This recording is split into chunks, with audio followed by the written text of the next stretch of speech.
right, so they're going to replay third down after. That's a rare one. Both teams with too many men on the field. I haven't seen that one. I think I haven't seen it this year in the NFL. Either way, offsetting, the sack against Burrow is negated. Here comes a replay of 3rd and 9. They've got Chris Evans, a running back, wide atop your screen. 3rd and 9. Burrow has started 4 of 4.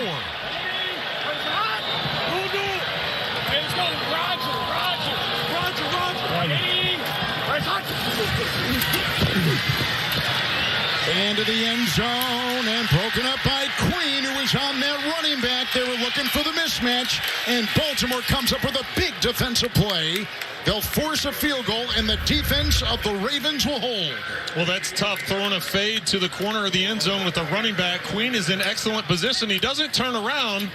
That's where, if you're a wide receiver, you're used to jumping back towards the ball and try and draw that defensive you described. It was a sprained left foot against Tampa Bay. He said didn't really bother him this week. Allen off the play fake. Looping. Throwing across the green. And he's got Kumaro. Right from outside 50. This for 30 in the lead, and he got it. 3-0 Bengals. We're down to 8:20 remaining in this opening quarter. Shotgun for Allen. Rifles underneath. Tough throw. Handled by Singletary, and he battles inside the 5. They're going to whistle him down with forward progress. Jacksonville got inside of the 10-yard line after a defensive pass interference penalty against the Jets. They didn't score a touchdown. Matthew Wright would cap off a field goal drive at 21 yards, and the Jags are up 3-0 in MetLife Stadium. Take an extra step and step on it and knock him down. Just a little bit extra. Judon off the field for this snap. They can still get a first down. 2nd down and 3. Fake it. And Allen trying to take it inside. He is pushed backwards after a gain of 1. Josh Allen. Check this out. The Rams on 4th and inches just went for it right at the midfield stripe, and it's a fumbled snap, but it was probably a called quarterback sneak anyway. Well, it turned into a quarterback sneak after Matthew Stafford fumbled the snap, but thankfully his center had enough momentum going forward and the guards on either side that they were able to push forward for a 4th and inches conversion, but an unconventional one at that. This is 3rd and 2. Bills trying to punch it in. From the gun. Allen floats it off the hand of Diggs. Incomplete. And right off the fingertips of Stephon Diggs, who appeared to be able to get one hand on it. The pass didn't have a lot of steam on it. That's one that Diggs, you would figure, usually pulls in, just couldn't pull it into his body, and a touchdown opportunity goes by the wayside for Buffalo. The Rams are on the move now at the 30. Beckham in motion, handoff Michelle. Good seal along the edge. Cooper Kupp was part of that blocking pattern. And Eric. 4th down, and the Buffalo offense is still on the field. And 2. 13th play of the drive, and a timeout call. First charge timeout. Buffalo, 30 seconds. And we'll see if a forced timeout there would change Sean McDermott's mind on 4th and short. I don't think New England got a really good look at the formation of the play that they called. There could be some drama still on 4th and 2 there in New England. Meantime, Cam Newton and the Panthers are in the red zone. Amir Abdullah motioning out of the backfield, and Shaq Barrett got an early start. Neutral zone infraction, number 58. Defense, unimpeded to the quarterback. Alphabet for crying out loud. He can line up anywhere.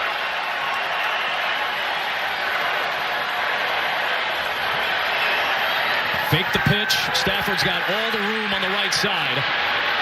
And he's going to run for the first down inside the 20. Get on the board. Allen has the time. Uncorks. Touchdown.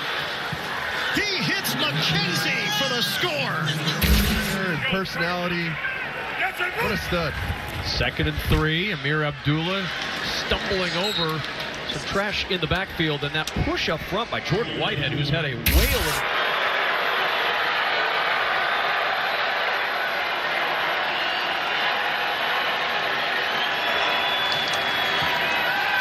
Stafford dumps it off for Higbee. And Tyler Higbee with his second catch. He's got another first down. Pick up Defend these wideouts. That's just the cover zero sellout in the run. And you've got to do that because Cam is so deadly running the football right here. There they go again. Look at, there's no top on this defense. They're ready for quarterback run. 3rd down and 5. They can get a first down at the 1. Newton a jump pass, but Amir Abdullah had stumbled getting past the line of scrimmage. Tried to jump it to him, but he was just getting himself a first down. 1st and goal.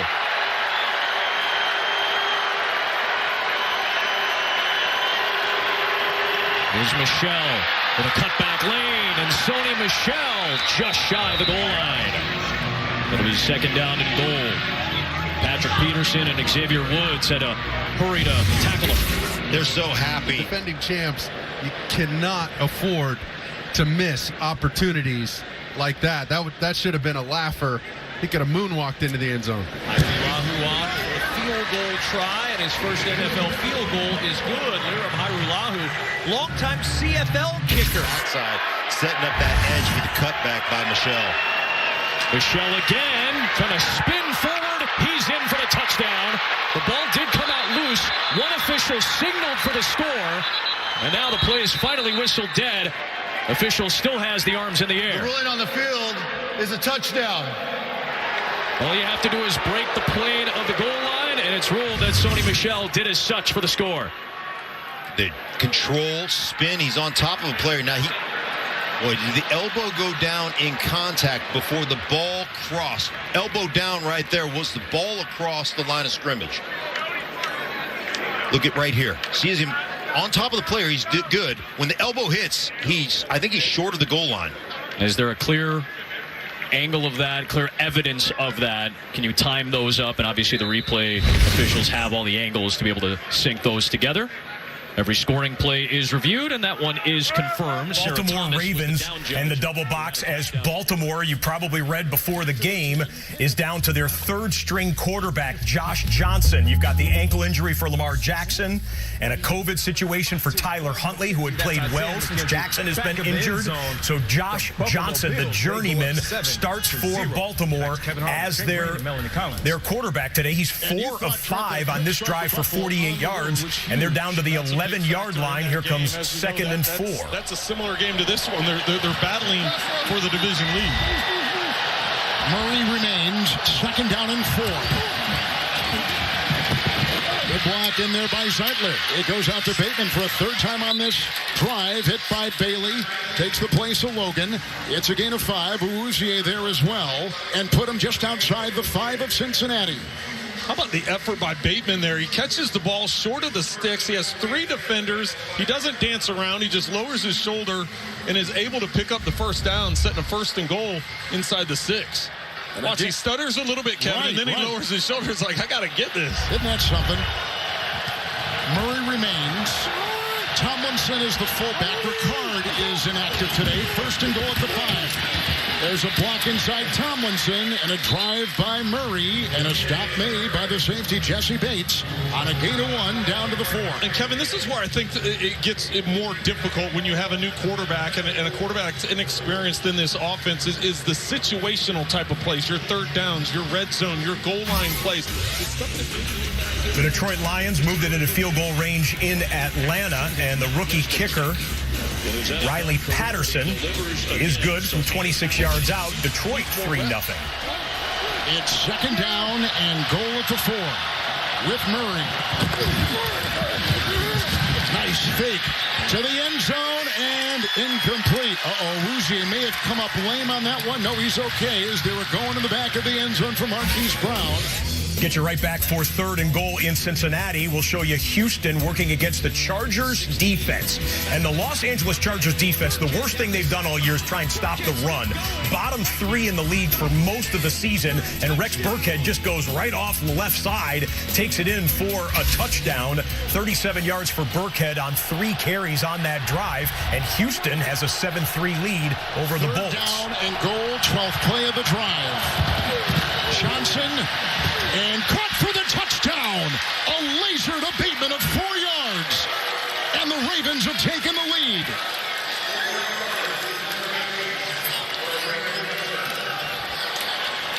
The slant will be coming from Josh Johnson's left. It'll just coming into the picture here, but watch as he holds his eyes. Johnson holds the middle linebacker's eyes. You have a double fade on the outside. See how he looked to the right before he threw that ball? That draws the attention of the linebacker. All you need is one hesitation. You just need him to freeze for a second, and you can get that slant in behind him. Excellent job of footwork and eyes by Josh Johnson. Tucker to try tack on one more and does. 7-3 Baltimore. Rashad Bateman is a first-round rookie out of Minnesota. And from Josh Johnson, the third quarterback in 3 games. All right, so there's a few touchdowns. Ravens get one. The Rams got one. The Texans got one. Here was the first of the afternoon. It was that 4th and 2 play.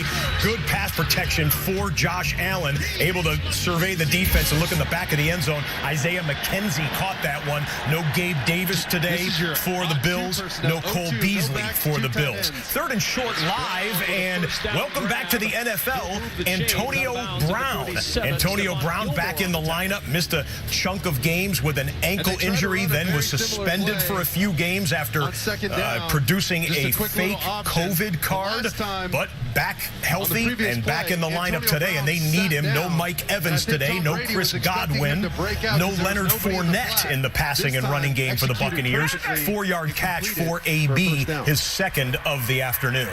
Cyril Grayson in motion, just brought up. And motion up front will cost Tampa Bay 5. False start. Offense, number 87. 5-yard penalty. Still first down. Back in Minneapolis, Rams jump out to the 7-0 lead. No Dalvin Cook today for the Minnesota Vikings. Cook is out on the COVID list. So Alexander Mattison, capable backup, goes for 18 yards on that burst chunk play. First down for the Vikings, still in their own end. 1st and 15 now from the 32 for Tampa Bay. Brady sets up the screen to Jones, blocking in front. Jones to the 40, stumbles out to the 45, 2 yards shy of a Tampa Bay first down. And look at these big... How about a 4th and 1, and Bill Belichick will roll the dice at midfield, go off right tackle on 4th and short, and Damian Harris gets 2 or 3 to move the sticks. Harris going to be the main back today. Ramondre Stevenson is out for that New England rushing attack.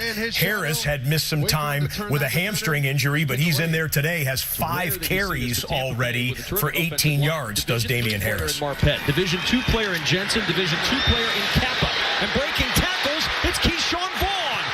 Sideline, nice move, twisting Hartsfield around and into the end zone for the touchdown.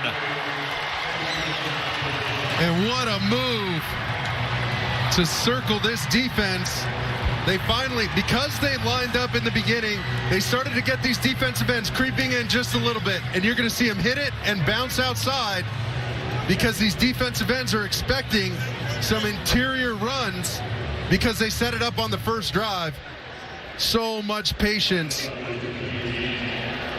for the offense to set that up all through that first drive, and now they're reaping the benefits of Tampa trying to make an adjustment. Just a constant chess match out there between these defensive ends who are awfully fast. This is a tough defense to circle.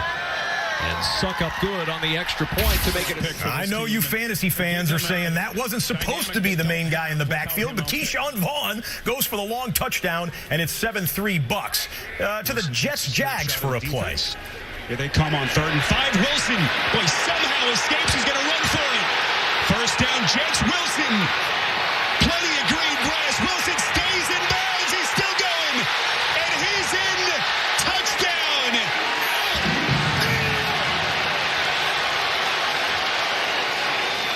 Zach Wilson pulling a magic trick. 52 yards for the Jets. Spiro, that's the first signature play for Zach Wilson in his career so far with New York. Jacksonville brings a blitz. They should have had him. He ducks, he gets out of it, makes a good play, and then stays aggressive. Could have gone out of bounds right there. Decides to cut back, and what an awesome play. And you're just waiting for those moments. You're waiting for him to do something special that you can build on, that can give him confidence and the offense confidence. What an excellent play by that young man. Boy, it looked like Rudy Ford just assumed that Wilson was... We go double box there is Zach Wilson. It's the number 2 pick in the draft versus the number 1 pick in the draft, Trevor Lawrence. And Wilson goes for one of his top 5 highlight plays of his rookie year on the scramble. With the double box, you'll see the extra point, and the Jets get it blocked, because of course they did. Blocked extra point by the Jags. Well done by their special teams. 6-3, Jets with the lead over the Jags. Let's pick up this key NFC playoff would-be hopeful battle here between the Vikings and the Rams. Beautiful loft by Kirk Cousins. After all that, Ernest Jones, the rookie linebacker, is down for LA. We'll be back.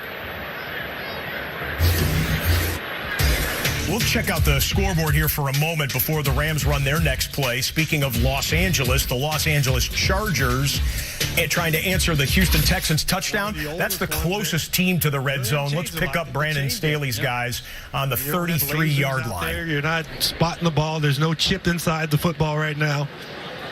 So it's up to the chain gang to get it marked correctly. Now we're good to go. 3:50 to go in quarter number 1. 1st and 10 for LA. And it's Jackson again. Nice job inside the 30. Well, Jackson had a season high. Little game rewind presented by Amazon Prime Video. You're going to be hearing me say out with COVID a lot today. Austin Eckler for the Chargers out with COVID. So Justin Jackson is expected to get the lion's share of carries in the backfield and receptions for that matter. That one goes for 25 yards. Jackson, number 27 there, has 37 scrimmage yards in the first quarter. Palmer in motion. Right back to Kelly. Nice running by Kelly, breaking free. A late flag comes in from behind the play. Jonathan Owens on the tackle. And this one might be coming back. Offense, number 61. 10-yard penalty. Replay, second down. It is on the center, Scott Quessenberry, who's filling in for the Pro Bowler. Yeah, 27, Joshua Kelly in the backfield. I was finishing the highlight of Jackson, had him on the brain there, but either way, that play goes for naught after the offensive penalty against L.A. Hands in, keep them in. Boy, that's, I don't know if Scott will look at that and say, yeah, I held him. I don't think he'll ever admit to that one right there. There's his brother, Paul, on the other sideline. First NFL game for Paul Quessenberry, and it comes against his brother. Herbert to Cook. Open at the 30 and brought down at the 28. Tavier Thomas with another tackle for the Houston defense.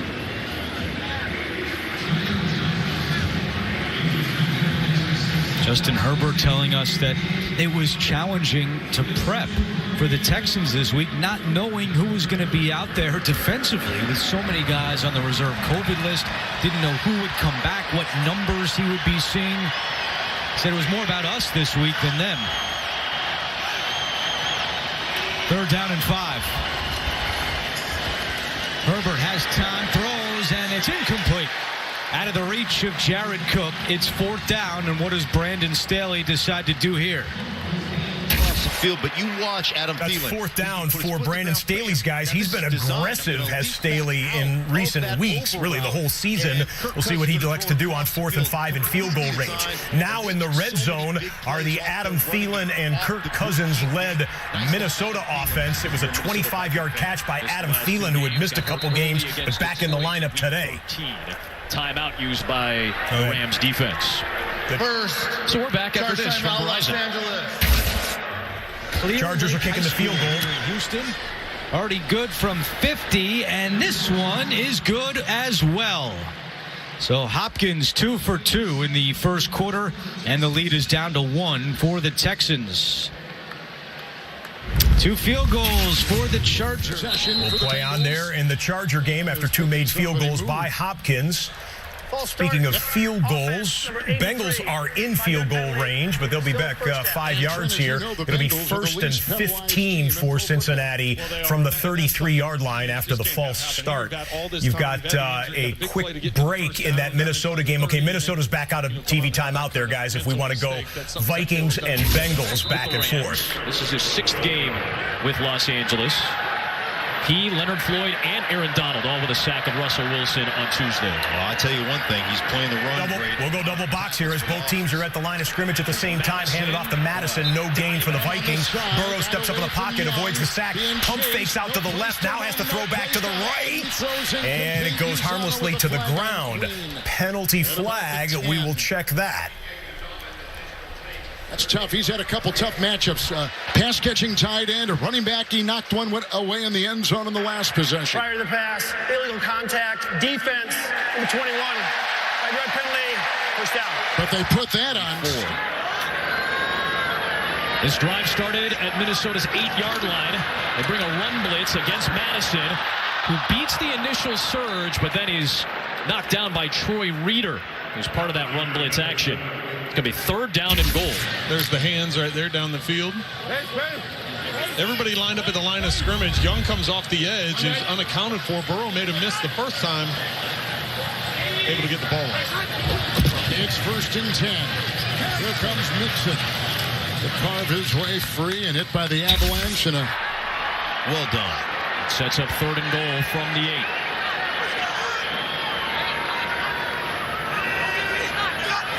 One of the best red zone teams in the league trying to convert. Cousins to the goal line. Off the hands of the receiver and picked off. It is Craven Howard who just came into the game for the injured Ernest Jones with a huge takeaway for Los Angeles.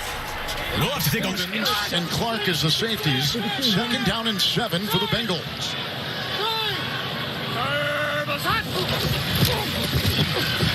Win the block, and there's a pass at the 20-yard line and grabbed right there by Drew Sample. And it's a gain of 5, and they're down to the 20. Sample. KJ Osborne, I mean, you got to catch that. Obviously hits you in the hands, but Johnny on the spot. Howard right there just feeling it. And Raheem Morris, defense coordinator, yeah, baby. He likes it. Baltimore Ravens were coming into this. Now all of a sudden you lose Averett, and you're getting further and further down the depth chart. At some point in time, if you're the Bengals, you just open it up and just start throwing a bunch. Very similar to what they did in the first matchup where he threw for over 400 yards. 3rd down and 2. Again, Evans in the slot. On the right side, caught by Chase. Drilled by Clark. Was he in? At the 3, yes, sir, he was. What a catch and a great throw and a pickup of 17. Well, there's a hole in cover 2 that you can try and get to. Let's take a look and see if his feet get in. Wow, that was impressive by the young phenom wide receiver Chase to keep both feet in bounds. 4th and short in field goal range. Patriots go for it. Well-designed play. Damian Harris in space. He picks up the 4th down. So now we got a fresh set of downs for both teams. 1st and goal for the Bengals. They're down to the 2-yard line. Damian Harris has room inside the 5. Twists into the end zone. Touchdown, New England. Damian Harris with the burst of speed.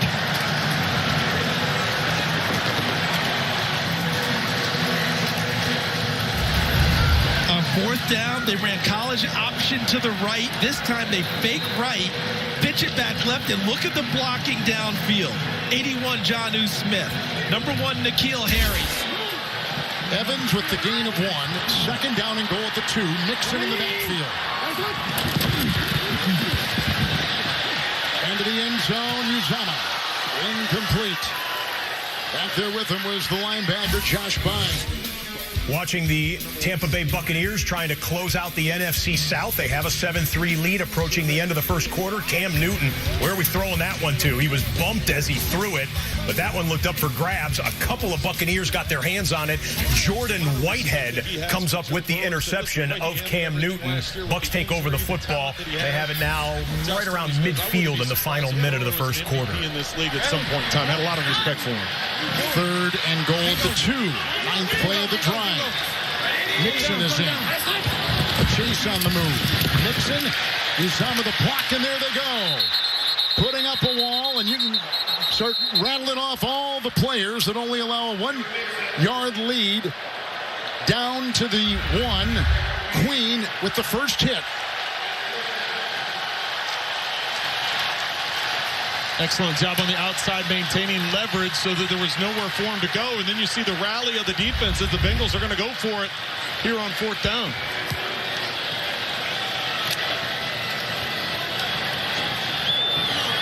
Sample the tight end, Mixon in the backfield, 4th and goal at the 1. Got Chase up top, one-on-one. Burrow, and that's a touchdown. Mixon takes it across. The Pro Bowler and 1,000-yard rusher with his 13th touchdown of the season.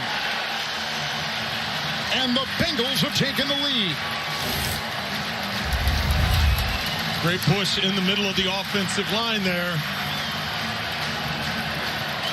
As Mixon's able to just go with the wave, push the pile into the end zone.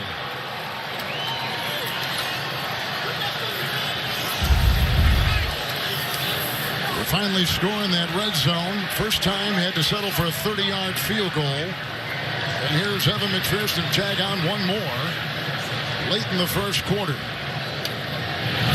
Got it, and it's 10-7 Cincinnati. Well, Bengals took the lead, Ravens took the lead, Bengals take the lead back, all in the first quarter. 4th and short, Trevor Lawrence will throw for it and throw deep for it and actually get it. Laquan Treadwell. So the number 1 pick in the draft saw Zach Wilson do his thing on the touchdown scramble. Lawrence wants to build the highlight reel here, building towards 2022. Atlanta is moving towards the red zone as we speak. We'll pick up this for a play or two at the start of the second quarter. He's just piled up the yards. I think, and Arthur Smith, his head coach, said this. He's a Hall of Famer in his eyes. I think he's a little bit of an overlooked kind of quarterback. Yeah, he certainly is. And, of course, if it wasn't for that loss in the Super Bowl to the Patriots, the narrative would be much different about Matt Ryan. Working on his 11th straight 4,000-yard season. It's a tall company there. Pass is caught. Marvin Hall, the former Lion, to the 15 and a flag down. Hall just called up from the practice squad when Tajay Sharp was put out with that foot injury. On a 3rd and long, Matthew Stafford, who's one of those names that could be in the MVP conversation if he finishes strong in the last 3 weeks. Odell Beckham Jr. would love to help him do that, but neither one of them could pick up the first down on that completed pass. Well done by the Minnesota defense. The rookie Melifanu called for the penalty. We hope Rockers is okay. One of the leaders on the injury timeout there. Let's pick up the New England Buffalo game tied at 7. Bills football here on a 2nd and short. That's what you call Joe mixing it up. A 1-yard run and the Bengals take the lead 10-7. That's 2 cups of Joe if you're scoring. Double. I like you two. I like you two together. We're just going to try to top one another all day. I'm going to schedule some dates. 2nd down and 2. Inside run. Devin Singletary slicing through for 5. And that'll move the chains for Buffalo. Dante Hightower in there with Christian Barmore, the rookie. This Buffalo team has never been shy about describing themselves on offense as a pass-first team that sprinkles in the run with Brian Daboll's offensive coordinator. Today feels like the same philosophy, but I think it's going to be a little more than a sprinkle in the running game. I think we're going to get a little, what's more than a sprinkle? Is it a dash? Yeah. Whatever it is that you throw in there, I think you're going to press the running game just a tad more today. Fake it there. Allen tosses it underneath. Singletary. Nice cut. He's got really good energy right now. Bills get up to midfield there. This was moments ago at the start of the second quarter for Tom Brady and the Bucs. Deep drop, throws, and Antonio Brown. 19-yard catch for Antonio Brown. 4th catch of the game for 34 yards for AB. Tom Brady, 6 of 8 for 50 yards passing. Bucs with a modest 7-3 lead. Dable. It's foggy a little bit in this area, but it's also in a tough booth.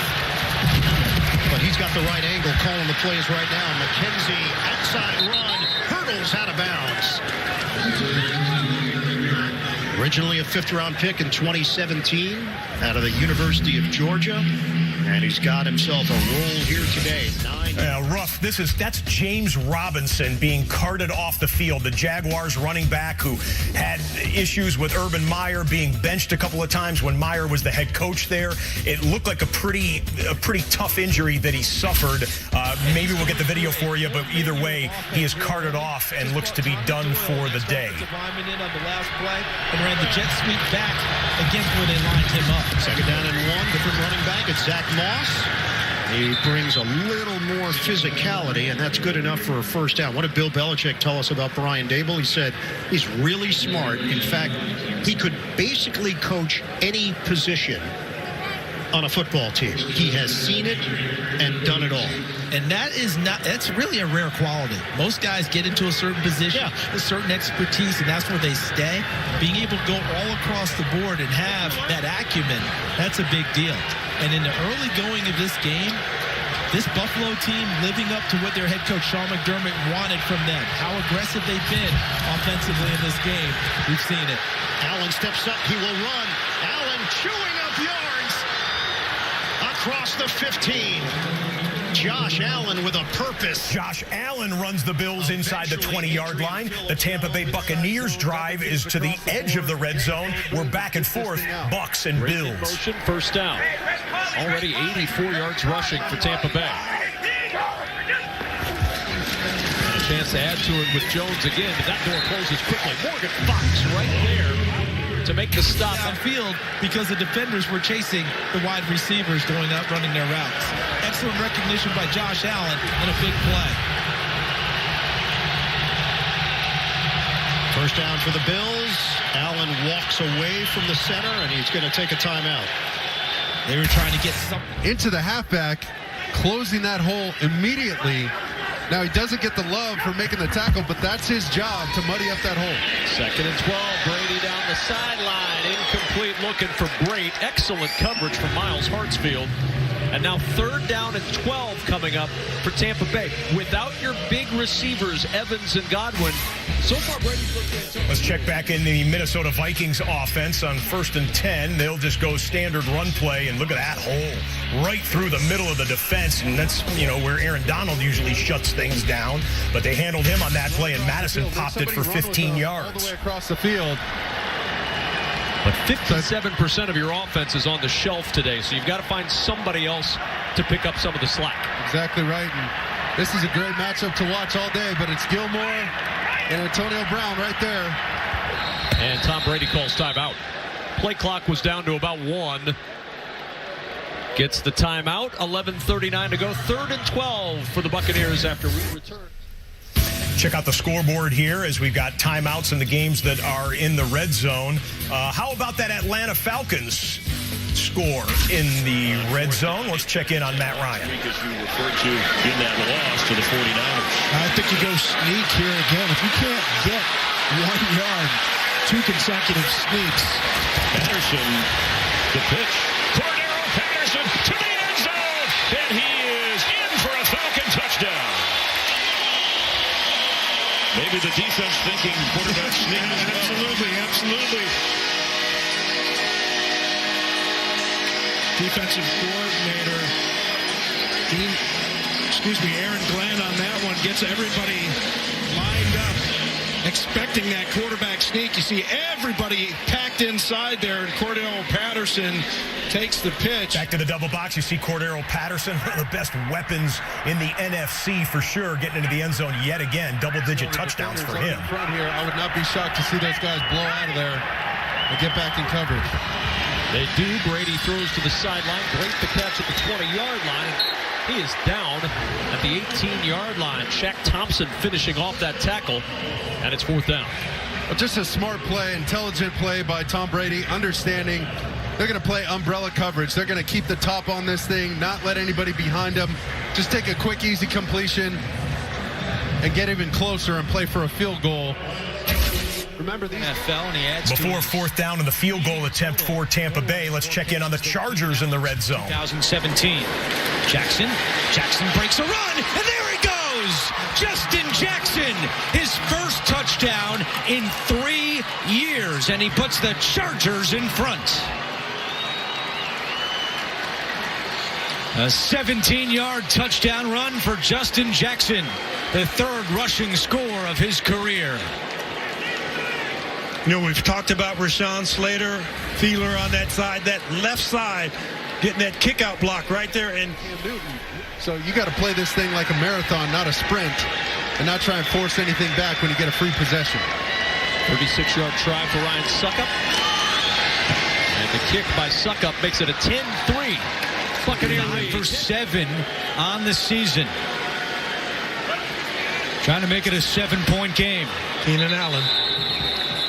And we have a timeout called by Houston. The Keenan is still in the stance. Look at him just having a good time with the defensive back. Check out this strange play for the Jacksonville Jaguars inside the 5-yard line on 1st and goal. It's going to be a zone read, and Lawrence keeps it himself, but he fumbles at the 1-yard line. Ball goes into the end zone, and an offensive lineman is there to cover it up. That's legal at this point of the game. Fumbling forward for a touchdown. Will Richardson got the touchdown, the offensive lineman. Shout out to my uncle Bill Richardson if he's watching NFL Red Zone today. They go for 2 after a Jets penalty on the extra point try, and they did not get it. They got stuffed right there inside of the 1-yard line. Speaking of going for 2, Justin Herbert and the Chargers hand it off to Jackson, and Jackson trying to twist to the goal line. They'll mark him short. Houston's defense does its job on the 2-point play, so make it a 12-7 Charger lead. And how about we go back to that battle for the AFC North lead? Joe Burrow and the Bengals in their own territory.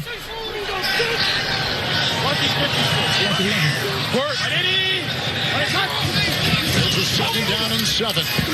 Nice block by Jonah Williams in downfield. Look at this. On the fly, Boyd, foot race. That is 6. Leaping into the end zone. 68-yard strike. Tyler Boyd. They can hit you with a number of different wide receivers, whether it's Chase, Higgins, or Boyd on that play. 68 yards, and Joe Burrow is 10 of 12 for 171 yards and that touchdown pass. Outside. Excellent execution. Burrows takes his eyes to the left. That's what draws the safety that way. Knowing he has a pump route on the backside, hits him up the seam. Boyd had a 56-yard touchdown reception. Watch the extra point on the left. It's good. 17-7. Cincinnati bidding for, I mean, that would be, if the Bengals are able to pull this off today, it'd be their biggest win in 5 or 6 years for the Bengals franchise. We're going to go back full here to the red zone drive for the Bills. How do you handle all of that? He said, we mix and match guys at all positions, starting in OTAs, mini camp, training camp, during the week in practice, to confront situations just like this, and they've got a big one staring them in the face now. Dion Dawkins now in the game at left tackle, didn't start. Spencer Brown moves to the right side, swing pass, spin move, Diggs, and not a whole lot there. Picks up 4 yards on the play, sets up 3rd down for Buffalo. We check in with Evan. Guys, unfortunate news quickly here. Ike Butker, it is an Achilles. He is out for this game. So Evan, Darrell Williams had been playing on the tackle spot early in the season, moved to the guard spot, moved to the other side, moved back. And that shuffle, as Charles mentioned, is happening before our eyes. Ryan Bates is in there over at left guard. Started the game at right guard. Allen throws, incomplete. Emmanuel Sanders thought he was held, and a flag. And a flag came in late at the end of that play. We'll get to the flag in a moment, but check out the kick return for the New York Jets. Couple yards deep. Berrios shot out of a cannon. It's a foot race to the 20. Berrios is in. 103 yards. Of course, the Jets are going to show up offense, defense, and special teams today. Braxton Berrios, 103 yards, 13-9. New York on top. So a kickoff return for a touchdown.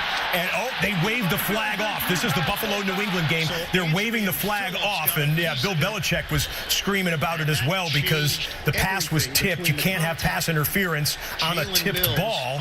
And so, Jalen Mills still arguing his case. And the Sean McDermott will get some clarification here. But the Jets, in the Jets-Jags game, we have another touchdown, an offensive lineman fumble recovery for a touchdown, and then a kickoff return for a touchdown. Only in the Jags and New York Jets game. Panthers are back in the red zone. Cam Newton and Sam Darnold, who is back after being out for multiple games with injury, are kind of platooning at quarterback. We saw Darnold in the game a moment ago.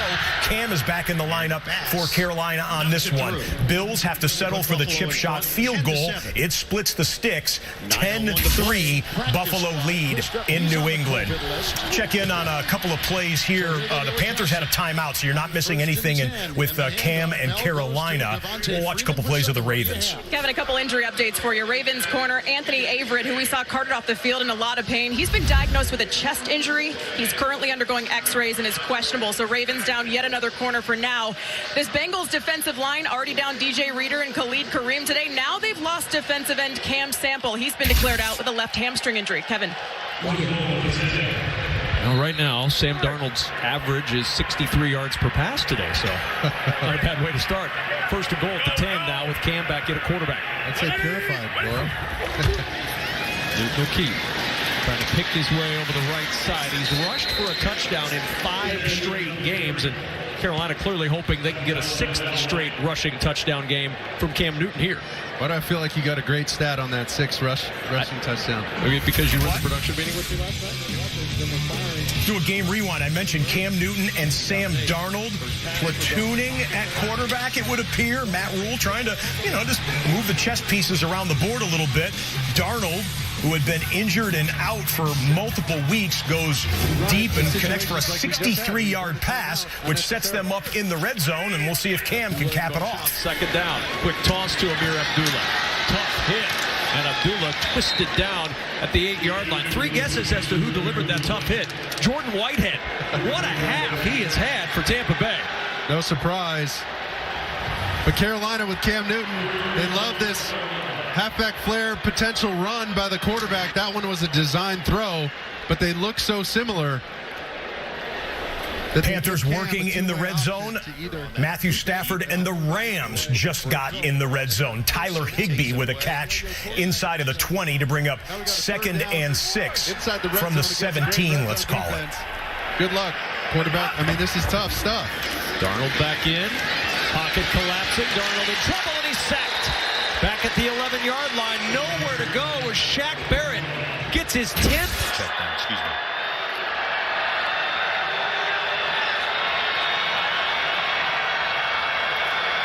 From the 17 to Kupp. And chopped down by Mackenzie Alexander at the 14-yard line. It'll be a pickup of 3. But he ends up getting the sack, just like a little pick and roll in basketball. Well executed by Barrett and Vea.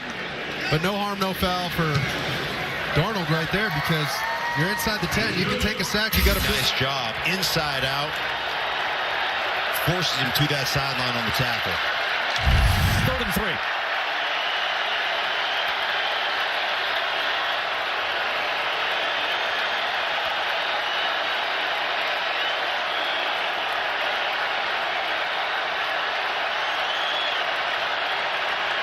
Stafford for Beckham. Looking for the one-hand grab, and it's incomplete. Cameron Dantzler in coverage against OBJ. 4th down. OBJ trying for one of those special OBJ catches, not meant to be there. Watch the replay of that on the right side of your screen, as on the left, Sony Michel with one of the angry runs of Week 16, plowing his way through for 16 yards. He's got 65 yards and a touchdown so far in this game, does Sony Michel. Times in pregame warmups. Nearly made a spectacular grab. Instead, a 32-yard try for Matt Gay. They had a season-long 55-yarder last week against Seattle. This from 32 to make it 10-0 in favor of the Rams. Mike would have exited left and taken off. Back to Gillette Stadium for the 10-7 Bills lead over the Patriots. I keep it alive. A few steps to my left, a receiver breaks open, I put it on him downfield. And he and Josh McDaniels have really been in lockstep from the early portion of the season, thinking the game the same way. Shotgun. Jones. Harry, the bobble and drop. It looked like it was going to be a clean catch. Incomplete. Levi Wallace in coverage. And the anticipation of the throw by Mac Jones was right there. And it's almost as if N'Keal Harry turned around and said, oh, it's coming. And I'm still not sure how he missed that one. That one was right on him. And it's Wallace who is slow to get up for Buffalo. N'Keal Harry won the route, just didn't win the catch. Yep. It appeared Harry was either hearing footsteps or anticipating the hit. Operator, please reset the play box for 28 seconds. That ball was out of Mac Jones' hands. Check out the Giants on a 3rd and medium, 3rd and long, actually. And the Giants keep it on the ground on 3rd down. Fletcher Cox, Josh Sweat. Able to bring down Saquon Barkley. I don't get it. I'm at a loss for words. They were in plus territory series before that.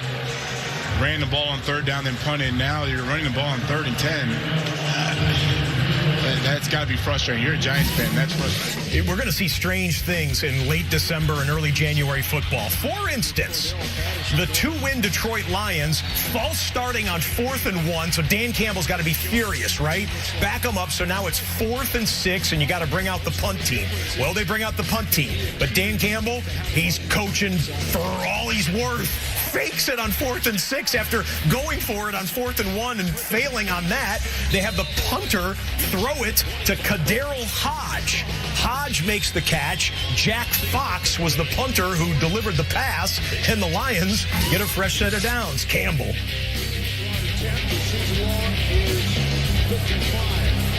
Giants, as you saw, were stopped on 3rd down, so on 4th and long, it's a long field goal attempt, 54 yards, and it's good. Graham Gano gets the G-Men on the board, 3-0 in a maybe a surprising low-scoring game there. Philadelphia's offense has been churning out rushing yards the last handful of weeks, but nothing on the board for the Eagles as of yet. Mac Jones pop pass and pops in the air and intercepted. The Bills, one of the best teams at forcing turnovers, grab this one.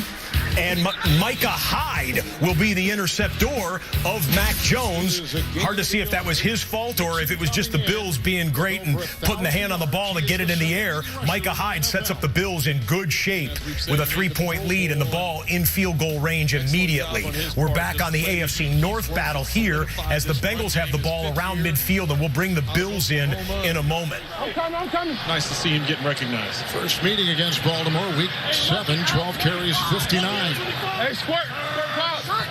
2nd down, 9. Blocking holds up. Spain is there. Nice across the middle. Chase being chased. Hurdling and out of bounds. Hurdled over athleticism. 2 words for emphasis. Jamar Chase, 2 more words. Special wide receiver making a play look routine that isn't. One more look at that as we bring in the Bills on 1st down. The Bills got like 11 yards on a dump-off pass. I think it was to Devin Singletary over the middle. It's a new set of downs at the red zone for Buffalo. The Burrow offense goes under center. He'll check the play as Josh Allen takes the shotgun snap and throws it inside. A little shovel pass to McKenzie, and he'll gain 2 or 3 yards. Burrow zings it over the middle, and just like that, it's 1st and goal, Cincinnati. Burrow is hot. From Cole. I and we as a group have supreme confidence in McKenzie and the job that he can do. Jackson hurt on the play, grabbing his right arm. And he knows they're playing to the strengths of what McKenzie does well. With his quickness and speed, the jet sweeps. And there goes J.C. Jackson, who's playing the run as well. Not just the pass against Stephon Diggs. And he's been following Diggs everywhere. Now, do you try and find who's taking Stephon Diggs now and try and work on him downfield if you're Buffalo? D'Angelo Ross just called up from the practice squad in there. Allen Over the middle, it's Diggs. And now the Bills are inside the New England 10. Opportunities there for the Bills. Mixon back in, first and goal, the pitch. Bynes was blocked. Tries to cut the corner. Adeniji tried to lead the way, and down he goes after a gain of a yard to the 9. For Buffalo. But you played to the strengths of McKenzie with his speed and his quickness. The third downs is what you're really lacking with Cole Beasley, who steps up in those situations. And do the Patriots try and take away Diggs, especially on that down? Their 28th takeaway of the season, setting themselves up now. Stop and go. Zach Moss looking for the goal line. He comes up just short. They're really cut back on their blitzing just because you're down so many bodies in the secondary. You've got to be able to cover in front of those many people rushing. Underneath, it's Mixon, second goal at the 9, diving in. Touchdown, he got in. 9-yard touchdown pass. Mixon with his down the stretch, otherwise he might have gotten into the end zone. Moss in the backfield, second and goal. Allen fakes the give. Looking. Allen scrambling. And he tosses it in the direction of Dawson Knox. Incomplete. It's the move he makes on the smart play right there. Just enough to freeze him. That's a big man making a move like that. He freezes Young, and that gives him enough to be able to dive and get it into the end zone.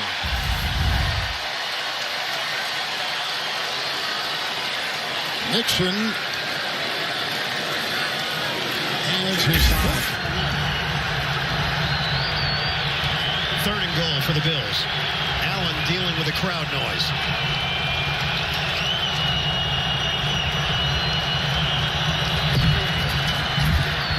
Fake it. Allen, the toss, knocked around, incomplete. He tried to laser beam it into Dawson Knox. And now it's fourth down for Buffalo. Devin McCourty in position. See, Knox trying to work against the traffic, work against the wash, and the ball's on the inside part of his hip, inside part of his body, and he's moving to his left. Ball's back on the right, and McCourty comes in and helps affect the incompletion. Knox has 8 touchdowns this season. And the Bills will go for it on fourth and goal.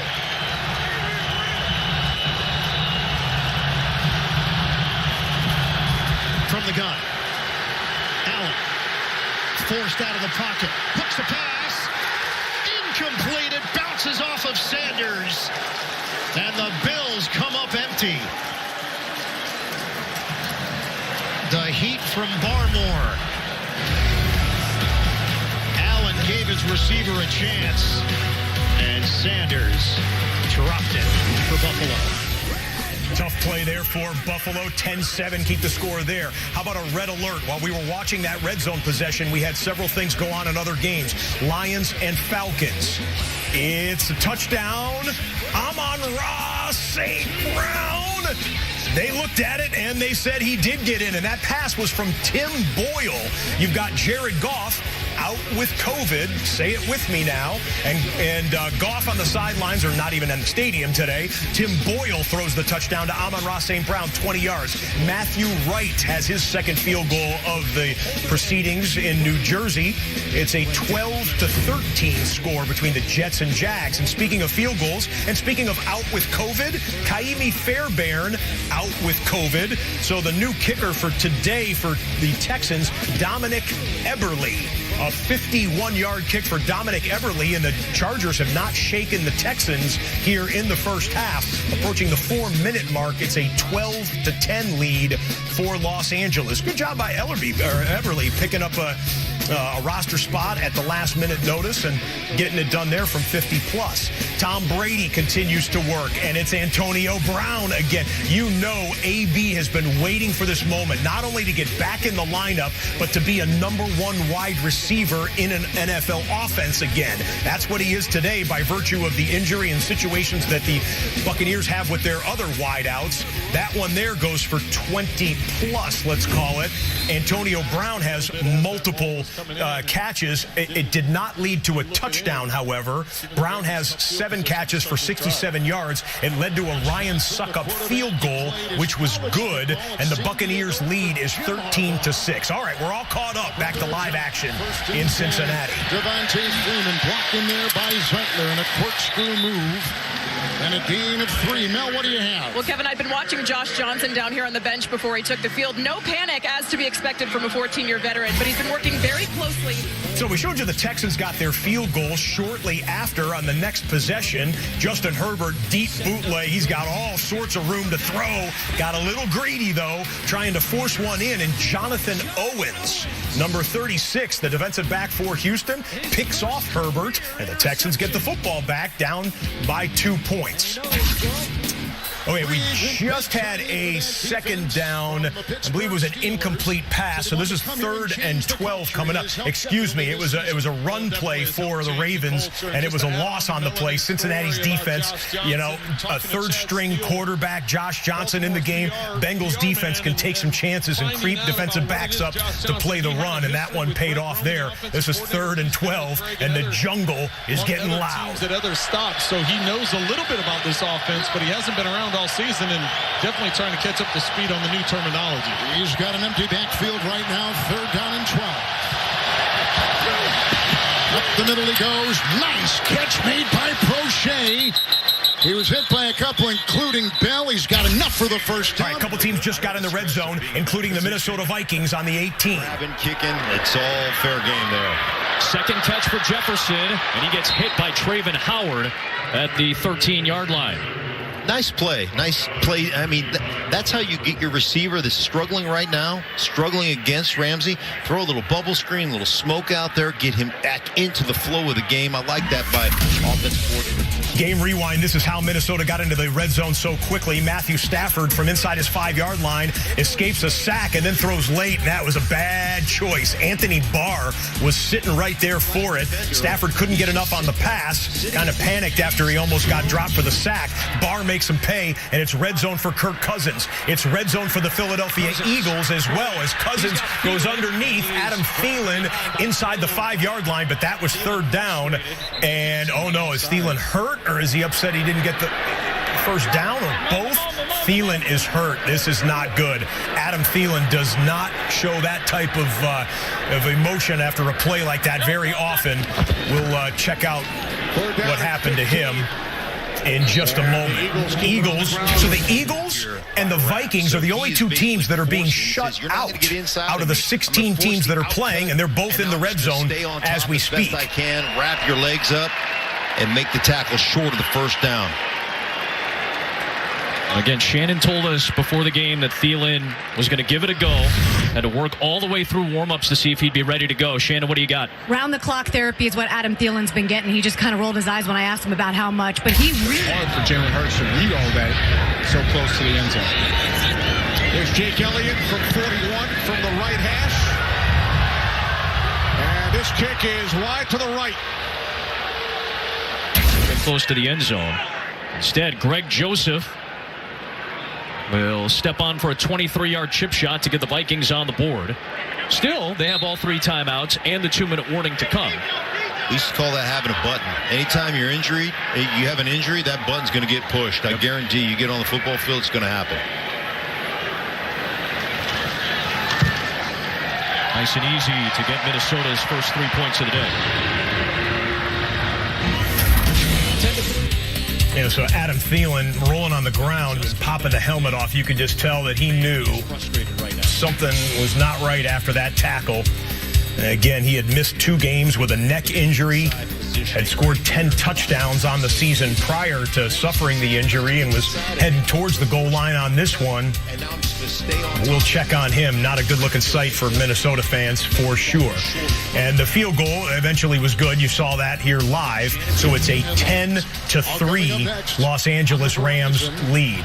No good was the field goal for Philadelphia, so the Giants hold on to a 3-0 lead. All right, well, we can start to bring this in now. Philadelphia losing 3-0 in Philly. Dallas Cowboy fans, you're waiting for Sunday Night Football tonight? Dallas Cowboys are the champs of the NFC East if Philadelphia loses that game to the Giants. They need the 44. They go up the middle. Here's Tylan Wallace, who squeaks through and gets the ball and takes it down the middle to the 39. A gain of 18. Gutty call. Good throw by Johnson on 3rd and 13. A gain of 18 for Baltimore. Watch Wallace now. As he secures the ball, he just keeps his feet moving. He spins out of the tackle. Incredible individual effort by Wallace. As you said, an accurate throw, just a quick little 5-yard throw, get the ball in the hands in open space, and then Wallace gets it all done on his own. Wallace's second catch of the season. It's 1st and 10. And almost picked off that time by Von Bell at the 32. Incomplete. And on this drive, Baltimore, Trent has converted 3rd and 12. Atlanta moved it into Lions territory where Younghoe Koo would eventually try a 53-yarder. It goes through. Younghoe Koo, man, when he's healthy, one of the best in the NFL. 10-10 between the Falcons and Detroit. Johnson had some heat on that. Otherwise, Bell could have had a pick. 2nd and 10. A little hot and high as they're going outside for Brown with the coverage by Wouzier, who is on the COVID list for Cincinnati in the secondary, and they just got him on. Bills just had a 3rd and 8 as Josh Allen. Kind of a mixed bag for Allen so far in the first half. The Patriots defense will do that to you. The best scoring defense in the NFL. And that would bring up 4th down. The offense is still in the huddle there for the Bills. Timeout Cincinnati here. Let's go there full, guys. Let's go to Gillette on a 4th and 7 with the offense still on the field. 7-yard attempt for Tyler Bass, which would match his long. 4th and 7. And there's the jump. Christian Barmore.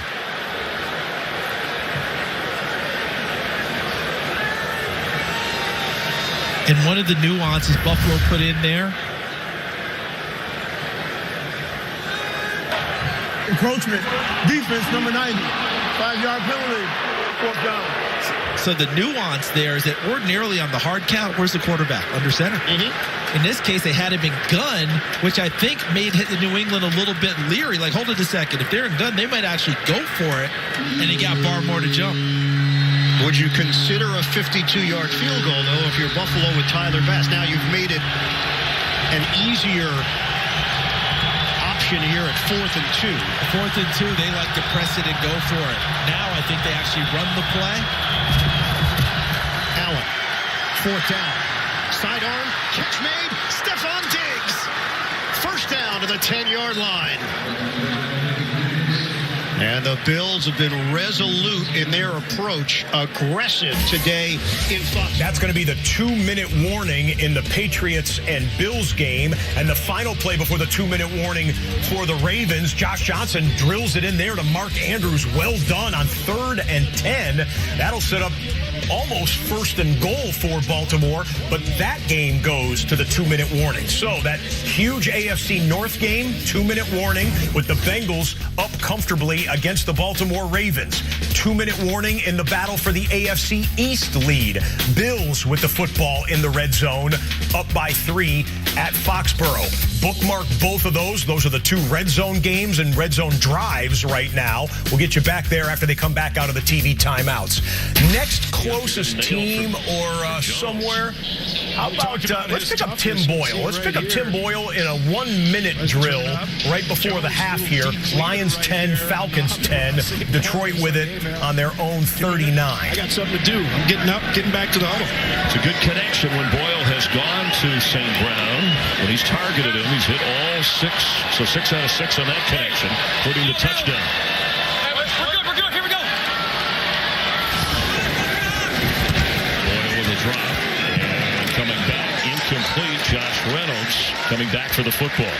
You can see again changing up the cadence right there. Texans, moment ago. Davis Mills, he's putting some film down for either the Texans' future or for other teams. This rookie quarterback was thrust in rough circumstances. Been playing pretty nice at times.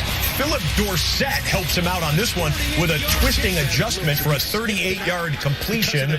And Davis Mills is 9 of 11 passing in the first half. To get the lead back before the half.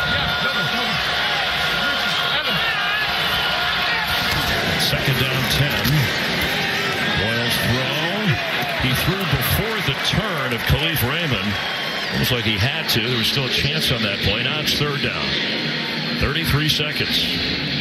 He's got to... Okay, we're coming back out of the 2-minute warning timeout here. You figure that the Ravens would love to punch in a touchdown to try and snug this up a bit at 24-7 before the half. Explosive plays in the NFL. From the 11, it's 1st and 10. You see the flag. Johnson, who has heavy pressure from Daniels to the end zone, and incomplete. And he was looking. We got to check the penalty flag, but we're going to go triple box here. Bottom of the screen. The Bucs are back inside of the 10-yard line and now inside the 5-yard line on the straight-ahead run. The penalty flag will be announced in a moment, and we are now out of defensive offsides against Cincinnati.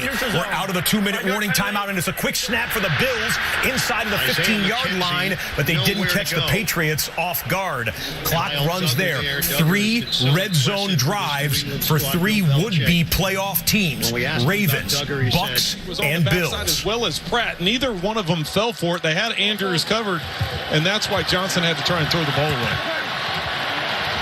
It's 1st and 5. Ball at the 6. Johnson. Here comes Hubbard. Weaving Johnson. And from behind, brought down about the 3. And at that time, as who is weaving by B.J. Hill. Johnson trying to find room.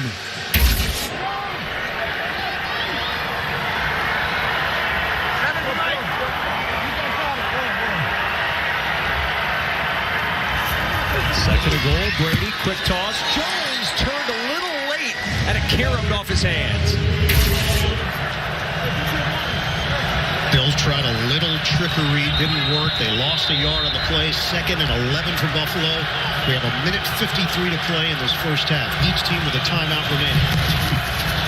Allen tosses, end zone, incomplete off the hands and 1.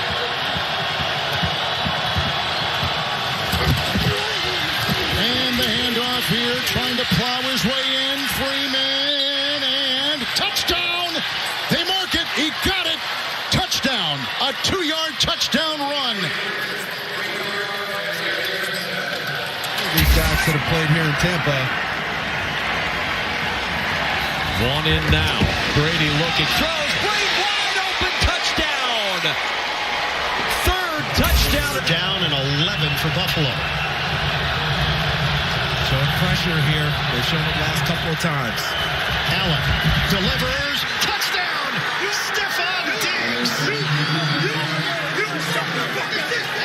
The Buffalo Bills cash in and extend their lead. We got 3 touchdowns just like that, back to back to back.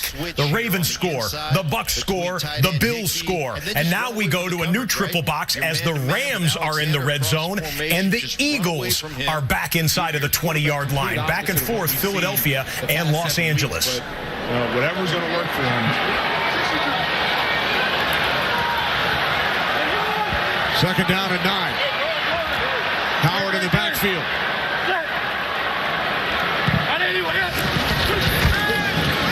Hurts on second down. Moving to his right. Now throws, and there is a flag. That's nice man coverage. targets. He's got Kupp lined up next to him in the backfield with Michelle on the other side. Coleman Shelton, the left-handed center, sends it back. Stafford for Kupp in tight windows. It's deflected and nearly intercepted by Boyd. Patrick Peterson locked up with Cooper Kupp there. Well, Cooper Kupp coming out of the backfield, trying to get to the corner, and just watch the number of people that he attracts. Look at everybody dropping their coverage. He got 3 guys out there.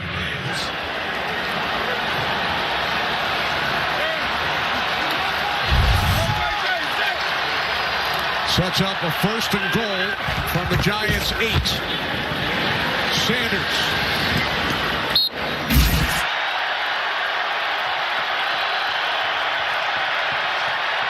Stafford for Van Jefferson, too tall for both he and Cameron Dantzler. 3rd down and 10. They love to attack the perimeter, and you notice that he's purposely stuffing up the middle so that it's clear for the linebackers and safeties that this ball is going to bounce outside, and they're running it down, making the tackle. 2nd and goal from the 7.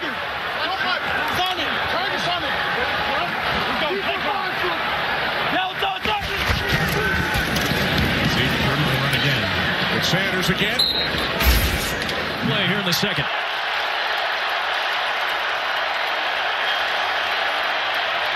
Stafford has one-on-one. Looking outside. The former LSU Tigers are out there. It's Peterson and Beckham. Beckham comes up limping after the play, and Patrick Peterson with excellent coverage.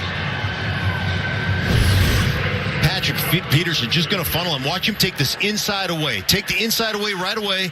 Force him to the sideline and just funnel him where you want to go. It's going to be up to Jalen Hurts to read the right coverage. 3rd and goal from just inside the 5. Hurts throws. The catch is made, but McKinney. Matt Gay, good from 32. And a 13-3 lead. And as I mentioned about how hard it is for Jalen Hurts to read it down here, Dallas Goedert is wide open. He can't believe it. I can't believe it. Kenny, you couldn't believe it. Just missed the read. Have to tell folks. Bookmark the Eagles at the 2-minute warning. That is a 4th and goal, though, for Philadelphia. A choice to make from the 4-yard line. Davis Mills, pretty ball in the air, and that's one-on-one coverage, and the defender is beaten. It's Chris Conley on the touchdown. 131 yards on the touchdown, and the Texans have taken the lead on the Chargers. All of those 7- and 8-win AFC teams are looking at that score and probably clapping their hands a bit as Houston is putting up a fight at home against the Bolts. Check back in for a play or two. So we've got the Eagles bookmarked at the 2-minute warning commercial break. No one else is in the red zone at the moment. We're already going to the half in the Atlanta and Detroit game. While we wait for the next play, I will tell you, you saw the Tampa Bay Buccaneers score the touchdown. They missed the extra point. So the score there in the Carolina-Tampa Bay game is Bucs 19, Panthers 6. No Jamison Crowder today for the Jets. 2nd and 6. That pass deflected high in the air, and was it picked? Football is incomplete. It was Robertson Harris who deflected it at the line of scrimmage, and boy, Damian Wilson. Watch Fant here. He's the one who keeps this from being an interception. Ball's deflected. It's up in the air, and then watch 76 on the left side there. Sees it hit off the helmet, and then just reacts. This is going to be an interception, and he gets it. All right, we're going to check in on Joe Burrow. 2-minute drill before the half. First down. Oh, they come up the middle, and he's grabbed right there by Tony Jefferson. On the blitz, sifting through. Walks back to the 42. Big play by Jefferson. That's one of the bright spots on that offensive line. Wilson, a little bit of a wobbly pass here, locates Carter. See if they're a little bit short here to set up potentially another 4th down. I think they'll go for it again. It's 4th and 2. It's 1:13 left. 2nd yards and a pick. Still 1:35. 3rd down with 95 seconds left in the half in New England. 3rd and 10. Jones gets rid of it. Incomplete. Kendrick Bourne, the intended receiver, a flag thrown where Joe. It would have been a 52-yard kick from here, but Middleton brings Wilson and his offense on the field. Here come the Jags. Wilson rolling out, pump fakes, going to run for it. First down, Wilson. Wilson looking for more. In the corner from the left hash. This will be a 22-yard attempt. That's out of the 2-minute warning timeout. Sirianni settles for the 3-3 tie. It was 4th and goal from the 4-yard line, but the Eagles offense has not been sharp so far. Sirianni just wanted to get the goose egg off the board, and Jake Elliott does just that. 3-3 between the Birds and the G-Men. We had a timeout. You didn't miss anything really here in the Baltimore and Cincinnati game after the Burrow sack. 3rd and 16 upcoming. How aggressive do you want to be here? Advantage of it with the throw to Jamar Chase. Last play, loaded up 5 guys on one side of the line of scrimmage. So you're thinking, okay, they're going to bring pressure to the other side. That time they brought 5, only 3 could block. That's why Jefferson got the sack on the previous down. And then this time they're able to bring in, and they had that many guys at the line of scrimmage again. They dropped and only rushed 3. So when the quick throw was made, they had guys there to rally and tackle. Now 3rd and 16 for Burrow. Baltimore took that timeout. They've got 2 left since he out of timeouts. Blocked by Williams, going deep, double teamed. Higgins has got the ball at the 5. That was spectacular. 52-yard reception to the 3. They're going to try and get this ball snapped so it can't get reviewed. It's under 2 minutes, though, so it has to come from the booth.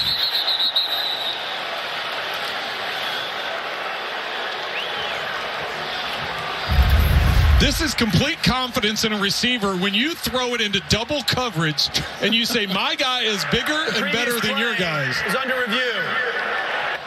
And they had a couple on him, including Kevon Seymour and the safety, Brandon Stevens. I mean, that is about as close to coverage as you're possibly going to design. And yet he went up there and lassos that pass. Watches the ball. We can't really see where but watch here when we can start see how the ball moves a little bit at the end. But it's still in his hand. Yeah, but we've got to maybe right here we can tell if it actually hits the ground, because it was moving from that other angle. The ball scoots along the ground, but stays on the glove. But stayed on the glove. When he lost control or when it moved a little bit, the glove was what was had contact with the ground. So. Good shot by Suzanne Smith, our director, and our producer, Ken Mack. As we got a quick review, and as Trent just said, inside 2 minutes is all booth review, so they call down. And that's the ultimate. Well, we're going to jump to Gene here. What do you think, Gene? I think because he controls this ball airborne and sticks it, now the movement that occurs as he's going to the ground and he has to survive the ground, there's movement, but I don't think that he lost control. Does it contact the ground? Yes, but I still think that he has possession with 2 hands when it makes contact, and I have this still as a good completed catch, guys. And, Gene, it probably helps that he has those orange gloves on, right? Because it sure gives you a difference between the field and the dark. Back in at right tackle. All right, let's wait on the announcement there in that game. But we do have a 3rd and goal. Zach Wilson had that nifty scramble to set up goal to go. Let's see what happens on 3rd. Wilson, here they come, giving chase under pressure and just has to throw it out of bounds. Thank you as always for joining us, and they've looked and decided. After review, the ruling on the field stands as call. There's a catch. 1st and goal.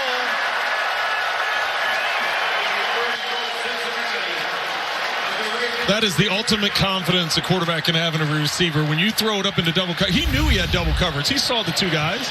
He just put it up high and said, you know what, Higgins is going to go climb that ladder and get it. And that's exactly what happened. Higgins, a second-year, second-round pick out of Clemson. 1st and goal at the 3. Just before the half, blocked by Williams through the hands of the aforementioned Higgins. That ball whistled over his head, incomplete. We'll have to take a look and see if maybe a little bit hot and hot. Going in at half. Jets are going for it on 4th and goal. At this point in the season, they've converted 2 of them on this drive alone. See Zach Wilson using his legs here. 4th and goal. Everyone covered to the left. Wilson throwing, end zone deflected. and batted down, incomplete. Good team scoring. As a quarterback coach told me one time, you have to make it a more catchable ball. Yes. Second goal for 3. Fake to Mixon. He'll release to the end zone and intercepted. Picked off by Worley. Flag thrown on the play in the middle of the end zone. It'll be against Baltimore. Fire the pass, holding, defense, number 29. Falls half the distance to the goal line, first down. Well, he's a veteran. He's played for 6 teams, and Darryl Worley is called right here watching Chase. Man, what do you think of that? I don't necessarily agree with the holding call. I mean, I know there's hand checking. I know there's stuff going on. He does get his hand up in the face there, and of course, in slow motion, it looks like it. I think the left hand on the back of the jersey, you can see the jersey extend a little bit, and anytime the officials can see that they call it. But I know at real speed, it didn't necessarily look like enough. First and goal. Prince a block, and here comes Burrow throwing it away. And there was great pressure from Tyus Bowser. Another flag thrown. Bowser pressuring the pocket, pressuring the quarterback. With our clock at 24 seconds before halftime. Fire the pass, holding, defense, number 36. Covers half the distance to the goal line, first down. Chuck Clark off the COVID list, back out there. Activated Friday. That's Seymour, but they called it on 36. Am I right, or was it 38? Did I mishear him? They said 36, but yeah, it clearly was on 38. Okay, there. On Seymour. Kevon Seymour will pick it up. First and goal at the 1. Clock at 24 seconds. Patchwork defense holding up for Baltimore. Blocked by Mixon. Touchdown Higgins. And he beats Seymour. 1-yard touchdown throw. And the third touchdown pass in the first half for quarterback Joe Burrow.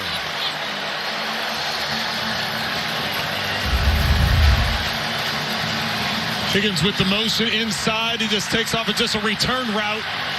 Gives him the look like he's going to run a drag, and that misdirection when you're in man coverage is difficult to cover. And Seymour gets beat for the touchdown. Touchdown passes to 3 different receivers. Boyd for 68, Mixon for 9, and right there a 1-yard strike to Higgins, who caught a 52-yarder, an acrobatic circus catch with the extra point. Don't forget, Verizon Halftime Report is coming up. Final 30 seconds of the first half here in Foxborough. Bills with a 10-point lead. Buffalo, if they win this game, goes into first place in the AFC East, and they would have the tiebreaker over the Patriots and the Dolphins. The fact they're going to have the ball to start the second half. Don't take any chances here. They'll go conservative to Zach Moss. And that'll be formation to the right side. Final 38 here. As Fromm's pass is intended for Kadarius Toney. It'll be third down, 33 seconds remaining in this second quarter, tied at 3.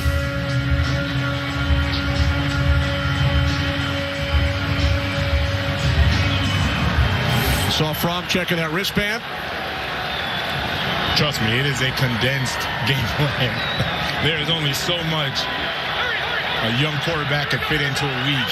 Who told us we marked some plays in green, others in red. He put a lot in red. He was like, take it out, take it out, take it out. Third down at 5. Fromm under pressure, rolling right. Now with 26 seconds remaining. It'll be fourth down at 5 for the Giants. And they will send out the punting unit. Philadelphia with 1 timeout remaining.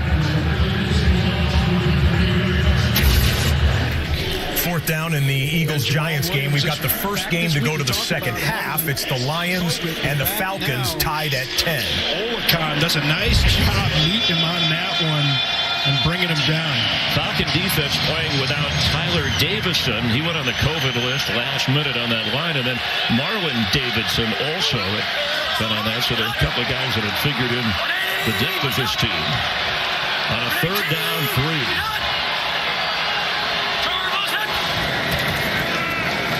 First time, floats one, and incomplete for Josh Reynolds. Richie Grant was back there. Well, that's just placement of the ball right there by Tim Boyle. And quarterbacks need to understand the leverage that a defender has on a play. And Grant had inside leverage on that one. Even though we're not complaining at all. So here's the situation right before the half. Ravens have one timeout, 11 seconds. So this is going to have to be a 15, 20-yard plus pass, and then Justin Tucker will have to bring out the howitzer of a leg. Josh Johnson blocked by Villanueva. They got by McCary, and he throws it away outside. In the first meeting between these teams, it was a 24-point win, and that was when the Ravens had Lamar Jackson and a lot of healthy parts on defense. Now it's a 17-point game, and the Ravens trying to connect the dots. Well, and the thing to remember in that first one is the Ravens had the lead 17-13 in the third quarter. They came out and took the lead, and from that point on, Bengals pulled it on. 2nd and 10. Here comes Brown. Andrews a block. Out of bounds he goes. Picks up a first down. That takes us to halftime. On the 11-yard catch and run. Halftime is here. Cincy on top. Now these first half highlights from Verizon. So games going to the half or already at the half in Minnesota, in New Jersey, in Philadelphia, New England, Houston, Carolina at the half. The Falcons have received the punt from Detroit, and that Atlanta Lions game has gone to a commercial break as well. So no action actually going on right now. You know what we can do with these games at the half and the holiday season upon us? Unfortunately, we've been talking about the COVID lists so many weeks in a row here right now. Let's not talk about the COVID list for a second. Let's take you to halftime of the Vikings and Rams game and talk about the pup list. As in the puppy list, we had a corgi race at the half in US Bank Stadium, home of a former Super Bowl. The corgis lined up, the owners with their self-esteem on the line with their pets racing in front of 60,000+ fans. It looks like yellow, like green. Green crossed the goal line first. We're going to have to review this one, but the corgis are excited. And so are we on NFL Red Zone. Some holiday cuteness. You got to write that. If you don't love a corgi, keep an eye on that. Your heart is 10 sizes small. What's the Grinch line? You know. Merry Christmas, everybody. We're into third quarter action. Texans and Chargers, a surprising halftime score. Brandon Staley with Joey Bosa out. What do? Well, you create different packages. You move guys around a little bit. Guys who are inside are now playing outside. And so far, they haven't gotten the right mesh to really stop the Texans' run game. A season high 70 yards rushing for Rex Burkhead.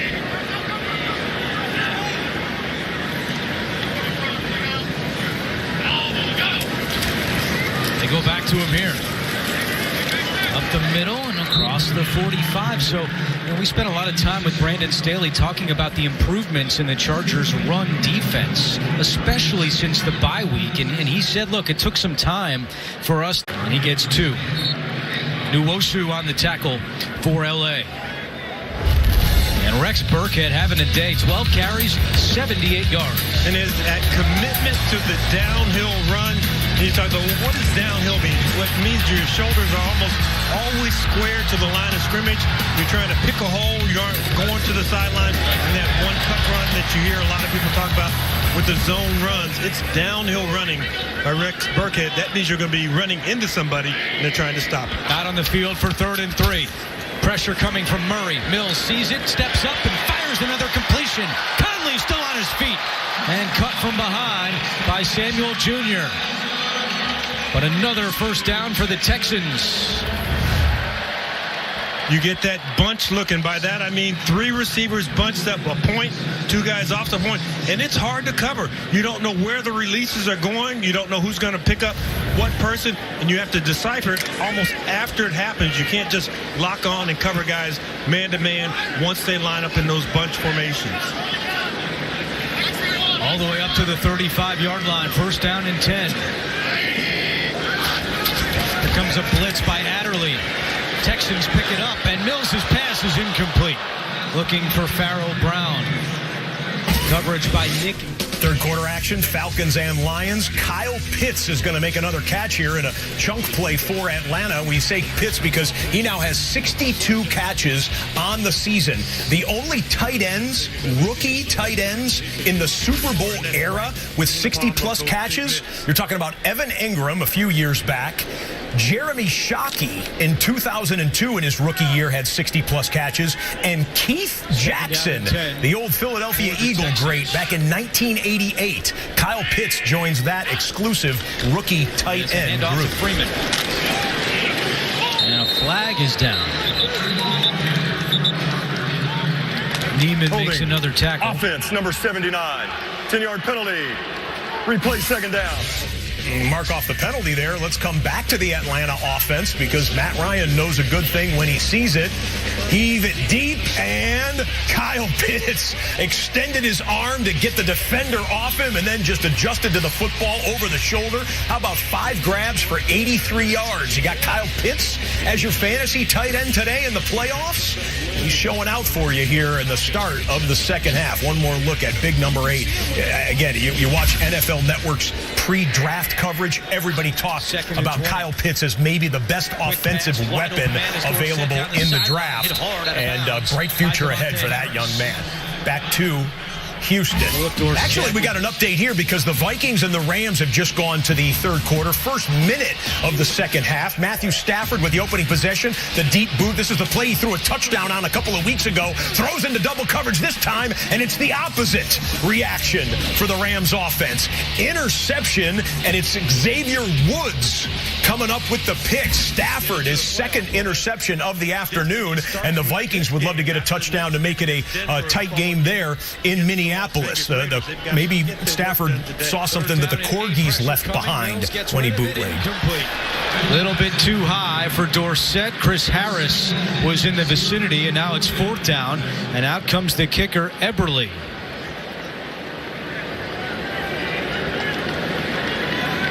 Eberle hit from 51 in his first career field goal attempt. And this one's going to be from 51.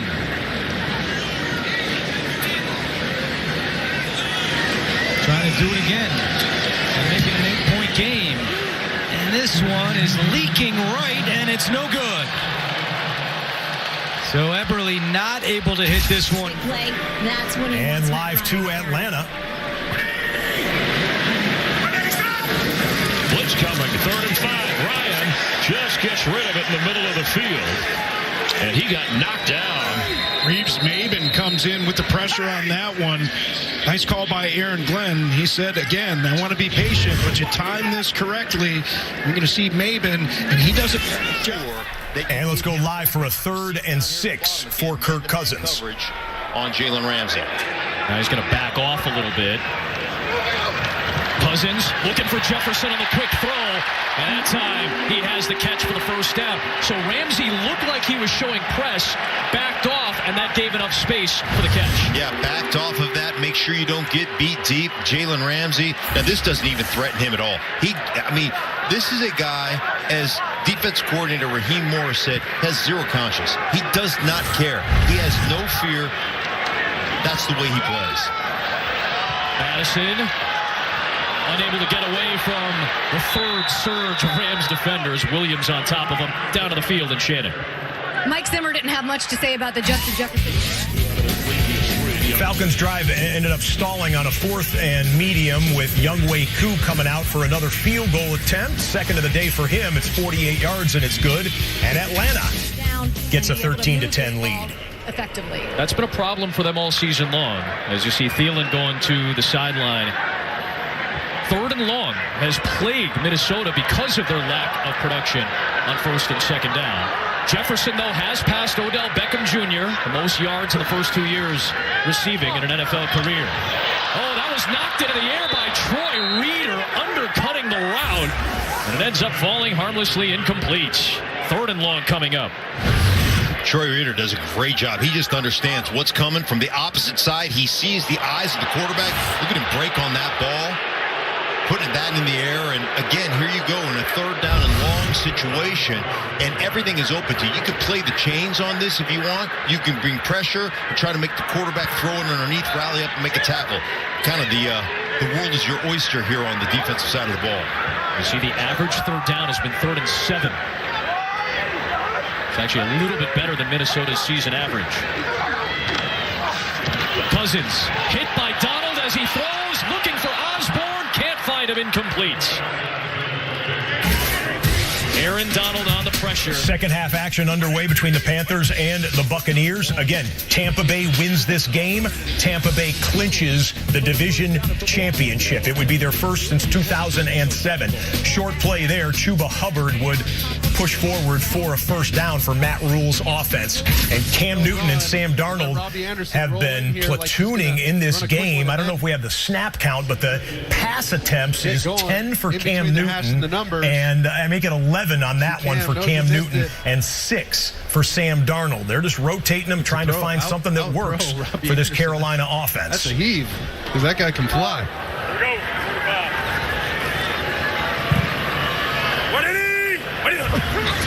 On 2nd and 10, Newton cuts it to the sideline, but off the hands of Alex Erickson. And now 3rd down and 10.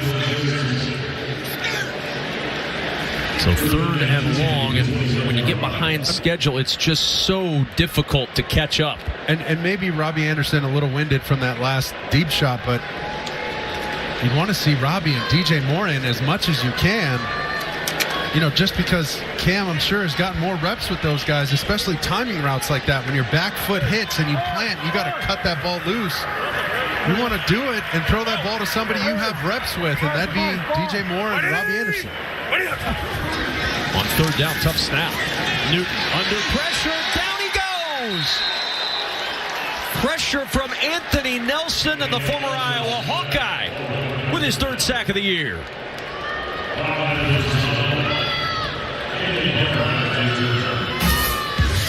So Younghoe Koo made the field goal. Watch his lineman come over. Hey, good job, Younghoe. You're awesome. You're great. You know, little helmet slap. And, oh, wait, not an eye gouge, guys. Look at Younghoe. He's like, hey, fellas, come on. I'm just here to do my job. I'm the kicker.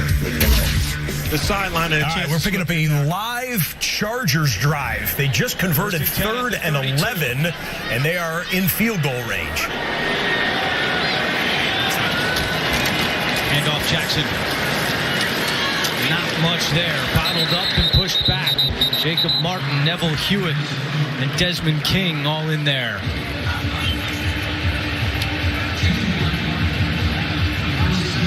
Part of Lovie Smith's defense is kind of showing that 2-deep shell. We haven't seen as much of that early in this ball game. It's been a single high safety, and they really have crowded the line of scrimmage with multiple defenders challenging the Chargers, trying to go one-on-one against their secondary.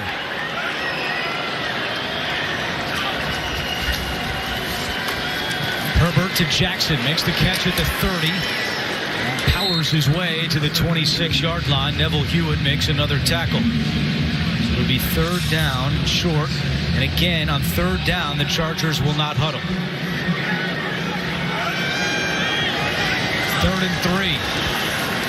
Herbert keeps it, throws it on the run. It's complete. First down to Trey McKitty.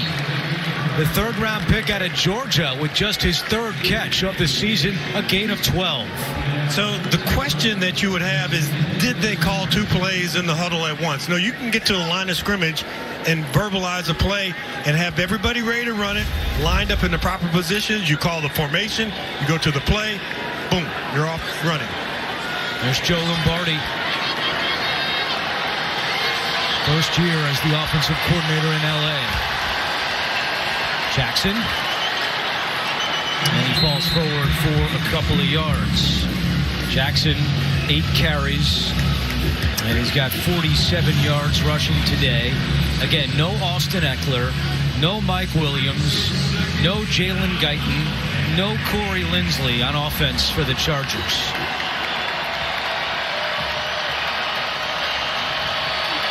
Chargers have 47 touchdowns this season.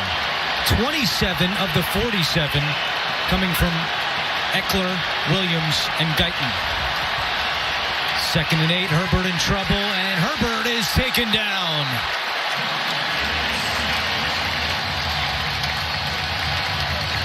Chris Smith, who had a sack last week in Jacksonville, in the backfield again today. That's instant pressure. You're hoping that Keenan Allen can get open coming into that void area. He doesn't get... Last time Matthew Stafford and the Rams offense was on the field, it was a deep shot interception. This time around, it's a short pass tipped and an instant interception and goal to go for Minnesota. Was that Anthony Barr again? It was Anthony Barr. His second interception of the day, the third interception thrown by Matthew Stafford. A possible disaster for the Rams, who have a 10-point lead. Don't need to be super aggressive, but it's an immediate goal to go from the 2-yard line here for Minnesota. Pick of the day. A must-score scenario for the Vikings. Here's Madison. Running left. Pounding forward. Touchdown, Minnesota.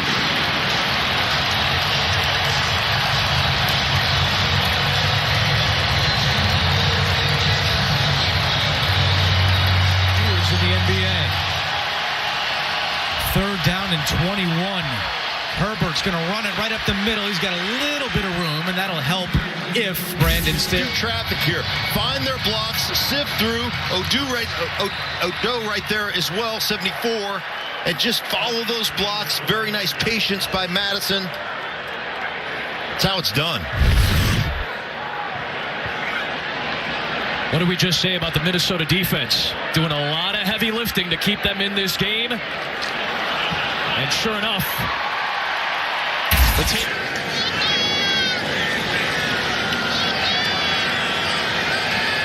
The punter, Ty Long, is the holder. Hopkins' kick is good. So 3rd field goal today by Dustin Hopkins, and it's back to a Chargers creep a little closer. And speaking of field goals, the Jets would get a 42-yarder right through the middle.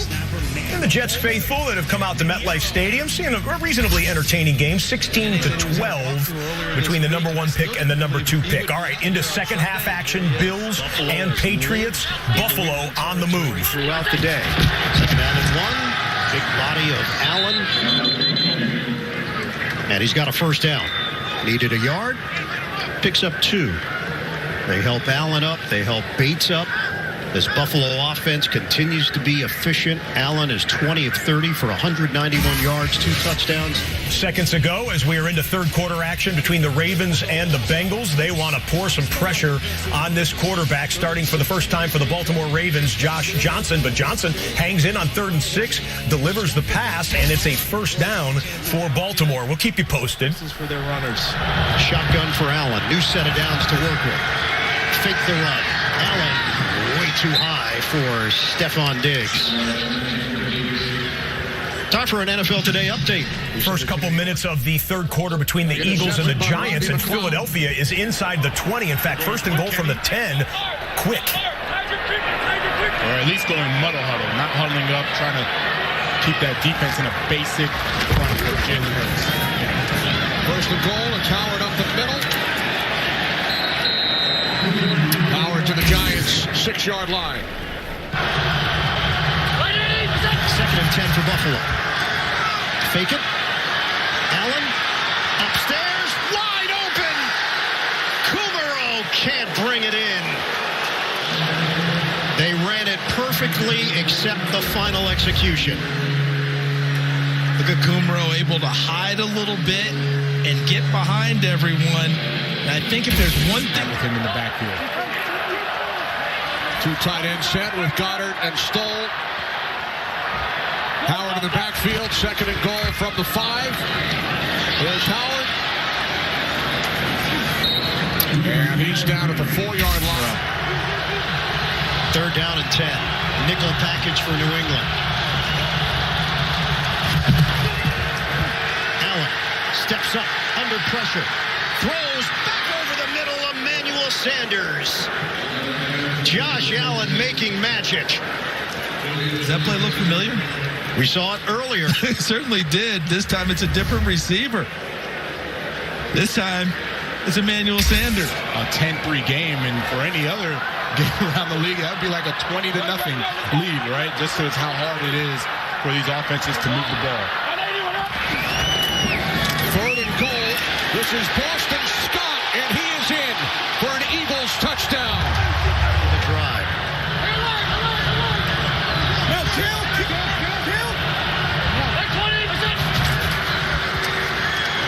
Play action. Floats it out. Caught by Knox. Powers in for the touchdown. Flag down on the play.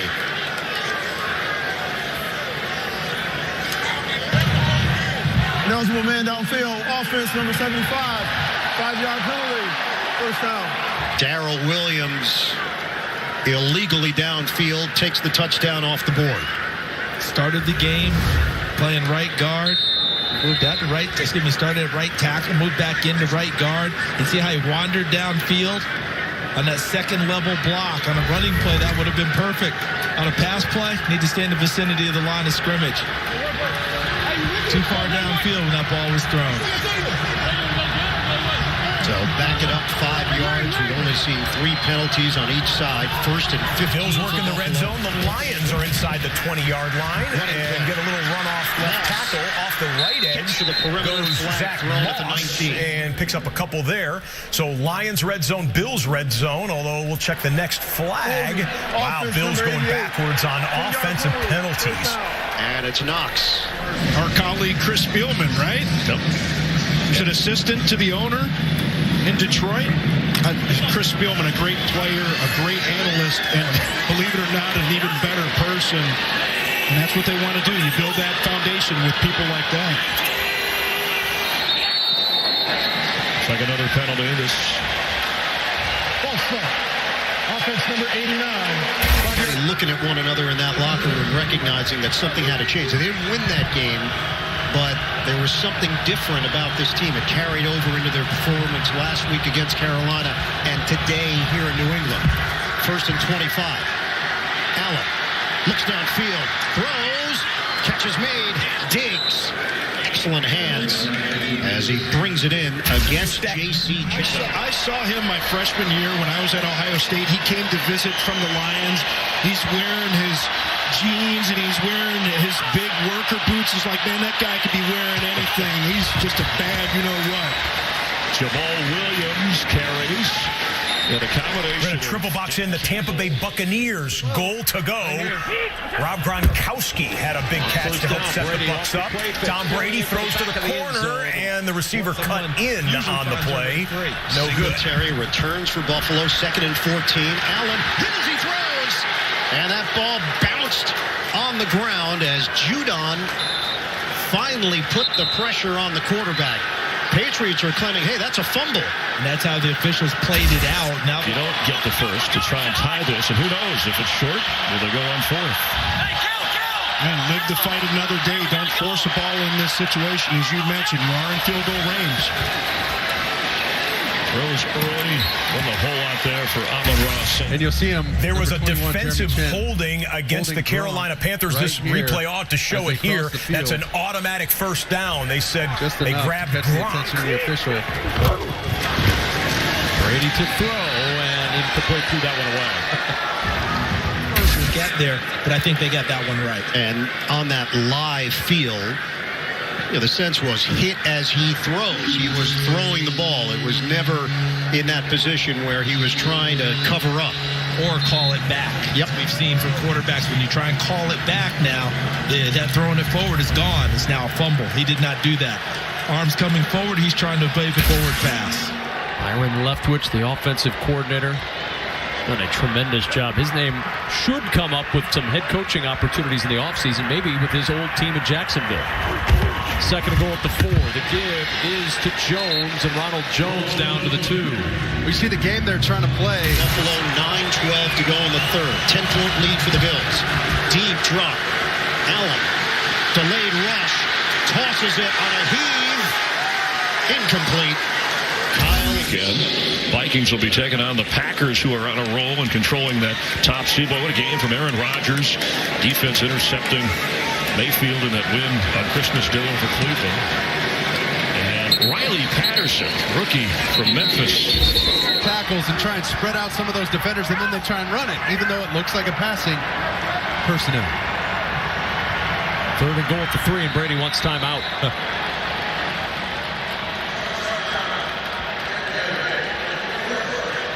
First charge timeout to Tampa Bay. Comes with 8:43 remaining. And add to the Buffalo lead.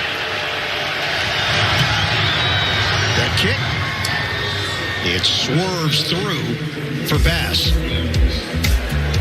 Buffalo up 20-7. All right, let's go to scores real quick. We got a couple of plays that happened while we were on these red zone possessions that were kind of interesting that we definitely want to show you. The Tampa Bay timeout was not a commercial timeout, so let's go back to 3rd and goal live. And listen, Brady and Gronk, they're good buddies off the field and all that, but Tom's all business, man. He just ripped Gronkowski for lining up in the wrong spot. He wanted him extended, and once he started moving out late, the motion moved. They had 2 guys moving, and Tom said, let's just start this over. Looking for Gronk in the back of the end zone, and he can't pull it in. Hartsfield out there in coverage, and it slipped through the hands. It's 4th and goal. Gronk couldn't come up with the touchdown catch there in the end zone, but earlier on the drive, 2nd and 4, Gronk in between a couple of defenders, adjusts for the football, makes a 23-yard catch. Brady, 192 yards passing and 1 touchdown. Sir, it's the holidays. Put your fingers down, please, as the Bucs are going to try a field goal to make this 22-6. Just a perfectionist. I love it. 21-yard try for Ryan Suckup is good, and the lead grows to 22. That the defensive backs think that they were the greatest players ever in high school. I was All-American quarterback. Houston just got inside of the 20-yard line. Final 50 seconds of the 3rd quarter. This would be an upset that could have some ripple effects through the AFC wildcard race. The staff of the Texans there.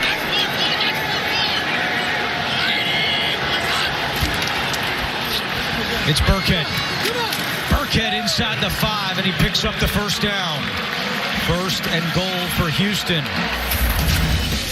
A Game Rewind presented by Amazon Prime Video. Davis Mills looking for his receiver, and Brevin Jordan will catch the ball, catch it, and have a little bit of run after the catch. That's 23 yards for Brevin Jordan. Davis Mills, 203 yards passing and a touchdown. They're going to let this go to the end of the quarter here, gang. So 1st and goal, bookmark the Houston Texans drive. By the way, if the Chargers lose this game, that opens up the possibility that the Chiefs can win and clinch the AFC West if the Chargers stumble there in Houston. All right, red alert. Catch you up on other stuff here. The #1 pick in the draft, Trevor Lawrence, been a really rough rookie season for him, and it continues on this play. I mean, trying to scramble out of there, and C.J. Mosley just pokes it free. The ball security, not what it should have been on that play for Lawrence. C.J. Mosley, the strip sack. Ronald Blair with the fumble recovery for the Jets defense. And then you had Josh Johnson dropping back to pass and getting dropped. That's Trey Hendrickson. Trey Hendrickson has a half sack or more in 11 straight games. We've been keeping track of sack statistics for individuals since 1982.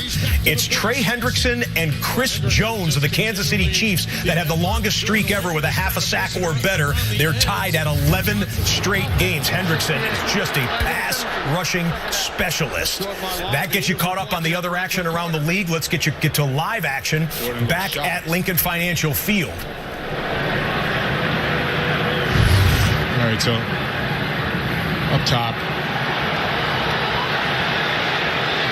Just that, it was a little bit, and he tried to play it off. He tried to hack and say, oh, no, I was just going inside to see what the call was. Oh, man, I love it. 2nd and 14, low snap. Hurts rolling to his left, under pressure, and then he throws it away. Smartly throws it away. A lot of pressure. Watch James Bradbury. You see the coverage, and as soon as Jalen Hurts breaks out of the pocket, Vikings got the touchdown to make it a 3-point game between Minnesota and Los Angeles. The drive stalled, though, the next time they got the football, so they punted away, and Brandon Powell is back there. And finally Powell does, and a good return, pointing out blockers. There goes Brandon Powell, punter to beat, into the end zone, touchdown. 61 yards on the punt return touchdown. Special teams comes through for Los Angeles. They extend their lead to 19-10.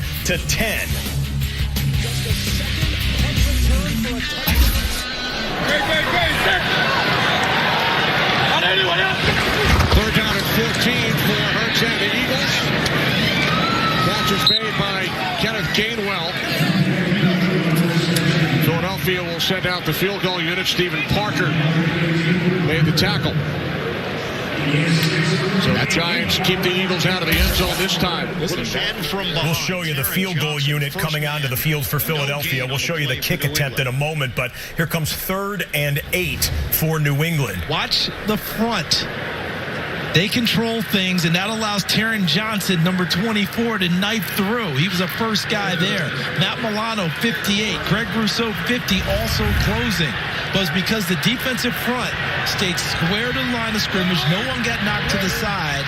An opening occurred, and Taron Johnson took advantage of it. They press the line, nickel package, quick hitter, caught by Harry. Can he get the yards after the catch? And Harry gets right to the line and just across it for a first down.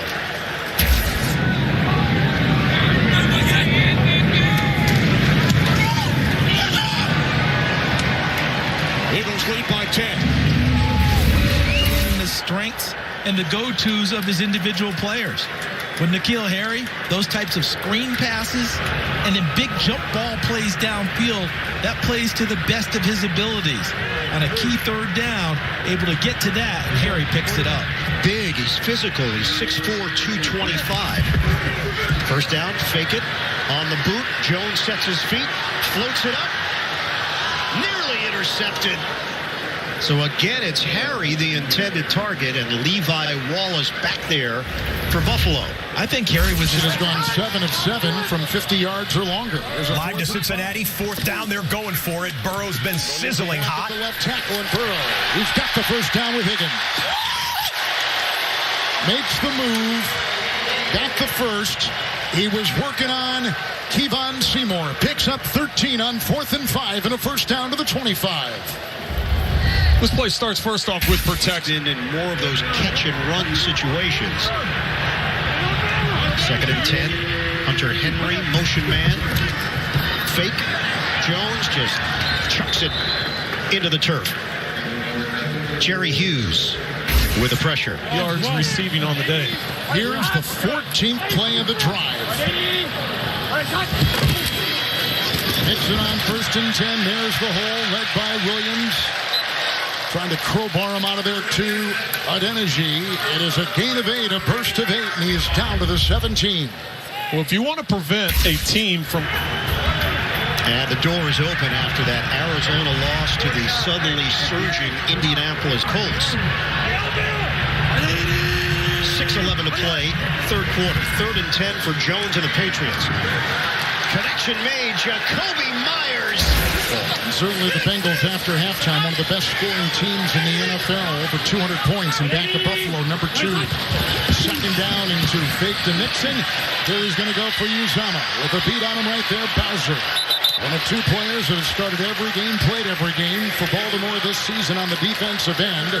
He's where he needs to get and extends his body to get there, almost get there. Yeah, he didn't get there. Just a little bit short. That spot will be just short of the necessary yardage. They're looking at 4th and less than a yard. The big side of the lineups to the right for New England. Crowd the line. Jones trying to find an opening, and they push him through. To their speed, it's been a good year for the 2 of those guys. Over 8-minute drive. Burrows hit 7 straight. 1st and 10, 15. Nixon dodging outside with a beat on him again is Bowser. And brings him down. Loss of a yard to the 16 and a flag. Offense number 66. 10-yard penalty. Replay first down. That's right. Stays up for additional yardage. They're inside the 20. Pitch it. Bobble.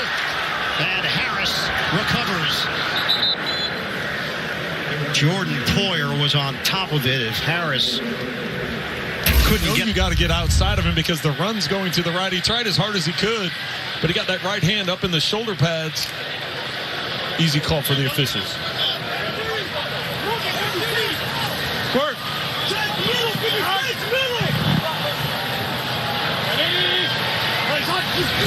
It's 1st and 20, Burrow underneath. And that was Scott. Big James Conn guy. 2nd and 12. And a big hit on Jacoby Myers. Tremaine Edmonds came over to make the connection defensively. They had advantage with the sweep and 2 games left to play. It's a lot to overcome for a team like the Ravens dealing with a lot of issues. And a big goal for a Cincy team, 2nd and 15. The die 3rd quarter. And still no Hunter Henry so far in this game. Shotgun. Jones, the hands from Bolden, working that sideline. Brandon Bolden is tossed down. CBS, and when you look at what they've done in the division, and this really would solidify their position and anchoring into the playoffs. And again, this would be the first time since 2009 that they've swept both, if they win today, Ravens and the Steelers in the same season. 10-minute drive plus 3rd and 13. They need the 5. Burrow underneath through the hands of Uzama and incomplete. Fake it. Jones, sprint out. Directing traffic. He's got a first down inside the 5. He hooks up with Jacoby Myers. 1st and goal, New England. And Mac Jones uses his vision and takes a play from the book of Josh Allen earlier this game. Getting out to his right and throwing back into the middle of the field. Normally a no-no. Nice job by Mac Jones spying an open receiver and delivering. Jakob Johnson in front of Damian Harris. Tight formation. 1st and goal. Harris can't get there. Going right up the middle for 2. And remember when this drive, 36-yard field goal try. He's already nailed one from 30. Minimal wind, as you can see from the telltales, and he just drills it home. And builds the lead 34-14. Josh McDaniels said not a chance. Plenty of time on the clock. Stayed with their strengths running the football. The 14th play of this drive. Ed Oliver makes the play for Buffalo. 2nd and goal. Timeout. First charge, timeout. Buffalo, 30 seconds. So the Bills take the timeout at the 1:44 mark of the 3rd. And New England facing a 2nd. During the timeout, a red alert. Catch you up on other things, including the Jacksonville Jaguars. We've called Matthew Wright's name a few times today. The kicker for the Jags makes his darn kicks. And that one pulls it to within a 1-point deficit, 16-15, Jets and Jags. Houston would get all the way down to the goal line, and Rex Burkhead bangs in off right tackle. The Texans are shocking the Chargers, and you know who loves that? Simone Biles, the Olympic champion. Simone, she's dating one of the Houston Texans, Jonathan Owens, a defensive back, as her boyfriend. Texans fan Simone Biles loving this one. And the Kansas City Chiefs fans who are watching Red Zone love this one as well, because a Los Angeles loss, again, would open the door for the Chiefs to clinch the division later on this afternoon. Atlanta got a Matt Ryan to Hayden Hurst touchdown, and that one ties Eli Manning for the 9th most touchdown passes all time. Number 366 for Matt Ryan in his terrific career, and that gives the Falcons a 19 and now 20 with the extra point to 13 lead. Johnson in motion. Jones on a give. Hitting the hole. Damian Harris. Touchdown, Patriots.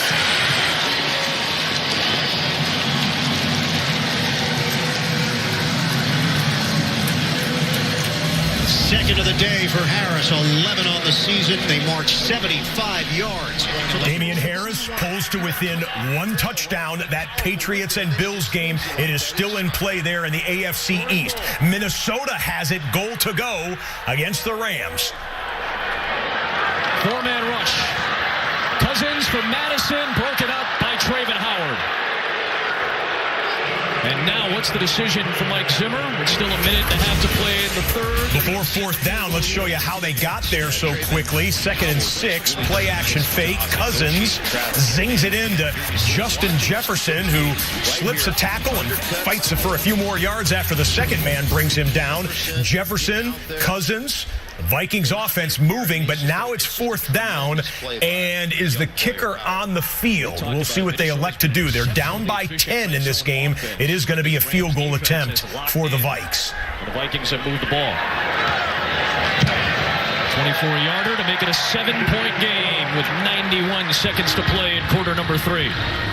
Because you leave everybody. 1 possession game between the Vikings and the Rams. The Buccaneers are on their way to the NFC South Championship. You figure any points here would put it away, and it's a touchdown walking in as Ronald Jones and the Bucs are going to be the NFC South champions, barring some kind of a miraculous comeback by the Panthers, who have been shorthanded on offense all day today. 28-6. The first division championship for Tampa Bay since 2007. And yeah, Brady's introducing himself to some of these guys in the huddle with no Mike Evans, no Chris Godwin, no Leonard Fournette, but no problem here today. The GOAT has his guys in great shape for a division title and a home playoff game, and maybe more if Green Bay should stumble in the last couple of weeks of the season. The Bucs are one of those teams in the conversation for the #1 overall seed in the NFC. 29-6,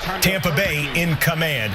We've got Philadelphia goal to go. Philadelphia was being shut out for about a quarter and a half in this game with the Giants, but they've righted the ship a bit, and a touchdown here would go a long way to putting them in solid position for a division win. Watkins and Jalen Hurts said Quez Watkins is due for a breakout game. And I asked him why. He said this guy is always where he needs to be. He goes up, he gets the football, and you see the big play. This third quarter has been all Philadelphia all day long. He was looking up into the sun and was able to come away with the football. 2nd and goal from the 8. Boston Scott already has a touchdown here in the third quarter. Takes it to the Giants 4. It was a 3-3 game at halftime. Giants got the ball first. The pressure on Fromm. Picked off by Rodney McLeod. Eagles have scored 10 points. Looking to add to their lead here. Yeah, Jalen Reagor had that nice punt return as well. And you look at Nick Sirianni, he's starting to get into a rhythm. You can kind of feel it where he's starting to get some of those designed big plays. Jalen Hurts capitalizing on that, get them in the red zone, and then it's run, easy pass.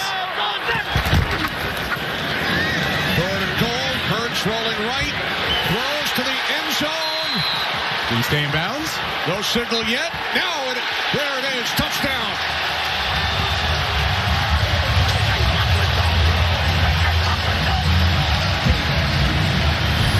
So the Eagles extend their lead as Hurts connects with Devontae Smith. Look at that. Delayed signal by the officials. Both feet down. That's gorgeous. Touchdown, Philadelphia. That is beautiful. Why'd they draft this guy first round? This is why. Look at the awareness. He catches the ball and then drags both feet for the touchdown. Just nice play all around. Devontae Smith really coming into his own. All scoring plays are reviewed. It was ruled a touchdown on the field.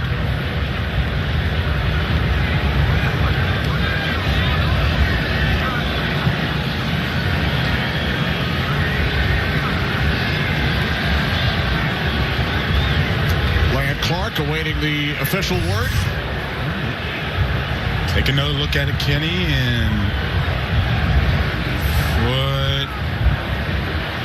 left foot looks like it's inbounds, and You can see the rubber come up on the right. After reviewing the play, ruling is incomplete. Fourth down. So the points have been taken off the board, and Smith can't believe it. Oh, what did they see? Watch the ball, watch the feet. Oh, there it is. You notice when he hit the ground, the ball bobbled. So because it bobbled, he did not have...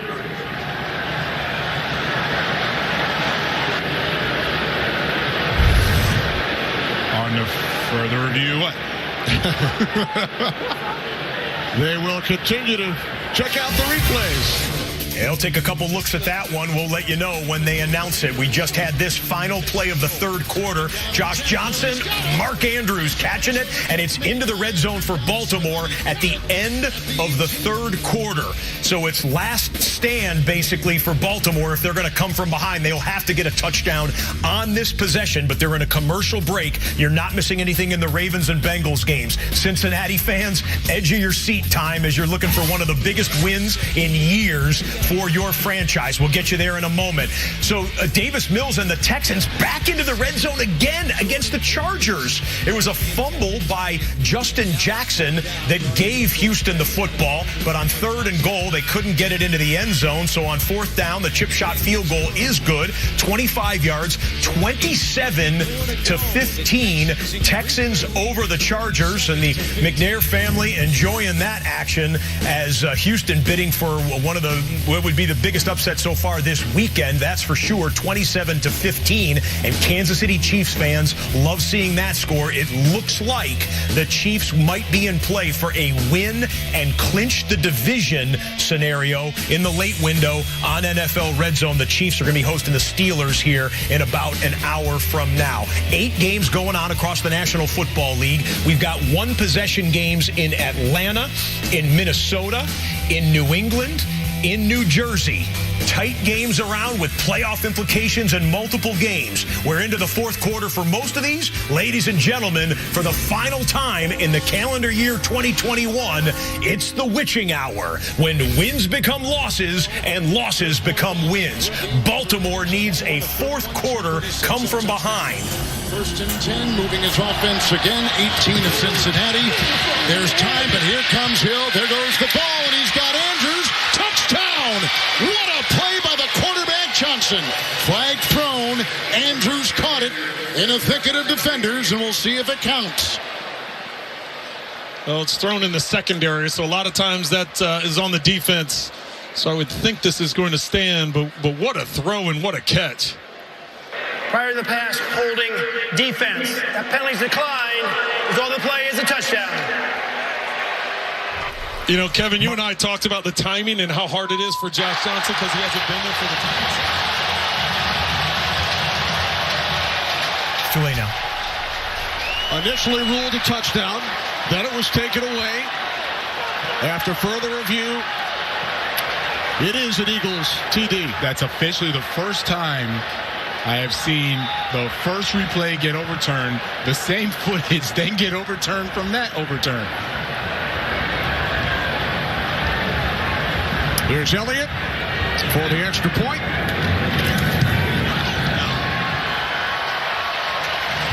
We now welcome in Mike Pereira. So, Mike, what did you see during that sequence? And now we go live to this Minnesota-Los Angeles Rams game. We are into the fourth quarter.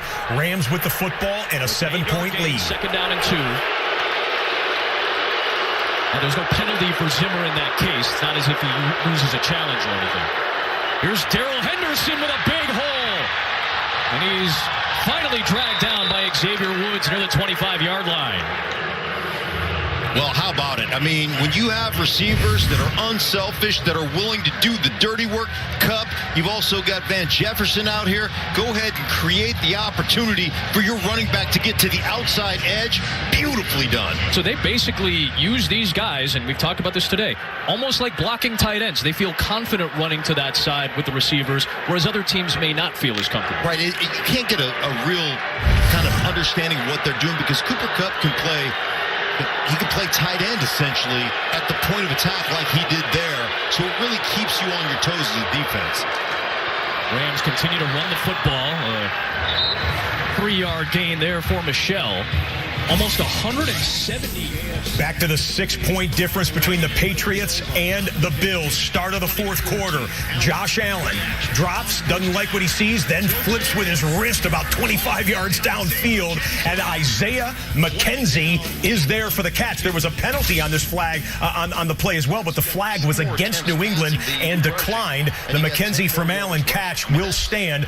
Buffalo is into the red zone against the New England Patriots. Again, the Bills trying for a huge division win after losing at home to the Patriots just 3 weeks ago. And Odell Beckham can't dig that one out of the turf in Minneapolis. Incomplete pass for the Rams. Goals on a couple of occasions today. Singletary driving. Patriots have 4 defenders to push him backwards, and forward progress will get him a yard. Lawrence Guy had his body in there for right there, patting himself on the chest. That's mine. 3rd down.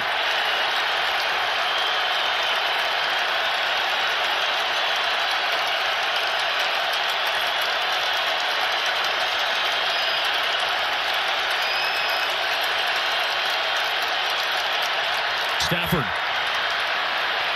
looking downfield, coming back to the ball. Tyler Higbee to the rescue for the Rams. 16-yard line.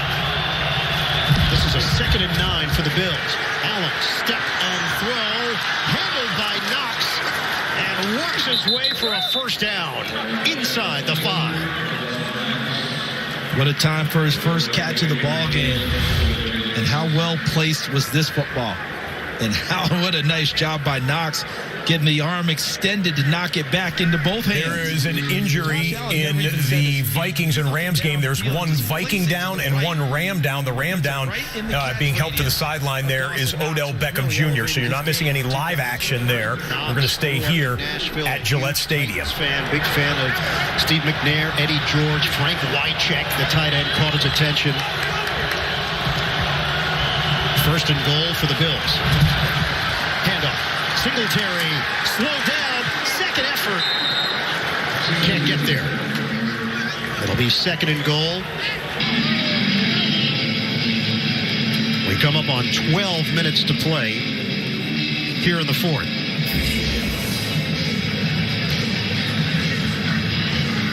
This is the time where after the running play, do you go quarterback run? Do you go zone read with Josh Allen?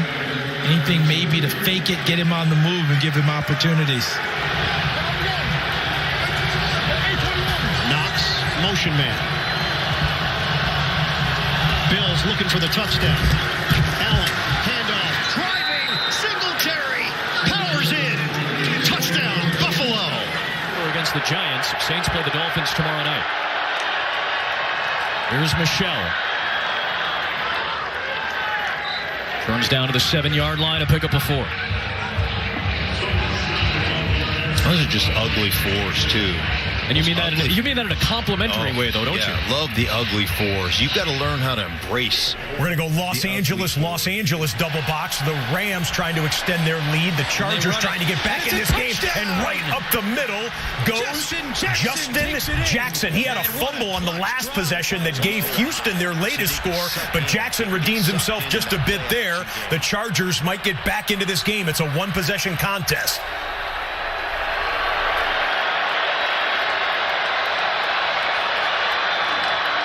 Stafford looking for Kupp in traffic. That ball came out loose. It's going to be ruled incomplete, I believe. And the Bills line up to go for 2. Fake it. Allen. And that will be picked off. Kyle Duggar. 2-point try is no good. And Harrison Smith, who's back into the lineup. A key from Minnesota came in to finish off the PBU. 3rd down and 6 for the Rams offense.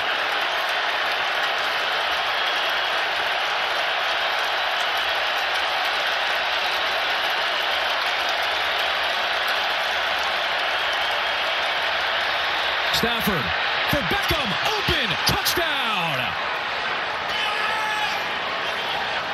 And a little gritty from Odell Beckham Jr. with Justin Jefferson watching on the other side. He just juked Dantzler at the top of that route. Watch him just... OBJ trying for the gritty celebration there. He hasn't had a lot of opportunities to do that, but made some plays so far being a Los Angeles Ram. On the right side of your screen, 2-point conversion for the Chargers is good.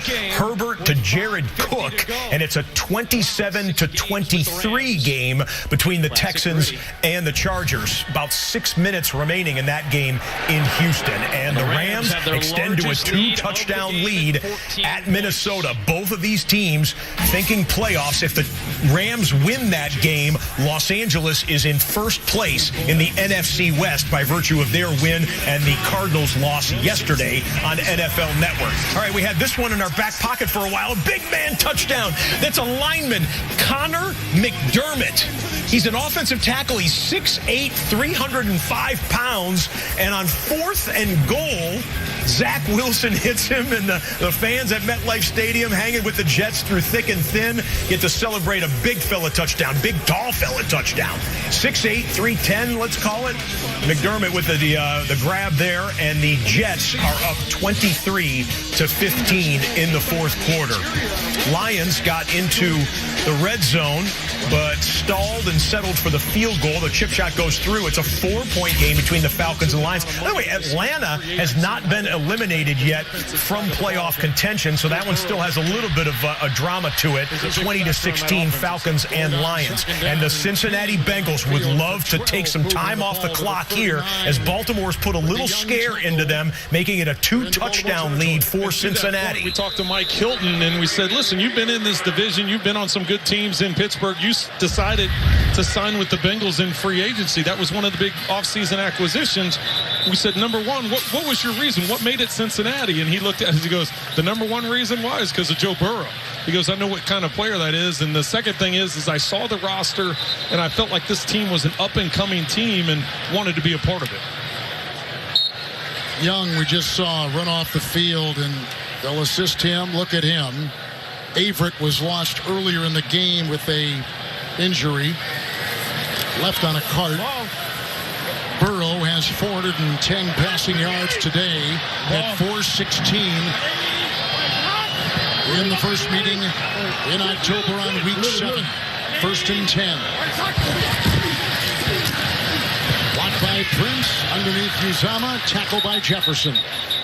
Near the 35 on a gain of 4. And with that completion, Joe Burrow is nearing a career high in passing yards. Granted, he's a second-year player, but he's over 400 yards passing. Joe Burrow with one of the performances of his young professional life as well. There you see some graphic support of it. 400-plus yards and 3 passing touchdowns. Fantastic performance in a game that Bengals fans have had circled for quite a while. They're 11 minutes away here from sweeping the Baltimore Ravens. They have already swept the Pittsburgh Steelers. What a Christmas weekend it would be if Burrow and Chase and the Bengals can pull off this massive victory in front of the home crowd in the jungle. Chase has been rekindled today after a couple weeks of not maybe flashing the way he once did. A 22-yard catch and run. He's had a big day in over 100 yards receiving this afternoon. Kevin, you said it. This is multiple times today where they've hit him on the drag route underneath, and he's been able to convert it for a big gain. That's because his ability to run after the catch. So much of what he did early in the season was big down the field throws, and teams are emphasizing and trying to take that away. So what do? You hit the underneath stuff and let him, once he gets the ball in his hand, make the magic happen. No runs on this drive. Isn't that something? 6 through the air. And a timeout. You can see at the bottom of your screen there, Zach Taylor running down. He used to play quarterback, so he's a pretty good athlete. Fast. That was a 30-second timeout. It was. Yeah. So the Vikings down by 2 touchdowns in the fourth quarter, and Minnesota will run play action and throw it out to a tight end screen.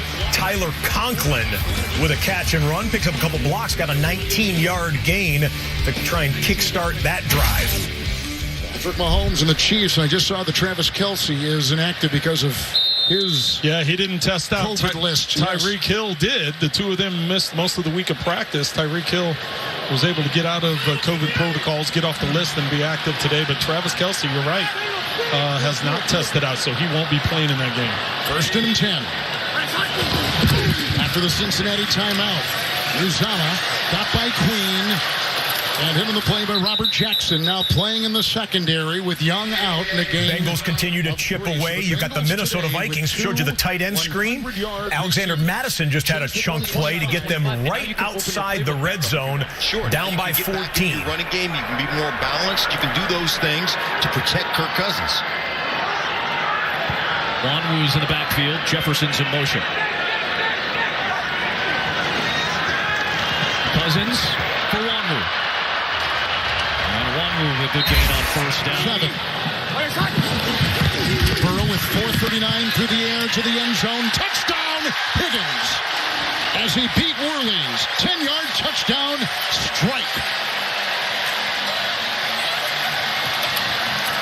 Have a day, Joe Burrow. My goodness. Rifles it in there. Cousins over the middle. Conklin. 1st down and goal for Minnesota. Beautifully done. It's really about situational football. You know what you're getting. You know these guys are all going to drop out on this underneath coverage. You see Conklin in the middle of the football field in zone right there. Beautiful 1st down. Handoff. Not much room for Wanwu. Good job by Hollins to stack him up. This is the 5th time today that the Vikings offense has gone inside the 10-yard line. On the previous... So the Atlanta Falcons, prior to the 2-minute warning, just want to work some clock, get some 1st downs, take care of the football.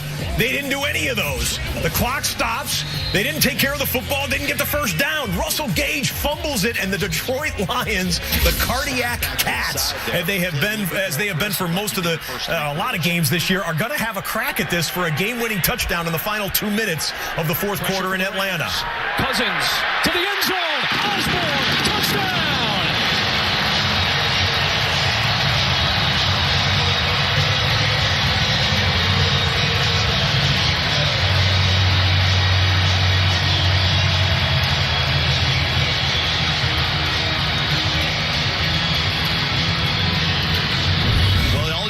is recognize the man-to-man coverage out here, and what you're going to see is inside Osborne right there. We're going to double box in the New England and Buffalo game. The Patriots, clock is becoming their enemy here, down a couple of touchdowns, but with the ball into Buffalo territory. 23-yard line is where that play just wound up. On the right side of your screen, Brandon Staley and the Los Angeles Chargers, they've been trailing to the Texans for most of the second half here. 3.5 minutes remain.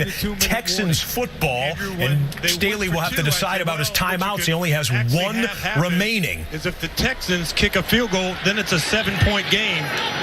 But you don't want the Texans to be able to score a touchdown off this drive. Freeman hit hard.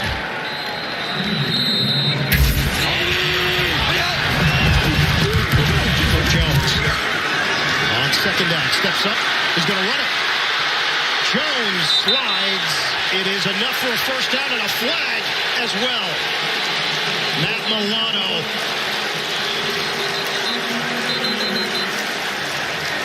Mac Jones is okay. He's up on his feet. He's trying to get his team organized. And hats flew off of the officials in the area. Hats typically fly off when you run out of flags. Milano, again, not malicious, but he did hit the quarterback after he was down. That draws a flag. During the penalty marking in New England, let's show you a goal to go, and it's man ball touchdown right there. Dari Agumbawale, 1-yard touchdown plunge. He's got a game there going on. Jets 23, Jags 21. Just keep in mind the Jags currently hold the #1 pick in the draft. The Lions are 2, the Texans are 3, the Jets are 4. We have dead ball fouls on each team. Dead ball personal foul. Defense, number 58. We have taunting.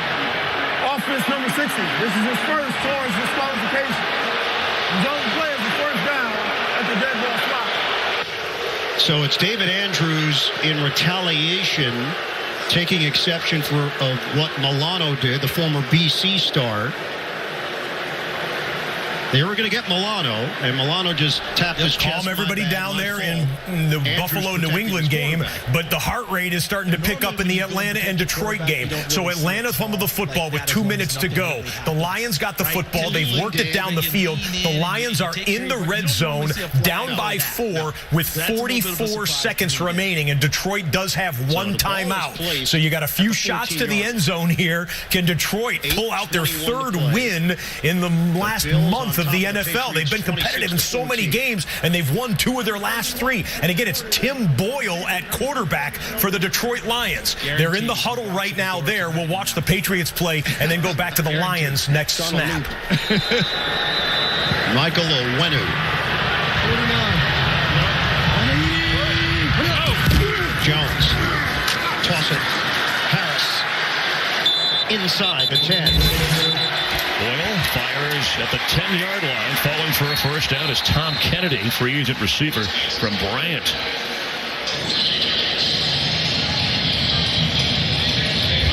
Timeout there. Again, it's Conversation with Sean McDermott at halftime. His main priority in the second half was poise. He also said that absolute for this game, discipline. It's going to be key the final minutes here. Great point, Evan, how each team handles that. 2nd and 4. Spin. Harris. What an effort. Harris lost the ball at the end of the play. Official signal, touchdown, New England.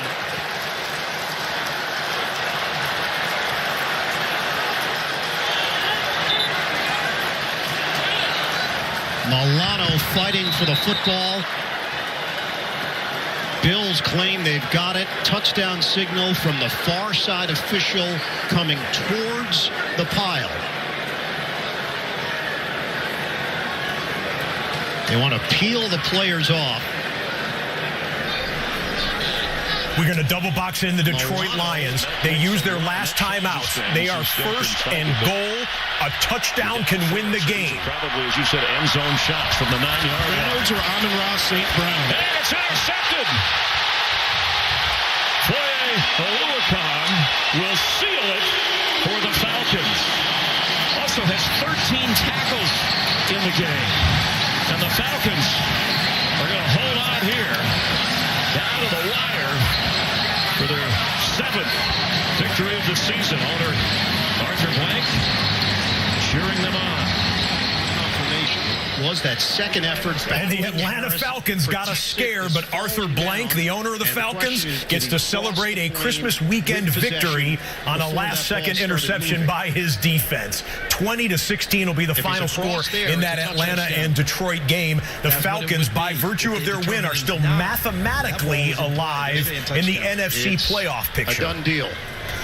Extra point. Nick Folk. 26-21. Buffalo. 7:35 to play here at Gillette. Philadelphia up by 17 in the fourth quarter and back into the red zone, and Jalen Hurts with a nifty play fake gets his man wide open. That's tackle eligible Lane Johnson. We've seen 2 big man touchdowns in the last 10 minutes of NFL red zone action. The offensive tackle, one of the stars of the offensive line in the NFL when he is healthy and right, puts Philadelphia up to a commanding 27-3 lead. So Los Angeles would love to work some clock and get some more first downs. Got to go to one of the best wide receivers in the game, maybe the best wide receiver in the game. Cooper Kupp on 3rd and 6 comes up with a 37-yard reception, and now Los Angeles wants to work this clock on first down and make Minnesota start thinking timeouts. Kupp is over 100 yards receiving on 9 catches this afternoon. Michelle on the cutback. Alexander and Smith and Peterson, all three of them team up to knock him out of bounds. Well, the Chargers defense has just completely let them down. They have no Joey Bosa today, out with COVID, but Houston has just gone down the field when they have absolutely had to, and they add on another touchdown. Nico Collins, the rookie wide receiver, with a grab from Davis Mills, who's put together a nice game, and Houston looks like they will upset Los Angeles. It's not over yet. We'll let you know if the Bolts get back into it, but they're down 2 possessions with 2.5 minutes remaining. Kansas City fans, get ready for an atmosphere at Arrowhead coming up in the next 45 minutes or so, because KC looks like they're playing for the division title this afternoon. Gets stacked up, nothing doing. Great job by Nick Vigil. Well, last gasp for the Baltimore Ravens. About 8 minutes remaining, down by 20. They go for it on 4th and short in their own territory. And the Bengals, Trey Hendrickson and friends are there. Cincinnati, the celebration is getting close to kicking off as they look in command with a 20-point lead and the football in Baltimore territory. The Bengals have not swept as the Jets are going to try and work some clock here. We'll dip into play. The Bengals have not swept the Steelers and the Ravens in the same season since 2009. They're 8 minutes away from pulling off that feat. The injury.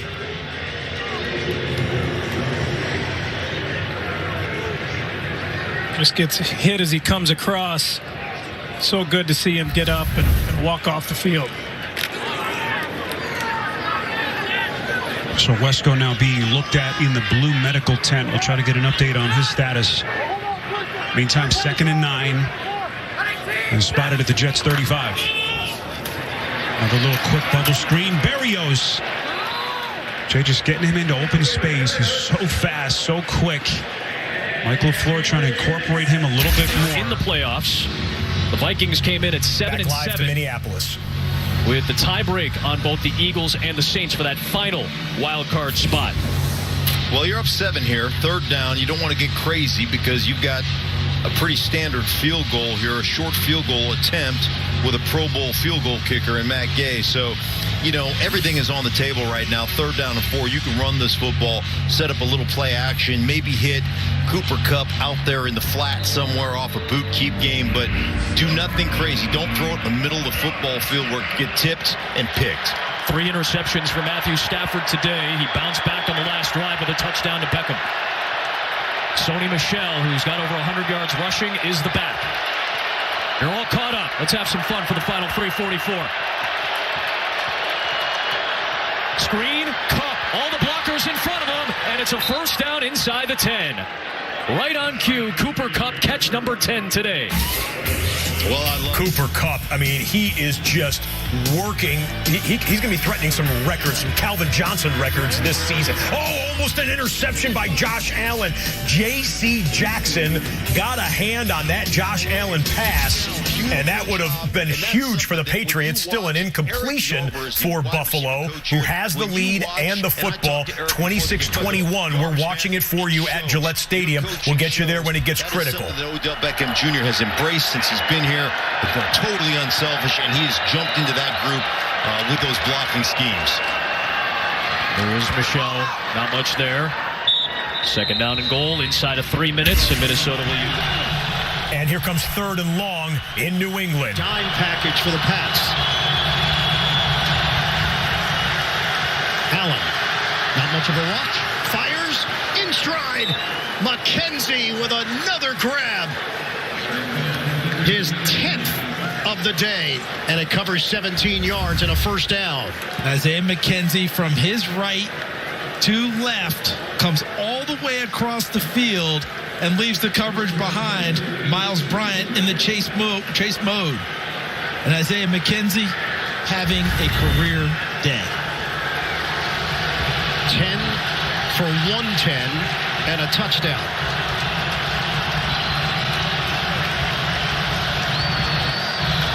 First down for the Bills. Fake the running play. Allen rifles. It's McKenzie.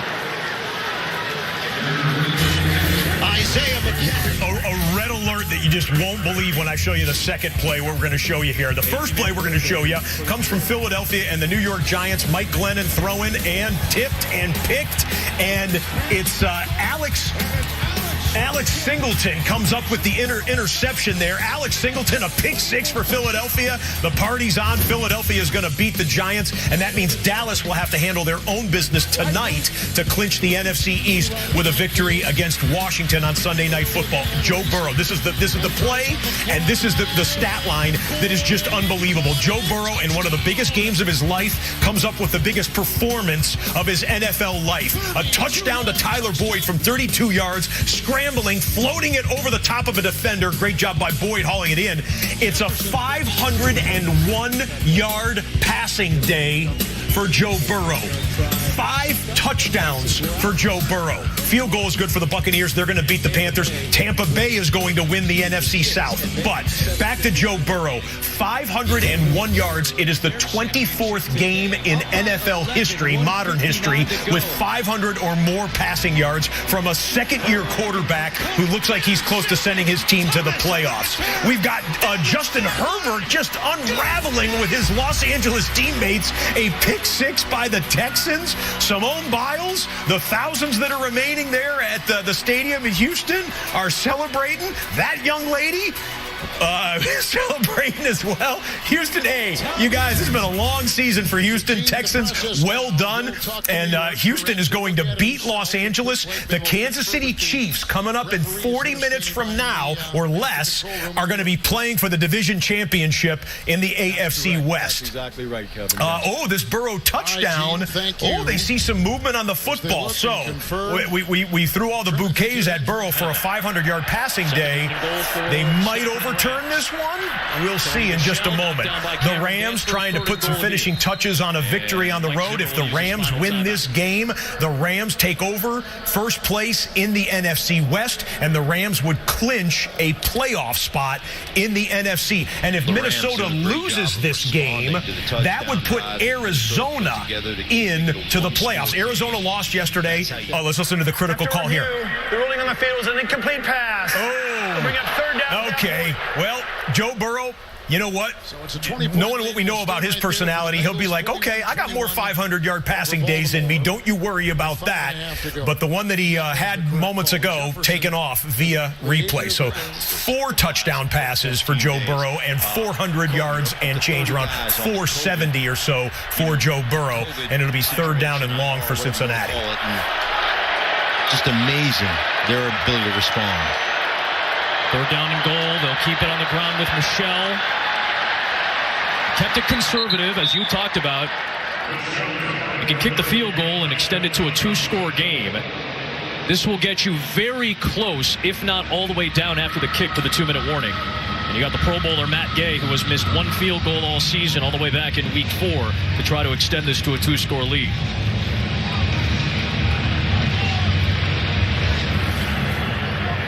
Vikings this season have had a lead of at least 6 points in every game this year.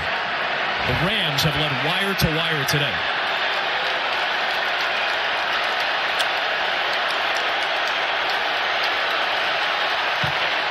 They lead it by 10 with 2 minutes to play. So it's 3rd and 20 after the official review took the touchdown off the board. Here's what happened on 3rd and 20. They're going to let Burrow throw for it. Good pass protection. Just a 3-man rush by Baltimore. He's got all day dancing around. Now he decides to run out. He's going to get sacked. No, he's not going to get sacked. He's still standing up. The moxie on this kid. Throwing back across his body. Chase had a play on the ball, but well done by the Ravens defensive backs. I mean, they had 8 guys in coverage, so you figure they could stop him on 3rd and 20, and they do. But the last laugh looks like it will go to the Cincinnati Bengals. 5 minutes remaining and a 20-point lead. Bills on 3rd and short. Allen. It'll depend on the spot, but they twisted his body sideways. He did not get this. A first down would have forced the New England Patriots to start thinking about timeouts.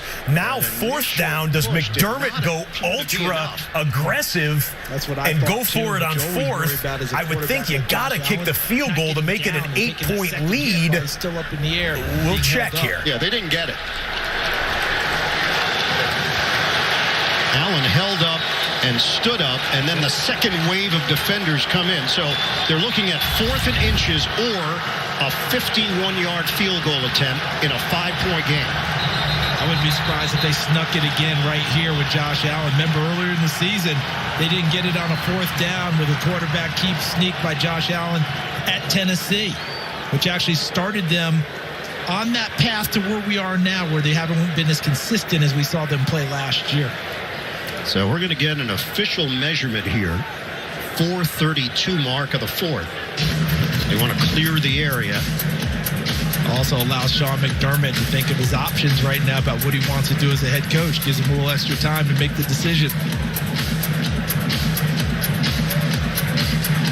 Full extension. It's short. With their personality, that offense stays on the field, and they go and pick it up here. I think Sean McDermott will... Well, Chargers still fighting in the final 38 seconds of the game. They get down to the goal line, and Justin Herbert looks to the end zone. There's his man, Josh Palmer, on the touchdown. Fantasy implications, perhaps, for some of you with the quarterback or the wide receiver. But it's too little too late. With 34 seconds remaining, they would need 2 more scores and 2 onside kicks to recover and to come back. Houston, looks like they'll seal that game up. Well, Buffalo, 4th down, offense in the huddle. A first down here would make the Patriots start burning timeouts. Buffalo going for it on 4th down for the 4th time today. Play clock was set at 15. Now it's rolling. 4th down for the Bills. Allen, fake it. Running. Allen, the cut and the first down. Josh Allen, the instincts, and a phenomenal move to pick up 8. He made this call right by his move. A little hesitation there, and then the cut inside and picks up the first down.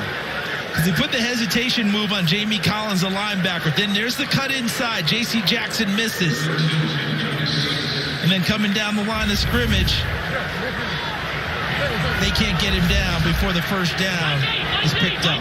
What a play by Josh Allen. They had an opportunity to get him, and he doesn't let it happen. Patriots have to hold Buffalo to a field goal. 3:38 to go. Zigzag move by Singletary, and he's cut down by Gottschall. Timeout taken by New England with 3:35 on the clock. Patriots have 2 timeouts left. We'll come back. Buffalo with possession. They've got for the rest of the weekend. Okay. We're doing some playoff calculations out here. We think by all of the outcomes that we're seeing and what we've already seen that the Cleveland Browns got a little bit of a boost today. They had a tough loss to the Green Bay Packers yesterday, but the Browns cannot be eliminated today based on all the math that we're doing. Eliminated this weekend from what we understand.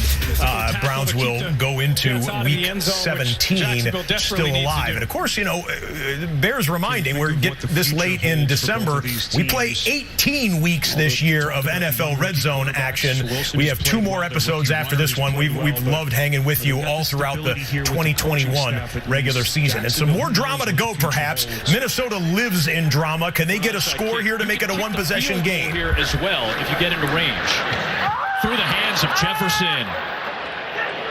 Rare miscue there. So you're on 3rd and goal from the 1-yard line. Adjusting the play there. Offsides. And he this could be a killer. Early. Yeah. Full start on the Jets.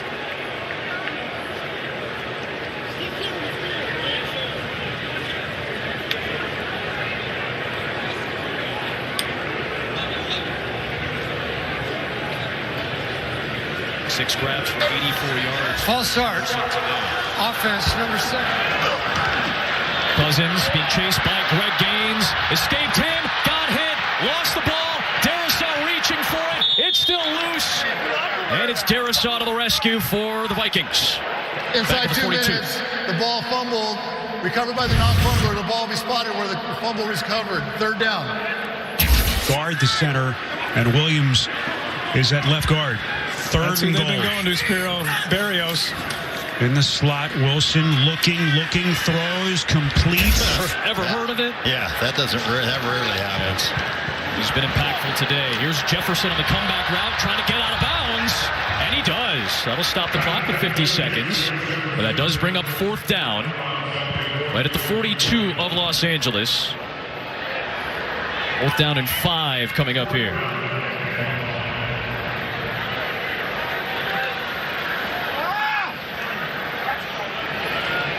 Up and down year for Minnesota. They haven't had a 3-game losing streak or a 3-game winning streak all season. They've alternated these little packets of wins and losses, sitting at 7-7.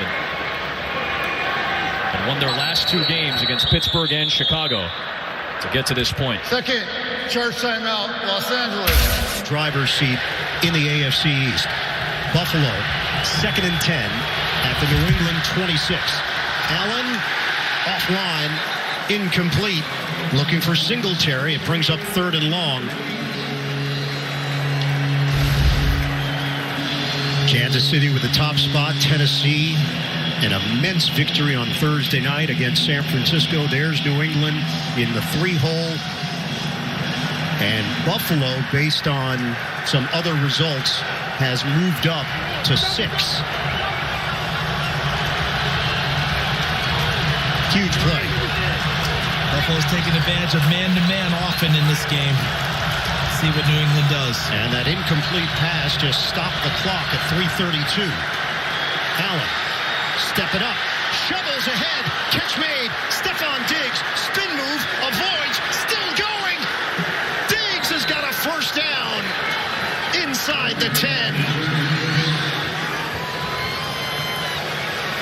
If it's not there, make it up.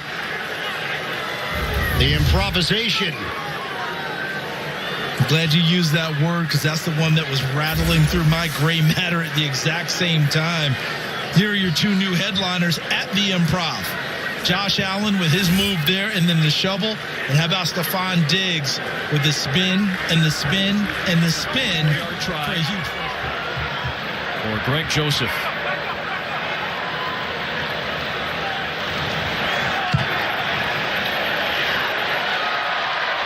Perfectly kicked. Singletary squeezes through and gets hit just inside the 2. Timeout called by New England. 2:34 left on the clock. Stay tuned. NFL Today update. Adam Amin, Mark Schlereth, Shannon Spake down on the field. Our fantastic Fox Sports crew. Again, just thanks for joining us today. We're very fortunate, happy, lucky to be here. Give me a sense of what you've seen today. Rams on the road. We know how tough of an environment this is. What did you think of the response? Well, I thought it was a great response by the Rams, obviously. The way they've been able to control the line of scrimmage, the way they've been able to run the ball. Not a great day for Matthew Stafford, but again, a great connection with Cooper Kupp that kept them alive in the passing game. And then Minnesota just continuing to fight here, which has been really good to see, both offensively and defensively, being able to create some turnovers. They have kept themselves in this football game. Well, sure enough. A tight ball game throughout. Had to make play after play. If you're a runner, you better cover the football. They'll be punching at it. Allen tosses. Touchdown. Dawson knocks on the receiving end. And Buffalo Bills. And the Buffalo Bills appear on the edge of a huge division win. And the Rams have just clinched their NFC win. And the Rams have just clinched a playoff spot. No timeouts for the Vikings. So it's 1 kneel down. And the Rams will take first place in the NFC West and clinch at least a wild card spot in the NFC playoffs. Well done by Los Angeles on the road. They'll go to 11-4 with this victory over the Vikings. And the Vikings loss, as the extra point is good, the Vikings loss clinches a playoff spot for the Arizona Cardinals. So Cardinal fans, you had a bitter loss yesterday at home, but you are into the 2021 postseason by virtue of at least a wild card, and the NFC West is still yet to be determined, although they dropped out of first place with the Rams taking over that top spot. Joe Burrow had the touchdown throw that put him over 500. Well, there's still less letting Burrow throw for some reason, and why not go deep? And why not hit Mixon? We got fantasy stats here and there and everywhere. How about a 52-yard completion to Mixon? It's 525 yards for Joe Burrow, the third most in NFL history. Norm Van Brocklin had 554. You had Matt Schaub of the Houston Texans back in the day with 527. Warren Moon also had a 527-yard passing day. Ben Roethlisberger at 522, but again, 525. Only Norm Van Brocklin, Matt Schaub, and Warren Moon have ever thrown for more in an NFL game than what we have witnessed Joe Burrow throw for in a massive win for the Cincinnati Bengals, who take over first place, sole possession of first place to end the calendar year 2021 in the AFC North. Enjoy it, Bengals fans. Congrats. Out on the COVID list. One of a number of key pieces missing in this game. They lost James Robinson, carted off with an Achilles injury in the first half. And no Jamal Agnew, no Jahdae Shark. Minute 12, that pass from Lawrence completes. Marvin Jones with a sideline catch. Even though you don't have timeouts, there's still a lot of time with 1:10. Every touchdown from every game. G-men still fighting. Giants get down there, and Glennon, Evan Engram on the receiving end of the touchdown pass. 34-10, Philadelphia will be on their way to a win. Oh, look at it, look at it, look at it in the Pacific Northwest in Seattle. A winter wonderland on Christmas weekend. I hadn't seen the pregame warm-ups of this game yet. I did not know it was this bad. We're going to have some fun here between the Seahawks and the Chicago Bears. You got to love it. That game has no playoff implications, but it'll give us some aesthetically pleasing moments, undoubtedly, as Russell Wilson and the Seahawks will take on Nick Foles and the Chicago Bears. That's right, Nick Foles starting today as the third option for Chicago, with Justin Fields and Andy Dalton out with their respective issues. The first down. Ron Middleton paces that Jet sideline. Activated after missing Tuesday's game with COVID. Just the second missed game of his outstanding career. He goes in motion, and they start on the ground with Rashad Penny. Penny was held in check Tuesday, just 39 carries against the Rams. This is an offense that keep coming off its second. I mean, not all the 12s have found their seats yet in the first quarter there in Seattle, putting on the extra puffy coat. Kurt Warner, lend him your silver puffy coat. All right, can Lawrence make a little magic here? Trevor Lawrence, the number one pick in the draft, going to go inside the 10-yard line. Okay, Trevor. He's fighting for it. Now, this would kind of shake up the number one pick in the draft, I think. The Lions lost 3 times already. And if the Jags come back and win this game, the Lions would be back into the one slot for the draft. And then tucks it. So as we sit at the moment, you've got Jacksonville with the number one pick in the draft, the Lions with the number 2 pick in the draft, and the Jets with the third pick in the draft. But this game could flip things right here. 32 seconds remaining. They need a touchdown to take the lead.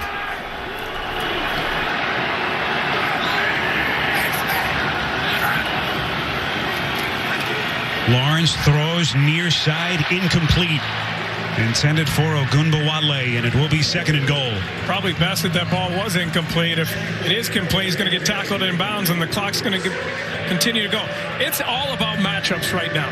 If you're Trevor Lawrence, you're looking for the matchup that you like against this Jets defense. On 3rd and 7 for Seattle on the opening possession, we're going to be needing to look at the yard lines the entire time. Russell, he goes down. A couple of pass rushers get there. I think Robert Quinn get in there on that one too. I think Quinn was in on that sack. The former Los Angeles Rambo, he's terrorized the Seattle Seahawks in years past, and gets home for Chicago on the sack. 2nd and goal, Jags. Lawrence throws. That pass play was nearly picked and then caught.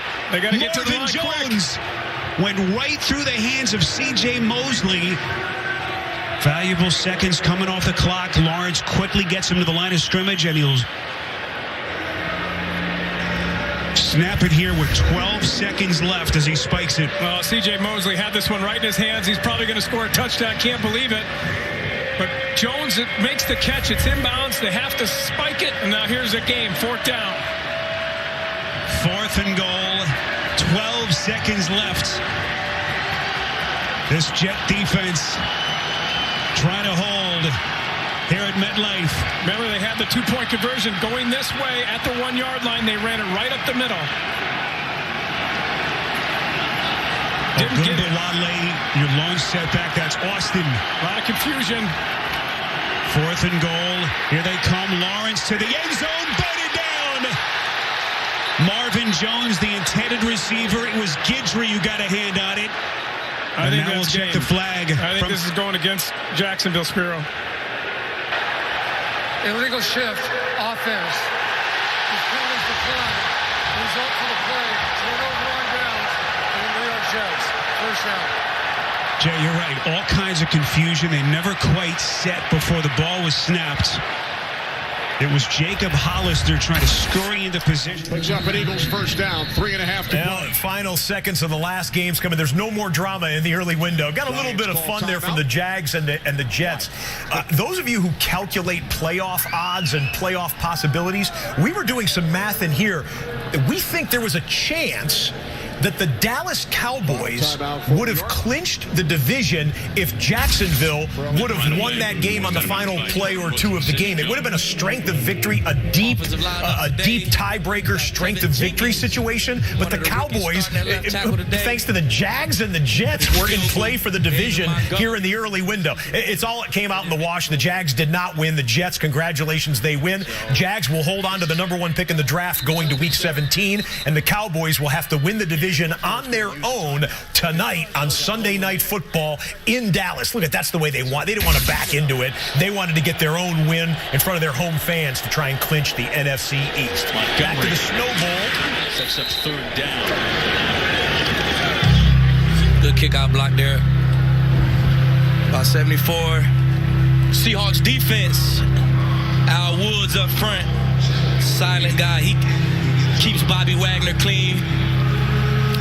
Bobby Wagner, the quarterback. For the Bills would move them to 9-6. A loss for the Patriots, 9-6. Well, it's last gasp for the New England Patriots, 4th and 7. The Bills can win the game on this play. It's the game of the year in the AFC East. First place goes to the winner. Mac Jones has to make a play here, or the Bills take it. 4th down. Mac Jones sets, throws, first down. Kendrick Bourne with the catch into Buffalo territory. The Patriots still alive with 1:35 left. Excellent coordination between Kendrick Bourne and Mac Jones. Bourne coming back to an area to get open for his quarterback. In Buffalo territory at the 49. Jones incomplete. Sliding attempt by Bourne stops the clock with 1:22 to play. And Buffalo takes the opportunity to get some fresh pass rushers out on the field. When you're going with this hurry up and rushing a passer every play, helps to have a chance to rotate. And that's something Sean McDermott, Leslie Frazier believe in. A lot of extra defensive linemen rotate them throughout the game, trying to keep them fresh. 124th all-time meeting between these two franchises. New England 77-45-1 against Buffalo. The Bills have racked up 429 yards of offense. 2nd and 10. Jones, incomplete. Bolden, the intended target. Rousseau gets in the face of Mac Jones. What's at stake? Buffalo win. You control your own destiny in the AFC. Same story for the Patriots. Bills have the advantage holding the tiebreakers over New England and Miami. We showed that schedule. Miami definitely has the tougher sledding of the three down the stretch. That New Orleans game's a Monday nighter. 3rd down for New England. 1:18 on the clock. Jones. Incomplete. Kendrick Bourne, the intended receiver, and now New England down to its final down potentially once again. 4th and 10 for the Pats. Jones is 14 of 31 for 145 yards and a pick.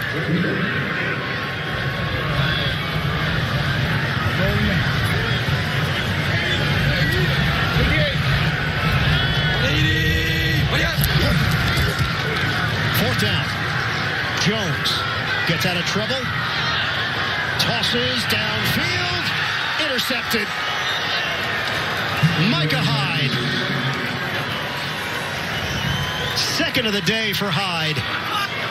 And good night from Foxborough. The Buffalo Bills secure the win. Really was a matter of which player, whether it was Hyde or Poyer, and how fitting that the two of them are next to each other with a chance to seal the victory. You talk about joined at the hip, maybe the best safety tandem in the NFL. Is an eligible receiver. Second interception of the day for Jones.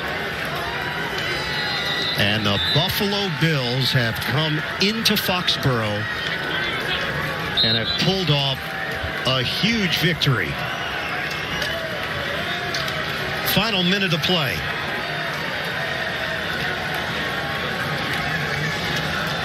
They have scored 30 points or more in 9 games this season. They will move to 8-1 in those games. Lost today. And a little fourth down for the Philadelphia Eagles. They can get into victory formation if they convert this. Well, didn't get there. So the Giants are going to get the football back. Okay, about that Buffalo game. The win puts Buffalo back into first place.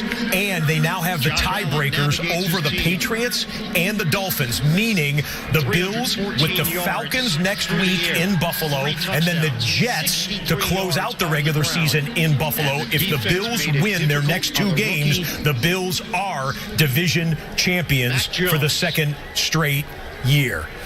Bills have had a bumpy ride. They've been 4-5 in their last 9 games, now 5-5 in their last 10 games, but a massive win, and it has to feel good after that. You know, all that, those crazy circumstances on the Monday Night Football and the crazy weather in Buffalo between the Pats and the Bills a few weeks back.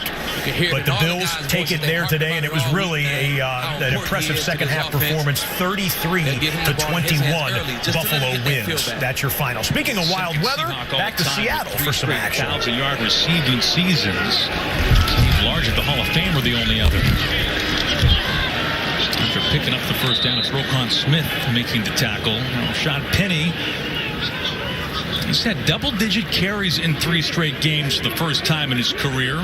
He's been hit with just about every kind of an injury. Had a breakout game, a career game a couple of weeks ago at Houston, 137 yards and a couple of touchdowns, but held in check Tuesday versus the Rams. Yeah, not much there. The Bears doing a good job controlling this line of scrimmage. Feed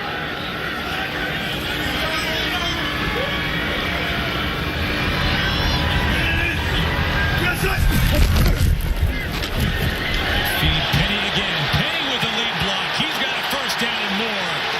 And he's sliding through the snow. Big game from Rashad Penny. Finally tracked down by Thomas Graham as Penny picks up 25.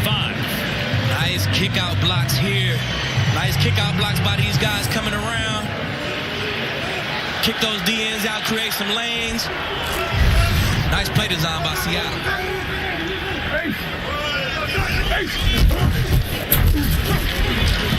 Penny again. A gain on first down. Seahawks going with a little tempo. Keep Chicago off balance. When we were talking with their offensive coordinator, Shane Waldron, he said that the best form of this offense is when they can get the ground game going and set up the play action to Tyler Lockett in particular. A good start on the ground this drive after 3 and out, the opening possession for the Seahawks. Here's Shane Waldron, his first year calling the plays. DJ Dallas spins off a man, but then brought down at about the line of scrimmage. Alec Ogletree, second leading tackler for this Bears defense. Robert Quinn getting involved. He created that pressure in the backfield, disrupting that run. His coach talked about how well he's playing on in the run game as opposed to the pass. Third down here. Now, third down, a major story for the Seahawks. 30th in the NFL. On 3rd and 4, Wilson to pass. Wilson taking a shot, looking for Metcalf in stride. Touchdown, Seattle. 41 yards for the score.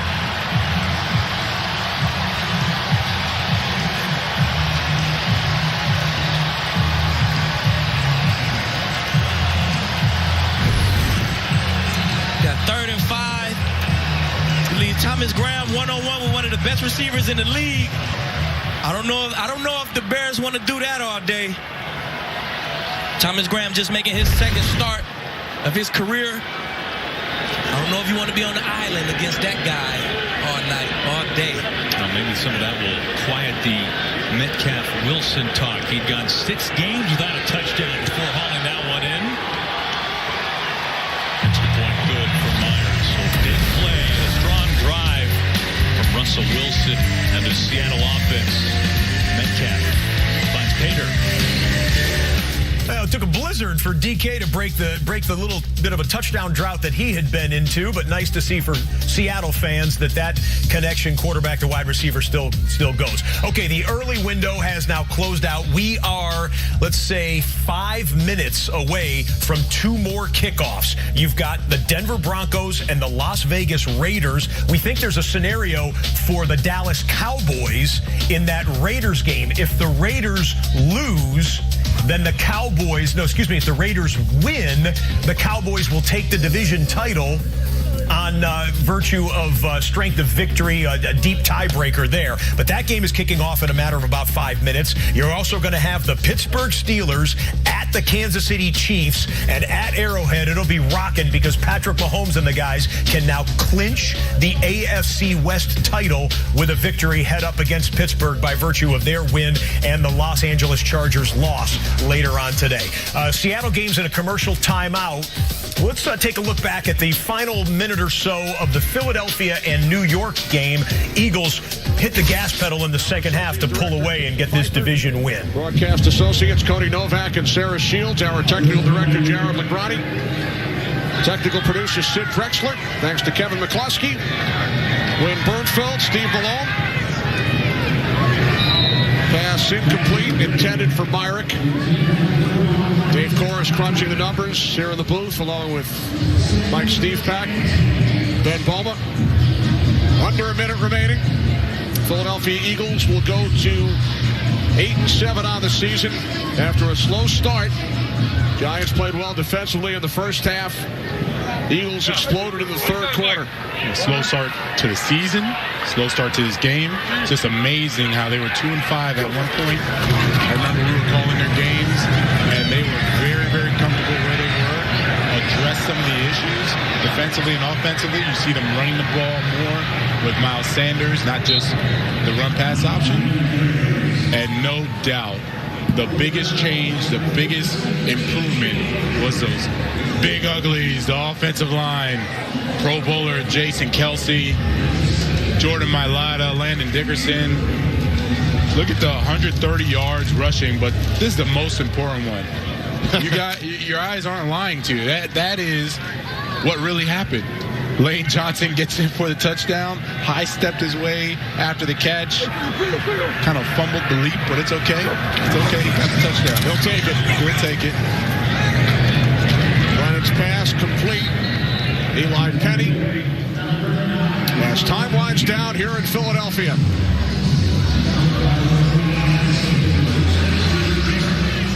The turning point, the Rodney McLeod interception early in the third quarter. With the score tied at 3. This was a team on a mission in the second half. They woke up, recognized who they are, where they are, what point of the season they're in. And every phase of the game, they stepped it up in the second half. So Nick Sirianni, their head coach in quarantine during the week, returns to the sidelines. And we come back to the snow game in Seattle. Nick Foles, former Super Bowl MVP, with his crack at starting in 2021. He's also had COVID. Montgomery cuts back. Just like Bobby Wagner was talking about. He delivers the blow and picks up a first down. Finally brought down by Jordan Brooks. Huge hole in the middle of that line. Great job creating that hole and great job finding that cutback by Montgomery. And that's what I expect to see from the Bears. A bunch of runs, keep it on the ground, slow the game down, get those linebackers to come up. Then you will be able to hit play actions over the top. That's what it sounds like to run over Sidney Jones, unfortunately, for the Seahawks DB. Gain of 11.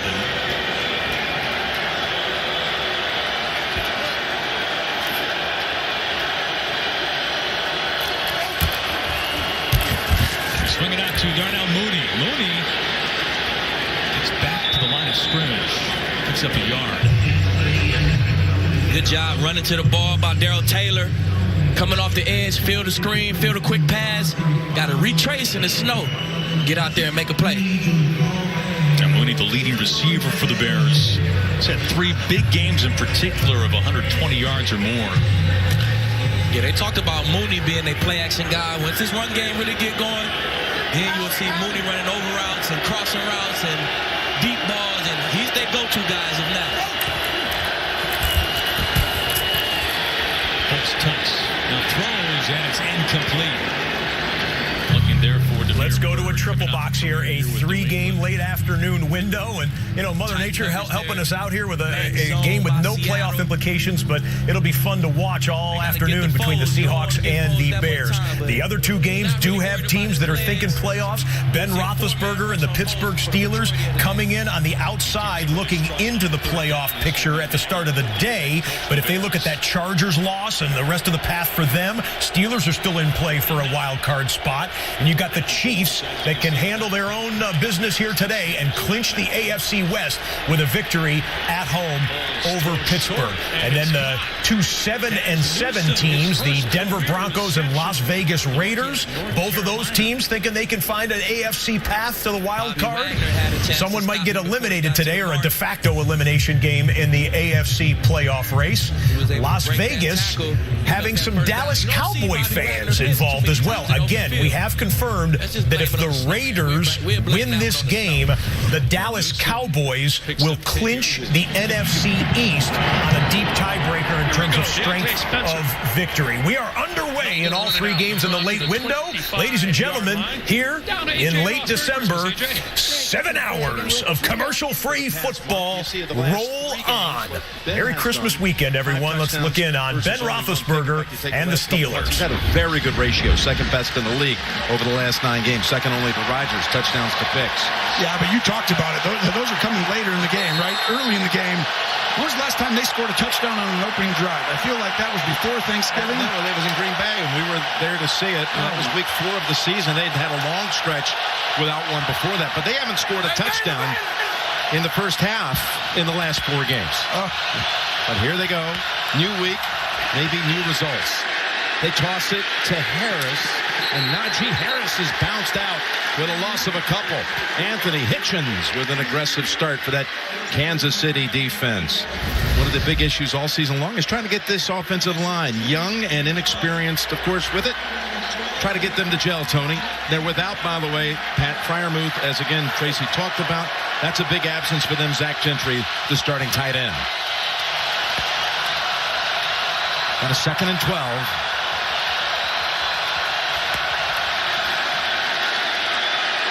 Here's Roethlisberger looking for Johnson, and he's able to pull it down. Up and Nobody like to play in the cold, Aaron. Another 3rd and long for Chicago. Bulls in a tight window completes Marquise Goodwin, who was out last week. He hasn't had a catch since before Thanksgiving. And he moves inside, outside, and watch him go up and get that. Jim, that's not where the ball should be thrown, but it's such a perfect spot. It's 2-man. He's doubled there. You didn't see the safety.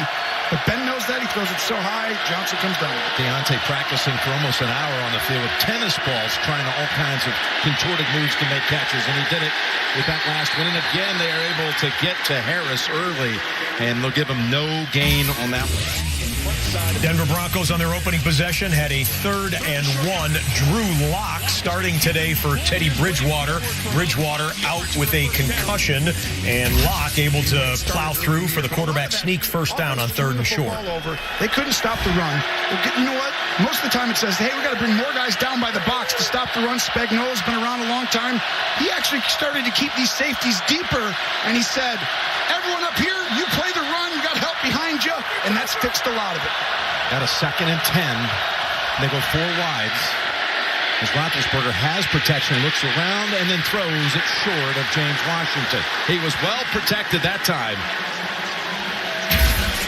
They definitely won't run that football today, especially against this defense. This defense gives up a bunch of yards. They get a little stingy in the red zone, but in the field, a bunch of yards.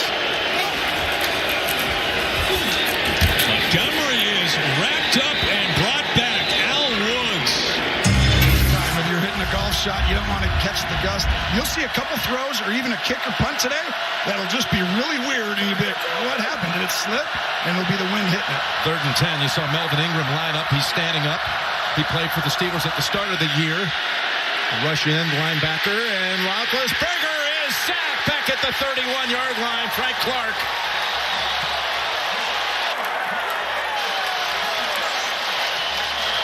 Like Big Woods in front of me, man. Keep me clean. Let me run and make all the tackles. You do all the dirty work. Big Woods is probably a better first name than Al Woods. Another 3rd and long. Bears been able to convert a couple of times on this drive. Empty set for Foles.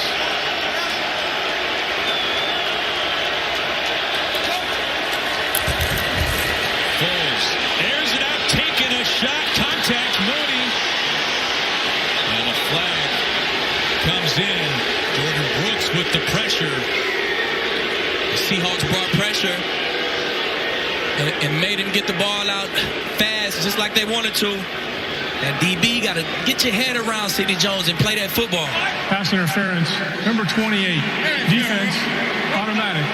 First down. That's Hugo Amadi. Just off-man coverage. Press in the slot. I thought Amadi was in a good spot. He could just get his head around and find that football. He may have an interception right there. Definitely a pass interference. Foles with the thumbs up. He know. That's what vets do. They just know. They know when they have opportunities to make plays. They know DBs who don't play the ball well give your receiver a chance at all times. Back to the ground in Montgomery. Good run on first down. See Fetty, the right tackle, doing a great job.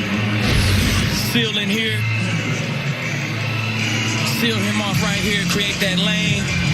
Let Montgomery do the rest. Pickup of 8. Montgomery has led the Bears in rushing all 3 years since being drafted. Well, the red zone has been such a problem for this Bears offense. Can they finish this drive with 6? 2nd and 2. Montgomery sets up 1st and goal for Chicago. It's one of the strong points for the Seahawks is red zone defense. They do not give up points. 4th in the league in scoring defense. 20 points a game. Well, if we back it up a little bit beyond the red zone, trips inside the 35 last week against the Vikings. 7 trips, just 9 points. In fact, the Bears needed all 60 minutes to score their only touchdown. It came as time expired against the Vikings. Yeah, it was a sloppy game. Sloppy game last week. Got to get better at it this week. They're going to take a TV timeout there. The other 2 games are in commercial break. Let's see. I think Arrowhead will be coming back in just a moment. Pittsburgh punted to Kansas City, so Mahomes and company will begin on their own 27-yard line when they come onto the field. Patrick Mahomes, one of the highest volume quarterbacks going, 39 attempts per game, 2nd most in the NFL for Mahomes, next to Tom Brady. I think that was good. The thing, though, is that was great. That was unbelievable, and that just reminds me, I got 3 boys at home, and that's just the precious time, right? I mean, just that week of their life, it's such a big deal. Nothing like Christmas through the eyes of a child. My goodness. 1st and 10, first snap of the day for the Chiefs. And it's a running play. Edwards-Helaire. And he is met by a whole host of Steeler defenders, including Loudermilk, who's going to see more time today with Chris Wormley inactive. Away from breaking and Rich there was one of the heroes from last week, Derek Carr, with that impressive last-minute field goal game-winning drive for the Raiders last week, working at home from his own end zone on this opening possession. Pass is complete to Deshaun Jackson. His coaches and team that he gets, when other people get healthy, he still gets to be out there.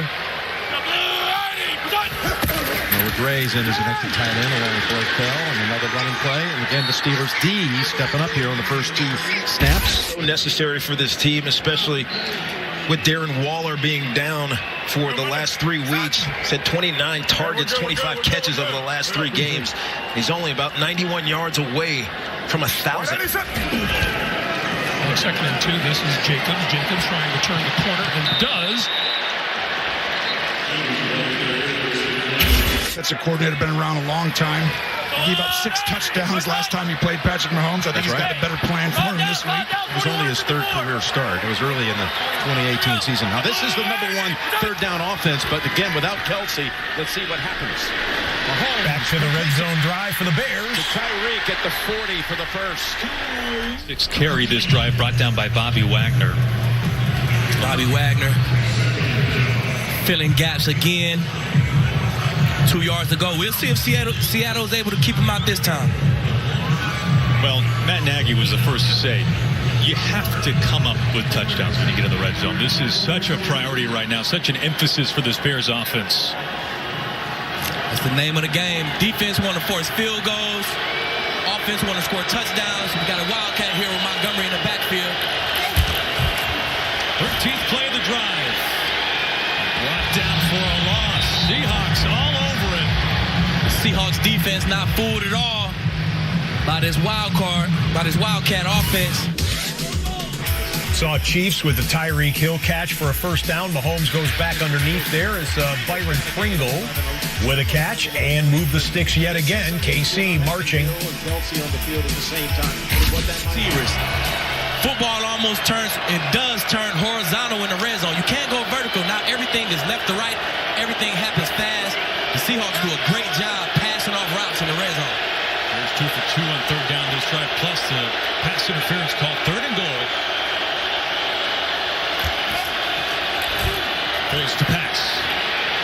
Foles scrambling, tipped, and incomplete in the end zone. There they go again, showing men, running with all the motion. You don't have to play the guy underneath, Kelsey. He always wins one-on-one. Now you can just guard your tight end with one guy, Bell, and add that other guy for Tyreek Hill in every key situation. Here's a first down throw, and it is to the tight end, Bell, you just mentioned. Brooks able to get his hand on the football. Offense staying on the field, 4th and goal. Ball on the 4.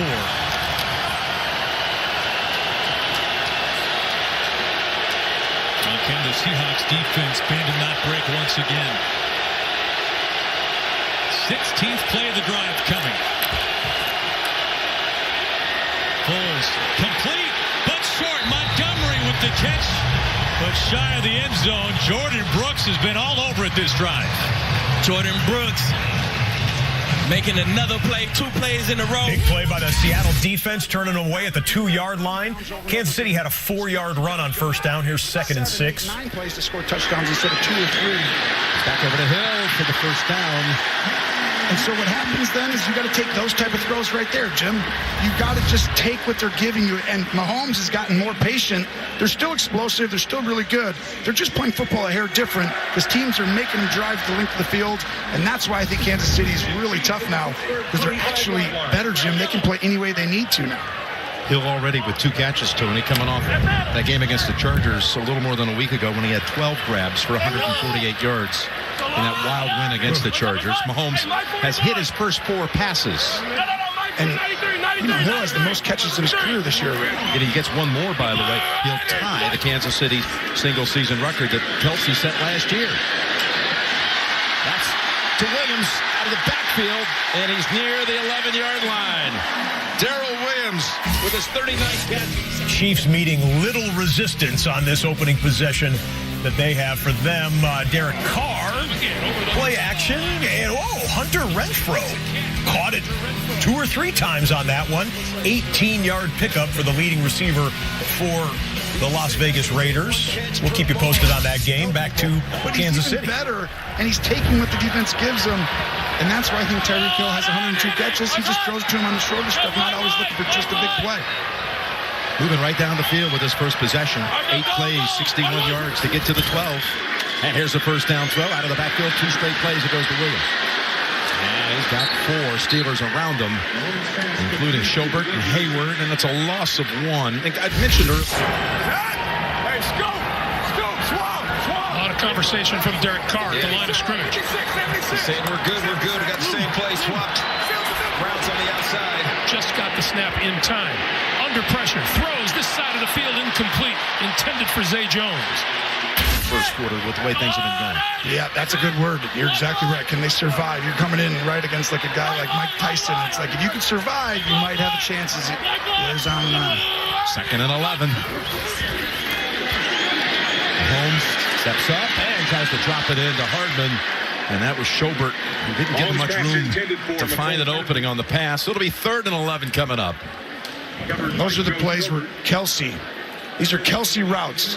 You're going to go up and run option-type routes. And so what you do is you put Kelsey right behind Tyreek Hill. Tyreek Hill goes deep. Kelsey goes up 5 yards and does whatever he wants. And Andy Reid does a great job designing that. But when he's not there, all of a sudden a guy might get covered underneath, as you saw in that one. That gives the Steelers a chance. So Andy Reid.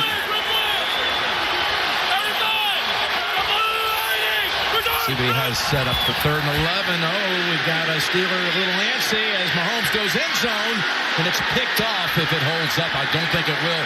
Witherspoon with the theft on what was probably a free play for Kansas City. Outside. Defense, number 97. 5-yard penalty. Replay, 3rd down. So it was Hayward who got a little ahead of it. He'll replay it down 3rd and 6. Yeah, he gets him with the cadence at home. Good job. And Mahomes should have thrown to Hill. Watch this. He gets him offside. He's going to throw outside, but watch Tyreek Hill. He could have just lobbed it right up and over everyone. Obviously, he just throws it up outside. A drive that's taken over 6 minutes. Now facing a 3rd down. Otherwise, they got to bring the new kicker out for a field goal. You know, Pittsburgh's 4th in the NFL in defense in the red zone, Jim, and this is why I think they'll be able to win some of these close games. See if they can buckle up here. And the pass down to the 3 and stopped about a yard short is Noah Gray. The backup tight end today was fighting for that extra yard, and KC has every indication it's going to go for on the 4th and 1. Oh, yeah. They're going to go for this. In this day and age, everybody does now. It used to be kind of like a little bit of suspense behind it. And now it's like, what? They're going to kick a field goal, but Eric Bieniemy, they're bringing in big guys. The problem is this. There's a guy named Cameron Hayward right inside on that defensive line that you don't want to run into. Handoff up the middle, and it's a 1st down and nearly a touchdown for Michael Burton, who scored his first career rush touchdown against the Chargers last week. And he barreled ahead and looked like he might go all the way, and then sudden abrupt into it at the 1. Just an outstanding block by the interior of the offensive line. Watch the center right there, the guard.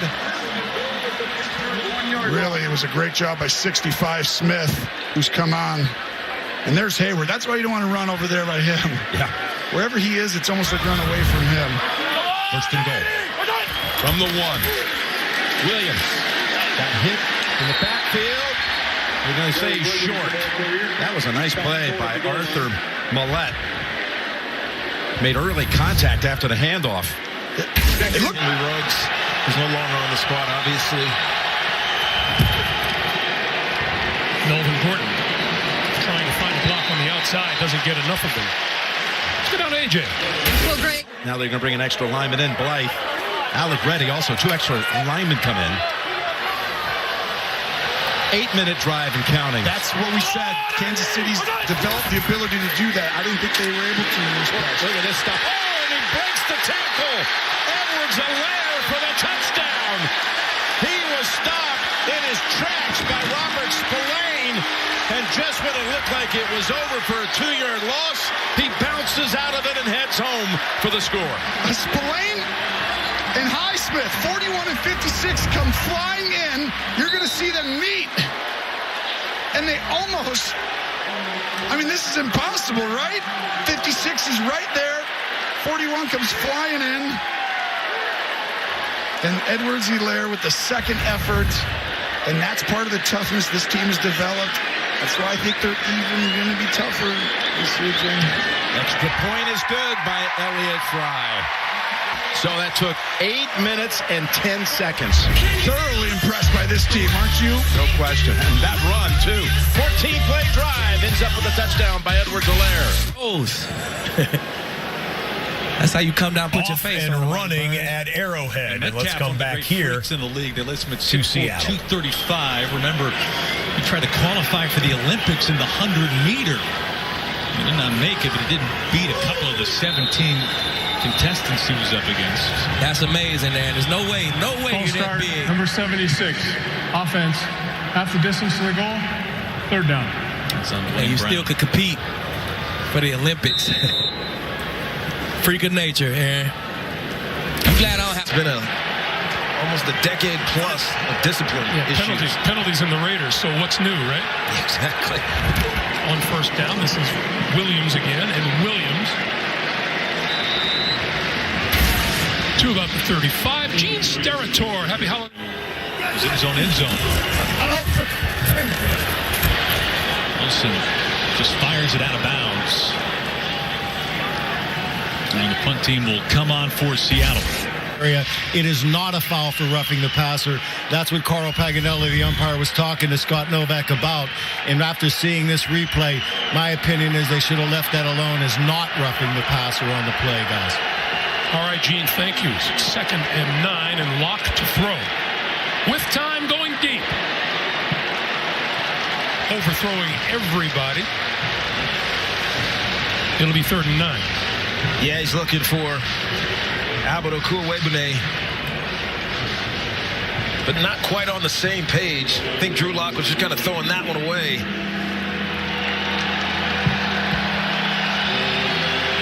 So 3rd and 9, and once again it gets noisy.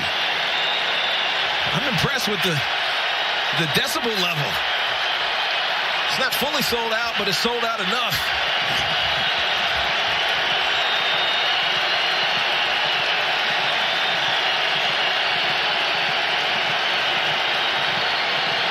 Locke with time. Sideline. It is incomplete. Penalty marker flies. Pass intended for Jerry Jeudy. And Casey Hayward was covering. Casey Hayward, man, this is an interesting penalty here because he's not really grabbing him, but he is grabbing him. Defense number 29. All right, check this out with Casey Hayward. He grabs on, he grabs his shirt, and pulls it apart. Had a punt from the back of the end zone. Shovel out the stripe. This could end up being a snowblower game like they had at New England years back, decades back now. And a short punt leads to a nice return. Daz Newsome dazzled with the punt return deep into Bears territory. Now just into Vegas territory. Locke running out of time, and he goes down. Max Crosby. Max Crosby, his first sack since their Week 6 game. You see him on this side. Day, piercing that snow out of the face mask. 1st and 20 after the penalty. Cuts into that good starting field position. Foles fires a strike, and it's complete. Brought down. Gets some of that yardage back. And it was marked. So that Drew had nowhere to throw the football, and if you hold the ball for 4 seconds, you know Max Crosby's going to get to you. Max Crosby with his own inspirational story. 2nd and 17. This is Javonte Williams.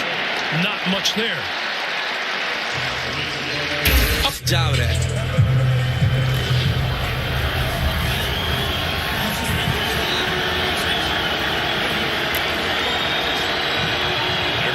Punch it in inside the red zone in their last drive.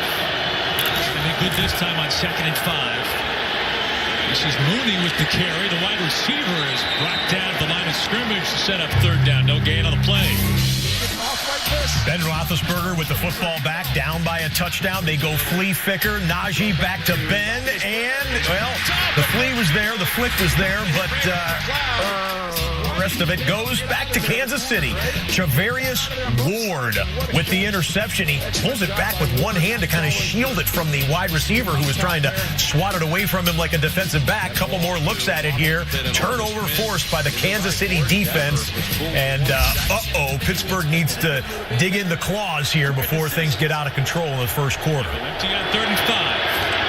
Foles pumps, delivers. It's Montgomery catching it out of the backfield again. It sets up a 1st and goal now. Good job by Foles, just analyzing the defense. Not doing nothing too fast.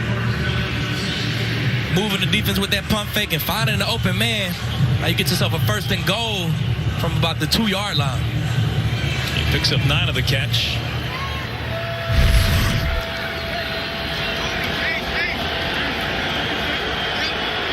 Seattle running the big guys on the field. Montgomery. Bears think he got in. And they're marking him short. 2nd and goal for Chicago. I thought he crossed it. Might get just maybe a step. 2nd and 5. Edwards-Helaire. Hayward's got him. About a yard and a half short of the first. 3rd and 1. That just feels just more physical. It's like these young offensive. After missing a good chunk of time with injury, Herbert backed him up and played well. This is David Montgomery's backfield. See if they call his number again on 2nd and goal. They do. Montgomery into the end zone and a Bears touchdown. And the first snow angel of the day.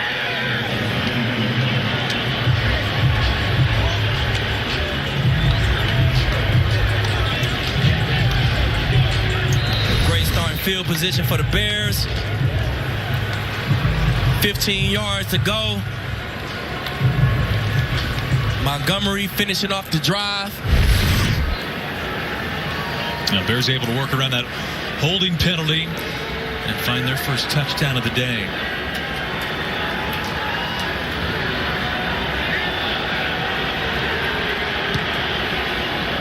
Carlos Santos puts it through to tie it up. Just over 10 to play. Right there, and boom. And back to Arrowhead. That's because Tyreek Hill was right underneath. So TJ Watt comes out. Williams in the backfield moving around. On 1st down. Safety valve for Mahomes. Always hit. The ball comes out. And Tooney comes back to make the grab. Well, a little short today at receiver without Kelsey, so Tooney stepping up. Getting I don't know how many people played him today in their fantasy lineups as a wide out, but Joe Tooney with the catch. Joe Tooney's got his. Oh, wow, look at that. Highsmith comes flying in over there. And what's happened, though, is the ball has to be held a ton because look at these safeties. Everyone's getting deep. They're not coming down. They're staying back. And they all go special, and the ball's got to come out. And that's why I keep saying the more they keep waiting for those big shots, teams aren't giving them up. That goes as a sack and a fumble, actually. Pass. Williams, 3rd catch taken off. Williams takes off to the 5-yard line where he's tripped up out of bounds by Minkah Fitzpatrick. He had a nice block thrown out there by Josh Gordon. You can check out the replays there of the Williams catch and run as we show you a 3rd and 2 on the left side of the screen earlier on the drive. Pringle from Mahomes, moving right down the field. This has the feel of one of these type of games where Kansas City has a lot to play for, to get the win for. The Arrowhead crowd's been waiting all holiday weekend to get to this moment here, and they're staring at a 2-touchdown deficit unless they can bow up here. 1st and goal. 5 yards out. Fakes it. Looking everywhere. Surveying, and throws it for the touchdown. It's Pringle with the catch. And a 2nd touchdown of this opening quarter for Kansas City. And there's that thing we wrote down early, starting off on the report card. We said, and Mahomes magic. And that was it right there. He just threw his 62nd touchdown pass at Arrowhead Stadium, ties Trent Green for the most touchdown passes ever thrown by a quarterback inside this stadium with all of its history. He did a good job staying patient for a long time in the pocket, and then that little flick of the wrist. That's 2 touchdowns in 3 minutes and 2 seconds.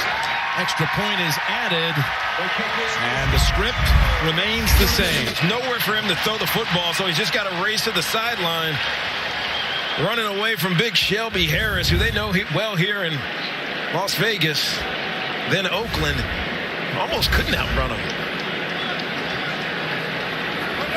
Different than normal for this Raiders squad, Greg. They've been good on 3rd down today, even if unconventionally. Point this way, pass is incomplete off the hands of Jacobs. It'll be 2nd and 10. Little game rewind here. Check out what Derek Carr did on 3rd and 3. Drop back pass. Has time. Now he scrambles to his left. Now he's running for it. So he's like, give me that marker. He gets there, goes out of bounds. Look at all the way. He goes, whoop. Look at, you see that? Yep, see that? First down. The guys get to cheer him on at Allegiant Stadium. Sees that. He will not be afraid to take a shot. It's what was so successful for him in this Raiders squad in week 6. So at some point, that's going to happen. Taking shots down the field is in the Raider Bible, isn't it? That's right. Gunslinger.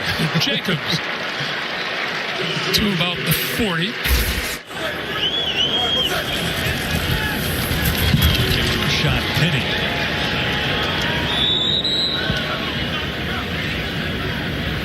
Zone run to the left, not much there. Again, the Bears are doing a good job tackling this.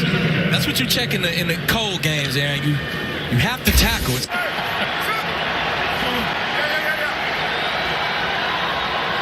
On 3rd and 4. Carr flips it, complete, and out to midfield, or close to it, is Zay Jones, but it's enough for a first down at the Raider 47-yard line. Again, another 3rd down conversion.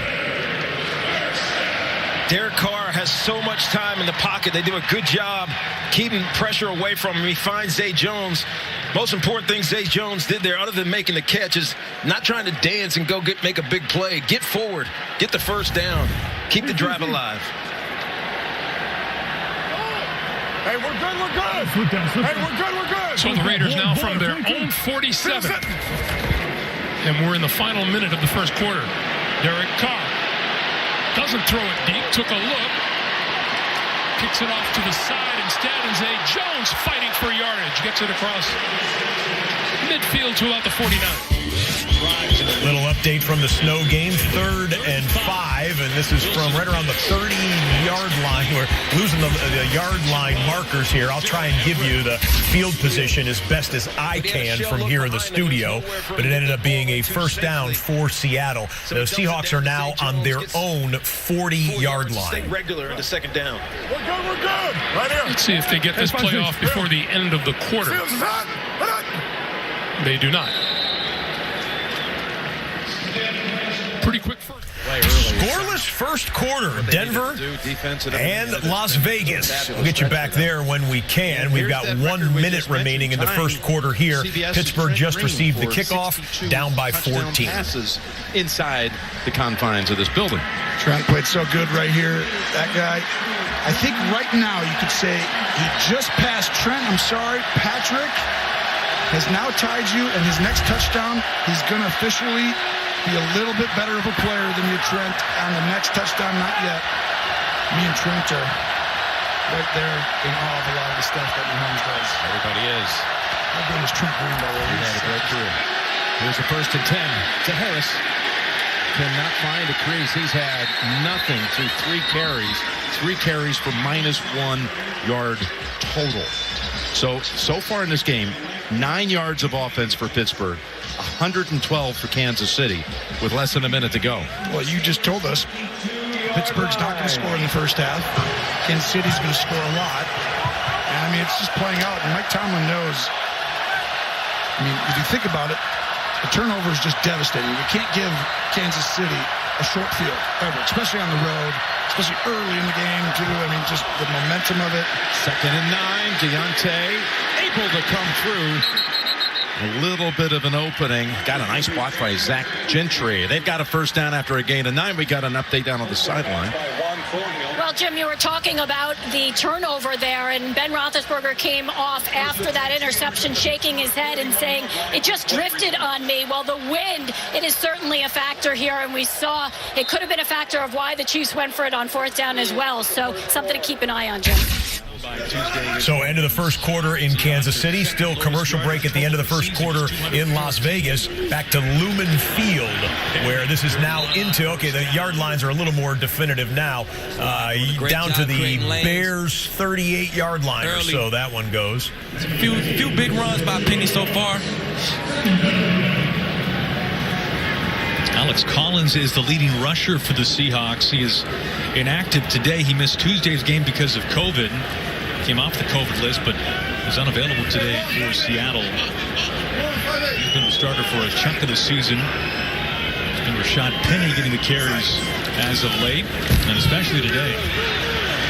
DJ Dallas this time, and he's got enough to pick up a first down. Needed just 4. It's the former Seahawks. Game rewind shows us the 3rd and short for Seattle. Empty backfield. Russ steps up and dumps it off.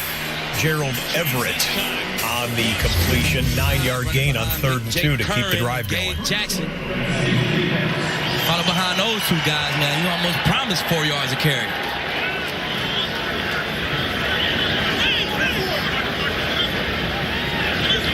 Bring Metcalf in motion. You get the 41-yard touchdown catch. Second drive today for the Seahawks. Back to Dallas. Cuts. Lowers the shoulders. Good run. But also for a playoff opportunity. It's been a lot of years since the Denver Broncos were consistently in the postseason. Jacobs and Smith in the backfield on 3rd and 1. Jacobs with the first down to about the 41-yard line. Deepest penetration by either team so far today. Yeah, absolutely. You see the fullback here. Their fullback still in the National Football League. He kicks out here on the edge, giving Josh Jacobs a nice little hole to get the first down. 9 guys around the line of scrimmage. That's 1-2 up front for the Las Vegas Raiders.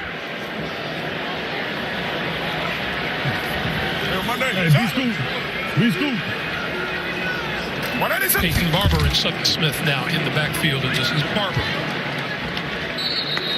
No relation. No relation at all. Just after I finished dapping up Sutton Smith, he completely whiffed on that one. It was not consequential to the play.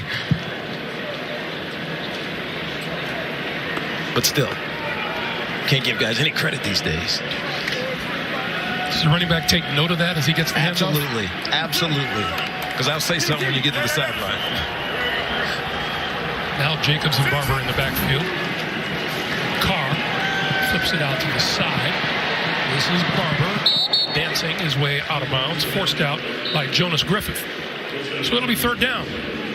Jonas Griffith, who made the tackle on that last play as well, is being forced into duty here for the Denver Broncos because Kenny Young is down for the game with injury. So he's going to be an important piece of this team on the second level. So they try to contain what the Raiders are doing both in the pass game and in the run game.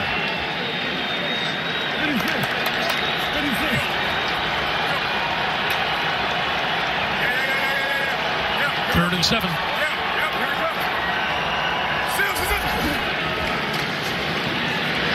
Carr running out of time, throws, it is incomplete. Foster Moreau could not hold on, but there is a penalty marker down. Yeah, we're going to get pass interference on Caden Stearns, number 30 here on Foster Moreau. Derek Carr tried to wait as long as he could. You see him just stand in the pocket. There are 2 fouls on the play, both against the defense. Prior to the pass, holding defense, that penalty is declined. Personal foul, roughing a passer on the defense, number 96.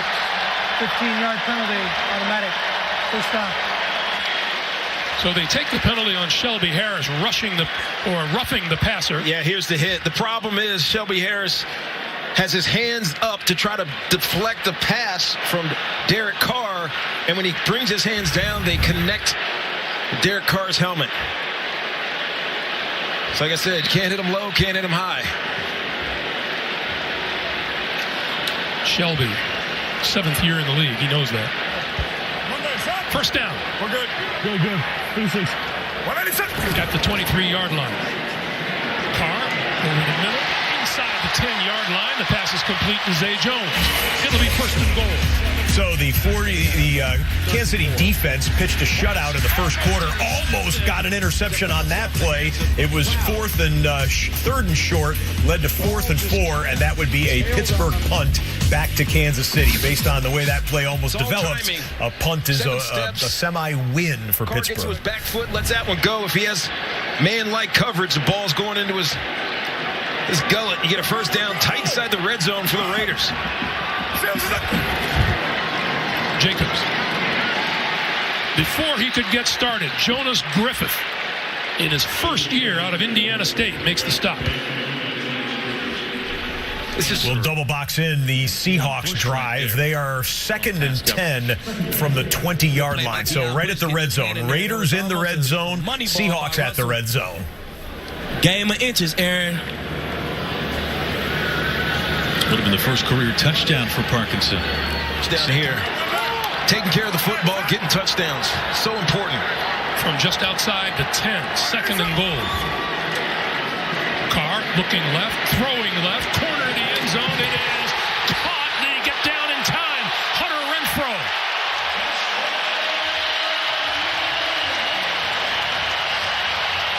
Touchdown Raiders.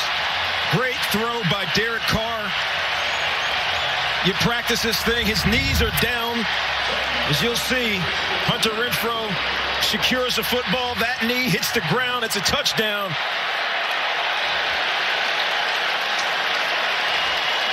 Here's Hunter Renfrow just running a corner route. Red zone corner routes takes a lot of practice and chemistry. One thing they say about the chemistry between Derek Carr and Hunter Renfrow is ever since Darren Waller went down, it's coming down from the upper Raiders levels. break the scoring drought between the two teams there. Extra point is up and good. 7-0 Las Vegas. It's a 1st and goal for Seattle and a walk-in for Rashad Penny. I think we'll rewind the play that happened before this because we'll show you how they got down. They were at the 20. They got down inside the 5 thanks with a little help from the Seattle offense and the Chicago defense. Great play design here. You block down. Then you get a great kick-out block here by Gerald Everett.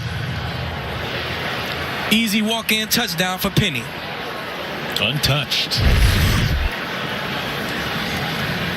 Penny's 3rd touchdown this year.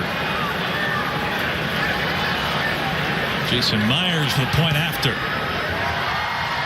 14-7 Seahawks, under 5 to play. All right, so here, let's go game rewind. This was the 2nd and 10 play from the 20-yard line. Bring Dwayne Eskridge on a little shovel pass end around, and then bang, late hit out of bounds. I mean, everything looks white on the sideline there and on the playing field itself, but the DB definitely came in late. That was another personal foul on top of it. Half the distance to the goal after the gain on the end around, and that led to the Rashad Penny touchdown to make it 14-7 Seahawks. 2nd and 2. Go. Wait. And that's going to pick up the 1st down. It's neat to see, Tony, you illustrate to us how that is possible, the nuance that we all can now see. We got an update. Back to Nate, New York. All right, after a 14-play drive, Derek Carr is going to hit Hunter Renfrow with the 10-yard touchdown. 1 knee equals 2 feet. Hunter Renfrow coming up big for a squad. The Raiders up 7-0. Back to Jim Nance, Tony Romo, Tracy Wolfson. All right, Nate, thank you so much. Both of those teams at 7-7. Coming into that one, 1st down. Carey, look at Williams take it off for another 12 or 13, running behind Noah Gray and others. And that's 2 good carries for Darrell Williams, who came into the league undrafted out of LSU, and man, he's emerged as a big part of this offense during this win streak. He really has, and this is some of the stuff they're doing, though. Look at these 2 guys. That's a double team. They're going to take on the guy right in front of him, and if you can displace him and move him like that, Jim, that's how you can become a good running team. They didn't used to do that near as well, but when they went out and drafted Humphrey and Smith, center and right guard, they can do that now. Here he goes again, going against the 31st rush defense in the league. Tracy, back down to you. Jim, T.J. Watt on the sideline right now, but we saw him take a hit to the ribs last week. Reports are that he's playing today with cracked ribs, and we saw him re-aggravated it on that last drive. Do not expect him to stay out long, though. He played through injuries all season long, has a sack record he's chasing for. T.J. Watt, just a great example of toughness, guys. Tony, you know all about rib injuries. That's hard to play with, man. Yeah, I've had a few. I mean, you're gonna crack some ribs, break them over time. And 2nd and 5. And that's going to be 2 yards short of the 1st for Pringle. I mean, you do your best job not to do a whole lot during the week. It's like a bone, right? So it takes time to heal. And all of a sudden, as it's coming back, trying to get healthier, you're on game day. Can you go, or do you need to do something? It's like taking a leave or something. You need to take something to mask it. Well, it's not going to be gone. It's there. And you're still playing with it. So certain things you get hit, or you got to move and stretch, and all of a sudden whack. It's like a sharp pain that hurts you. You could play through it, but it's really painful, and it depends, what angle you're going to consistently be in. Got a 3rd and 2. Again, living on the Pittsburgh side of the 50. All 3 drives. There's 2 going for touchdowns. This is going to be a first down. Hardman got tripped up, or he would have kicked it into that gear that very few ever. So the Broncos didn't have anything on the board. Still don't into the second quarter. Drew Lock here on the play fake. Finds a man in space. That's Jerry Jeudy. And the speedster cuts forward for a 40-yard play. There's a big one for Denver. To get all the way Drew Lock, 5 of 7, 55 yards passing. And again, 40 of it just came on that play. TJ Watt's not out there. So that pocket has just a little bit more on that last play. Now he's back out there. But without him, you saw the touchdown earlier, Jim, he had all day. Edwards-Helaire back behind Mahomes. Fake it to him on first down. Here's Mahomes going down, and it was intended for Josh Gordon near the 10-yard line. Adams got a little bit close to Mahomes, which influenced that throw. Here's Kansas City. 27 plays they've played. They've run so far. There's the back end of it. They don't have a play of 20 yards. They just keep picking up chunks, but not any massively long plays. Moving down the field, moving the chains. Well, and that was one of them. He had to throw it right away, and that's why the guys up front making you get rid of that ball, it matters so much. But it's a great play design. Just didn't have enough time to complete it. 2nd and 10. Run it. And Edwards-Helaire. It's 45, and this is Gordon, and Gordon wrapped up almost immediately. Let's go down to AJ. Well, Greg, I mentioned at the start of the game how anxious Drew was to get his start this week, and he has been preparing like a starter all season. In fact, get the offense off the field. It's not like you want to be giving up field goals, but it sure sounds appetizing right now with the way things have gone. Oh, Pittsburgh would love to take a field goal right here. And there's no gimmies on field goals. I mean, not in this way. You can get gusted. It's fine. It's fine. It's fine. Oh, it's not fine. Here's Mahomes. Gonna dance around, spin around, pirouette. And now, throwing almost a brilliant catch. But it falls out of the hands of Gordon at the 9-yard line. It's almost funny. It's like his own thing, right? He just does his own pirouette in the middle of the pocket. As you see Watt making him move, and then he resets in the pocket. And then Watt makes him really move. And here comes Highsmith and that ball. And that's the wind. It gets that extra little. Gordon again in the backfield. And Watt gives it to him on the sideline. Not much room to maneuver. From 44 yards. Oh, yes, down that right side, but good. That's such a good kick, because that wind is pushing. It's hard to keep that in there.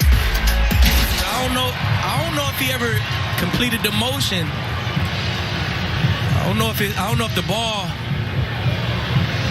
Ooh, that's close. That is close. That's close. His hand going forward when that ball comes out. Ruling of a fumble recovered by the defense is under review. Free. Keep an eye on Courtney Sutherland, who's the point in the trips over here. On 3rd and 20. Here comes the pressure. The pass to the near side, and that is complete to Jerry Jeudy. And he will be marked out of bounds, let's see, at about the 31-yard line. Yeah, it looks like they're bringing in the punt squad here. Actually, field goal unit in.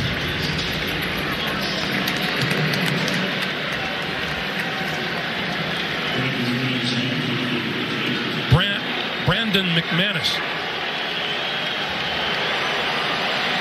This from 49 yards. On its way and right down the middle. And Broncos salvage some points. All right, for the first time in the late window, all three games go to commercial break simultaneously. Flashback to one of the big games in the NFC in the early window. The Rams go to Minnesota and defeat the Vikings. Odell Beckham Jr. with a touchdown and a gritty Matthew Stafford. A little bit of an up-down game for him. Some touchdown passes, but 3 interceptions for Stafford. Most importantly, the victory for Los Angeles puts them at 11-4. The Rams have clinched a playoff spot in the NFC, and the Rams jump into first place in the NFC West with this victory coupled with yesterday's Arizona Cardinals loss. After the game, Matthew Stafford, the victorious quarterback, with our Tom Pelissero. Matthew, it's been a journey for you this year from Detroit to LA, now officially to the playoffs. How's it feel? It feels great. I sure wanted to make it interesting today, didn't play as good a football as I can play. Our defense played spectacular. We ran the ball great. A couple timely throws here and there, but a lot for me to clean up. But I am happy that, we got ourselves a chance in the tournament for sure. What did the Vikings do to challenge you guys offensively today? I thought we ran the ball great, to be honest with you. They did a nice job of just playing a bunch of shell coverage. They were trying to keep it in front of them. A tip here, a poor play by me on a couple others. Those can't happen for us to be as good as we want to be. I got to clean those up, but our defense played great today. A couple guys who joined you late in the process, Sony Michel and Odell Beckham Jr. seem to make plays week in and week out. Yeah, definitely. It was all hands on deck today. I thought Sony played great. Our guys up front played outstanding. We're missing, our left tackle, our swing tackle. Our center goes down in the first quarter. We're piecing it together up front. Those guys dominated the line of scrimmage, and against a front like that, that's really impressive. I'm proud of those guys up front for helping us win this game. You're in control of the NFC West now. You got a cross-country flight upcoming to Baltimore. How do you build off this momentum? Well, hopefully we can get out there and practice a little bit. I feel like we haven't practiced in 2.5 weeks. It'll be great to have some guys around, hopefully get some practice in, get back to a little bit more normal football life, and then go out there and play a good Baltimore team. Congrats, Matthew. Thanks. Thanks. Appreciate it. Rams win puts them in. The Vikings loss puts the Arizona Cardinals into the postseason. Kind of a side door there for the Cardinals after their loss, but they had done stacked enough wins prior to get into the postseason. 3rd and 12 in Seattle. Sparse crowd than usual here at Lumen's Field because of the elements you'd have to imagine in large part. Foles, pressure. Dunlap almost got him again. It's complete. Kmet, the tight end, and Kmet's got enough for a first down. What a play by Foles, finding the second leading receiver for the Bears to move the chains. It's a gain of 15. Good job by Foles extending that play. Finding the guy out to the flats. I don't know what happened to the corner who was supposed to be in the flat with it, though. 1st and 10 for the Pittsburgh Steelers. They'll just hand it off inside to the rookie running back, Najee Harris. He's got some room off the right side. A little bit of speed here, and take a stiff arm, and another stiff arm. Sit down. 21 yards for the rookie.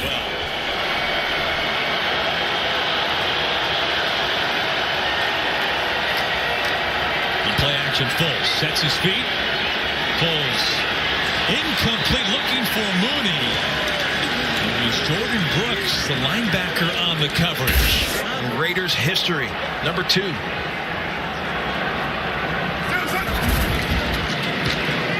start this in the air. That pass is complete.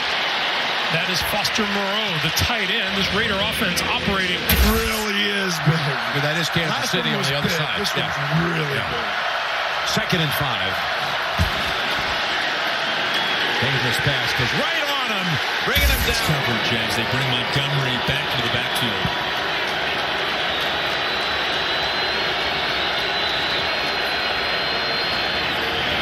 Montgomery throws out to stiff arm, and Montgomery's got a first. from the 45 now. Yeah. 50, see. Jacobs. And that one is stuffed just as it got started. Press. Take your shots down.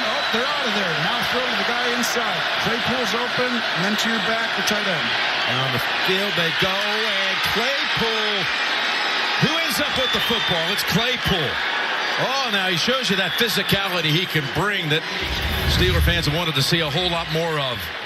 But he does it right here. Look at this catch. Yes, he's got all-world talent. Obviously, we've talked about his ability just to learn That'll be a pro day in, day out, but wow, what a catch. And that ball was floating right there too, but Ben actually put it in a perfect spot. Back to Claypool. What another catch to remember. Claypool back-to-back plays. He had no catches last week against Tennessee. He's got 2 on the last 2 snaps. And you see that ball, that one gets really hot. It gets going in that wind direction. What a catch. And you see his ability is off the charts. His ceiling, it's as high as you can go. I'm just telling you, it's way up there. They need to get him the ball consistently. Pass, watch out. As it stayed in the air for a while.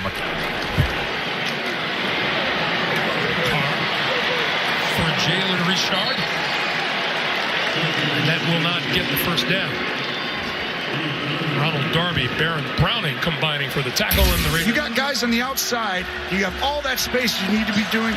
That's just going to not work today, Jim. They're pressed. There's people in there. And you saw their 2 good plays are down the field. You got to get the ball vertical. And this is where you missed Freiermuth and his 7 touchdown catches. Out after the concussion last week. That pass sailed on him, trying to connect with Deontay Johnson. So last week we were talking about Deontay's credentials to make the Pro Bowl for the AFC. We knew that position had a lot of talent. He did not make it. He did not. He's over 1,000. He's got 88 catches now with the 2 in this game. Go ahead. Only 25 more catches than Chase of Cincinnati, who made it. More receiving yards than Diggs, who made it. And more touchdown catches than Keenan Allen, who made it. Yes, and you see real quick, 3rd and 10 coming after you. Go ahead and get this ball out really fast.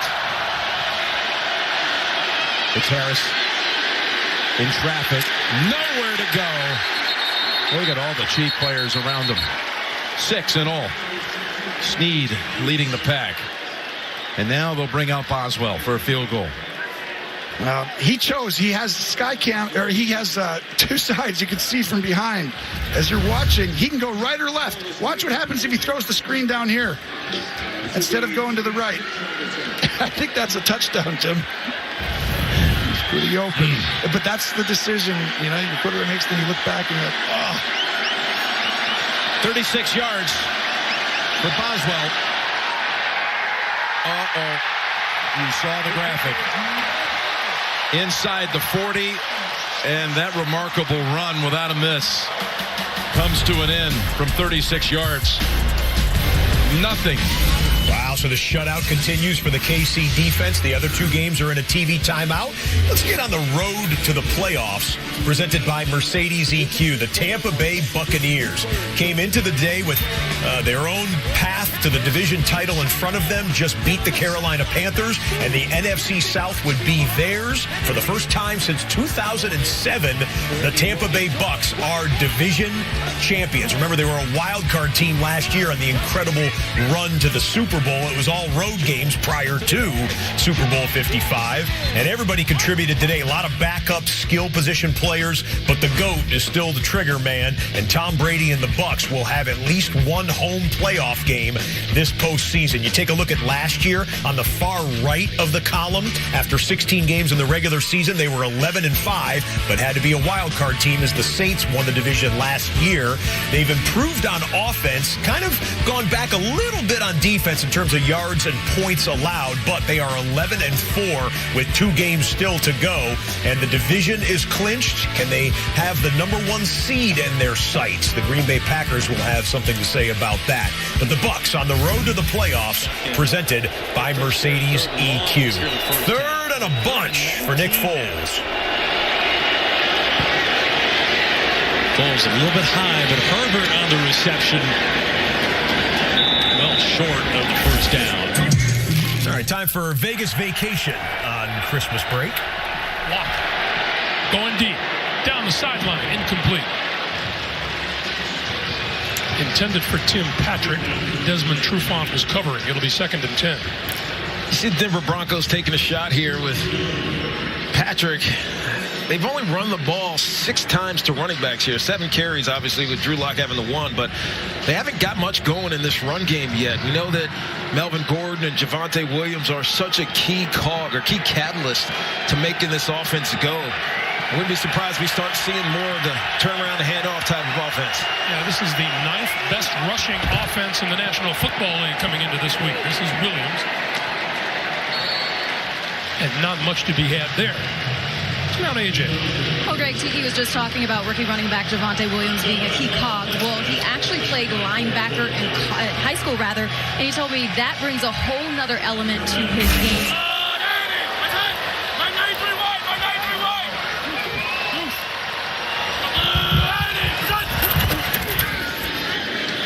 Play action. And now, out of the backfield, they give it to Gore. And Gore is going to fight for every inch. Give him 8 or 9.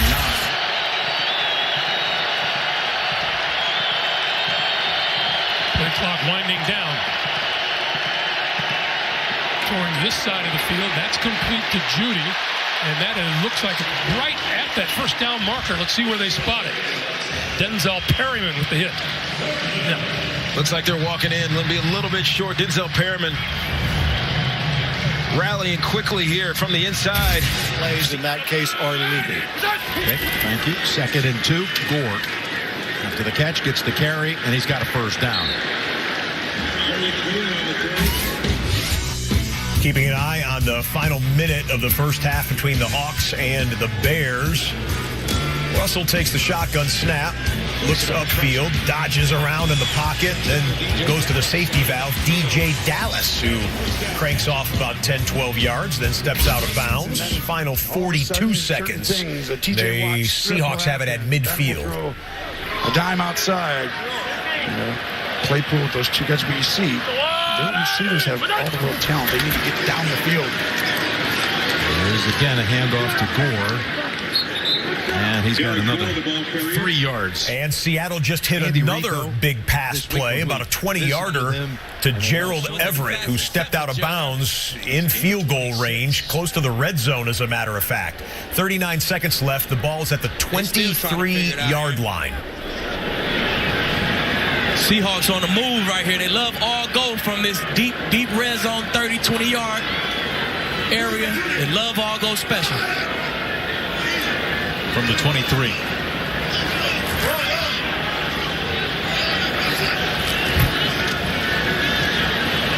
set up the screen to Dallas. It was Roquan Smith, NFL's 4th leading tackler. Timeout. Seattle. The 30-second timeout. Whoever I have, go out there and win the game. And that's why he's won so many games. Yeah, I mean, you're here for a reason, right? If we're bringing you in, it's not to just sit here and hang out. It's to play at some point. Here's the pass down the field. And Gore has been the man on this series as he got free. You saw it, Tony. I could tell that he was left alone. Gain of 50. And down here on the bottom, Gore's over here. Look at this. Mahomes is going to run around. Take a couple shots at the end zone. You already pretty much got that field goal secure. Seahawks almost doubling up the yardage total for the Bears. Empty set for Wilson.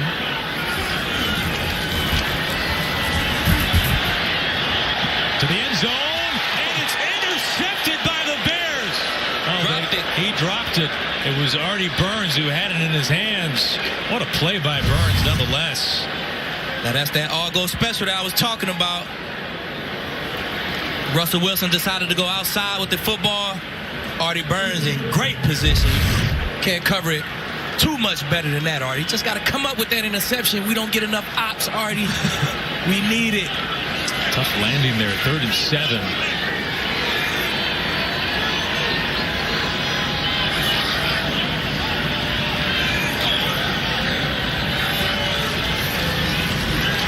Pressure.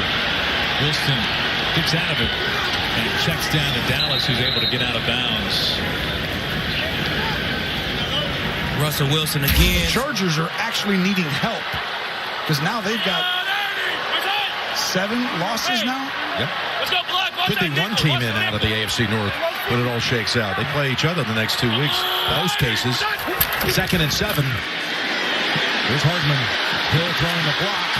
And Hardman able to dodge a defender and find the end zone. Mecole Hardman with his 2nd score of the season.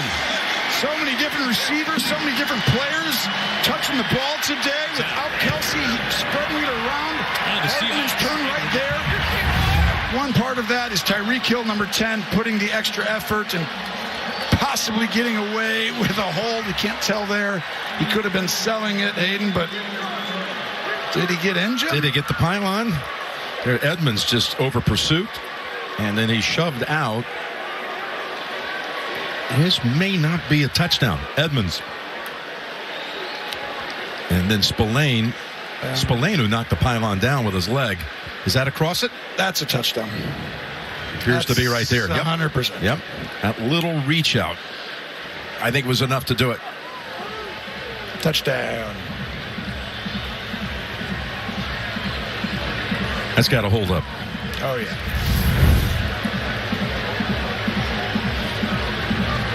Eight yards out.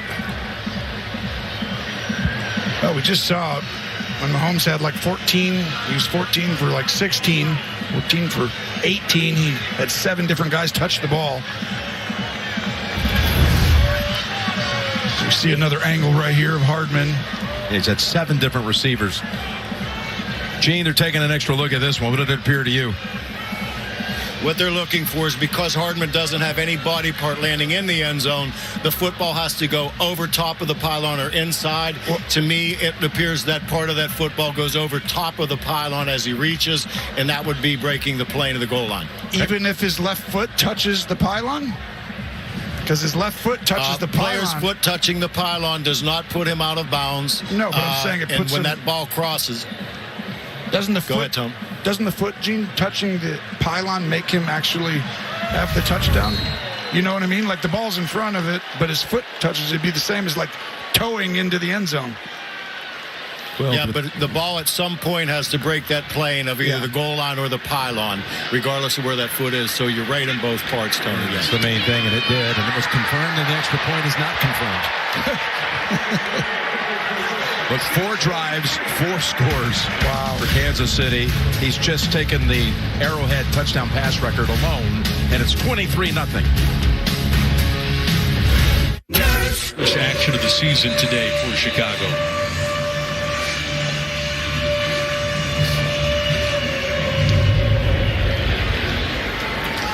They squib it.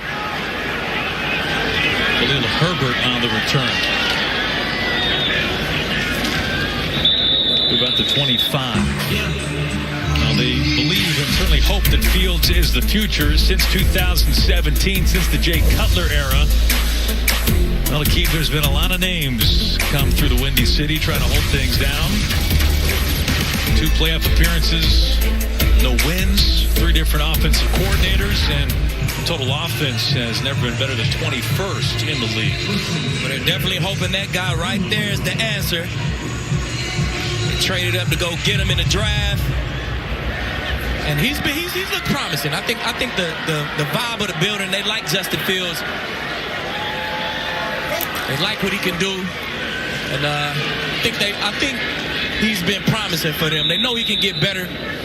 Some things he have to work on, but year 1, I think they're happy with their draft pick.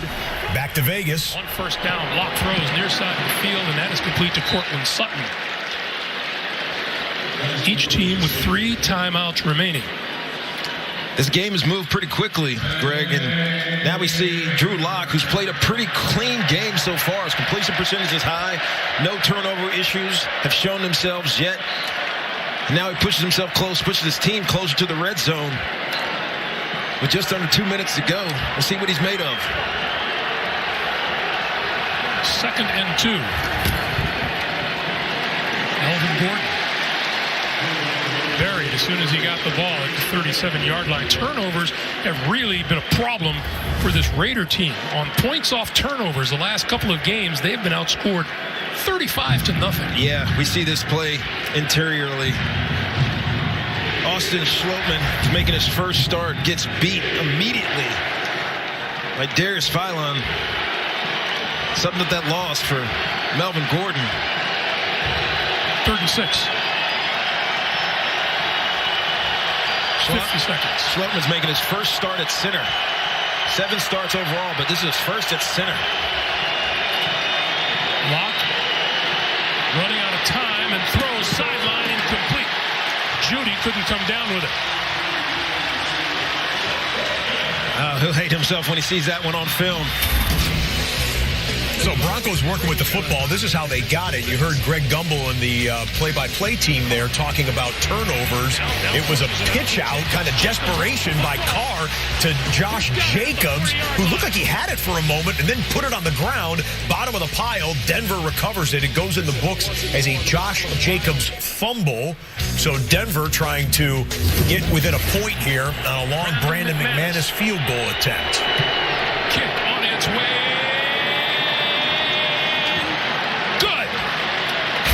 Right now, after their early results, 7, the last wild card spot.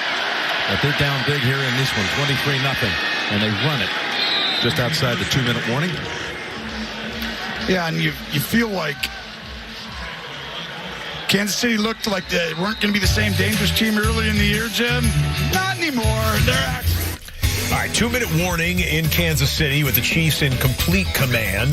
The field goal by McManus is good, and they took a TV timeout. So we got a minute or two to stall as the Seattle and Chicago game is into the halftime locker room. A couple of little footnotes here in the, how about that Bears and Seahawks game with Seattle leading by 10.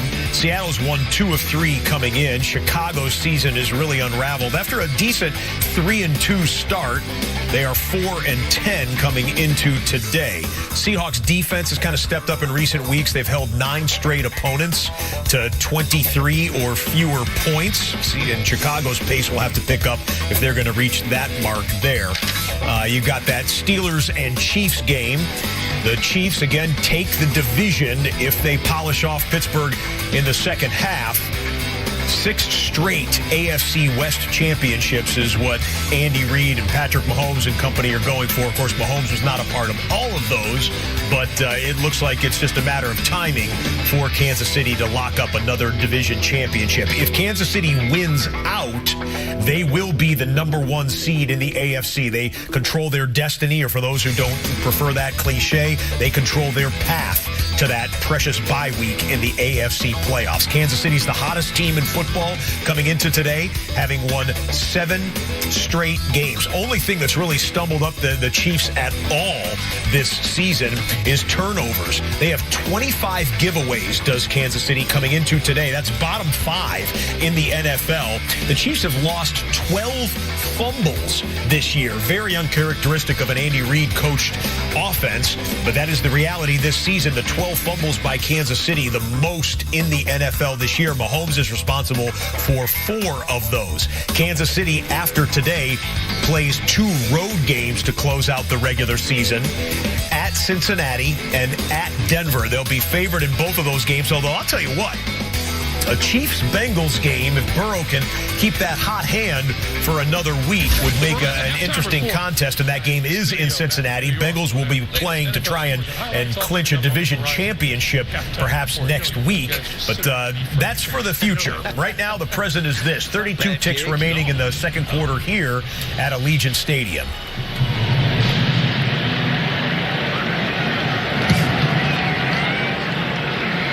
Jalen Richard inside his own 5-yard line. And out across the 25 to about the 26-yard line. And here's what's happening in the AFC playoff picture. Yeah, we see both these teams at 7-7. The losers in dire straits, but currently the Pittsburgh Steelers, which both these teams need. You see no huddle. Pittsburgh does this quite a bit, especially when they get behind, but obviously here, in the 2 minutes, you're going to use it. 3rd and 4.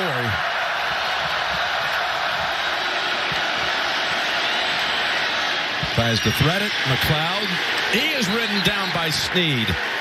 If you're Kansas City, you should take a timeout right here. Andy Reid will do that, and then you're going to force Pittsburgh to punt, and you have a chance to go down and score.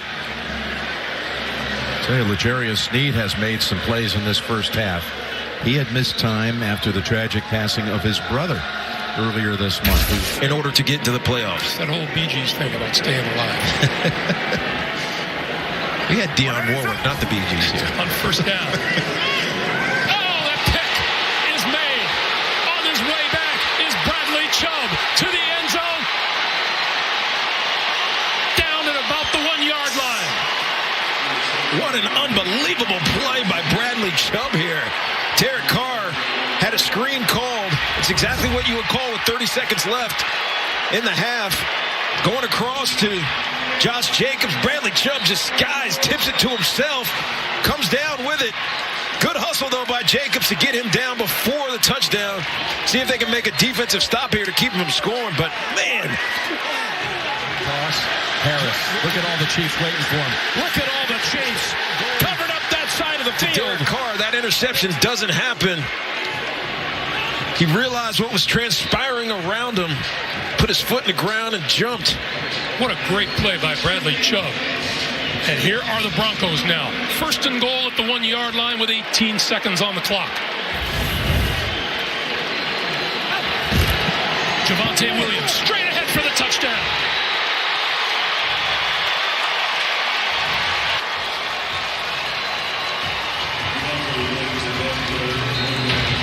Javonte Williams being led by a big man. Easy into the end zone. Dane Mucci, backup guard. Backup fullback, too. Yeah, that was the easiest touchdown Javonte Williams scored all season. His 4th rushing touchdown. He's got 3 through the air. And the extra point by McManus is good.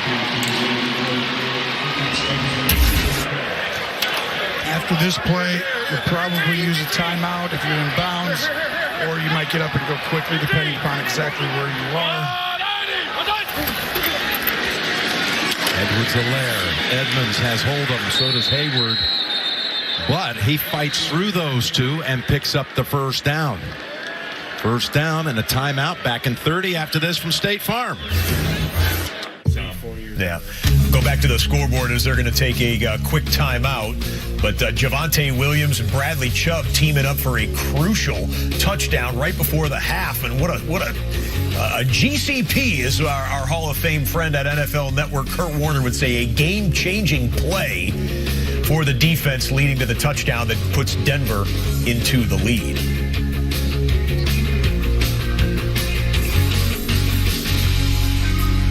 We can check back in. Derek Carr's going to have one more play. You got to figure that they just shut it down offensively here after what just happened on the last possession.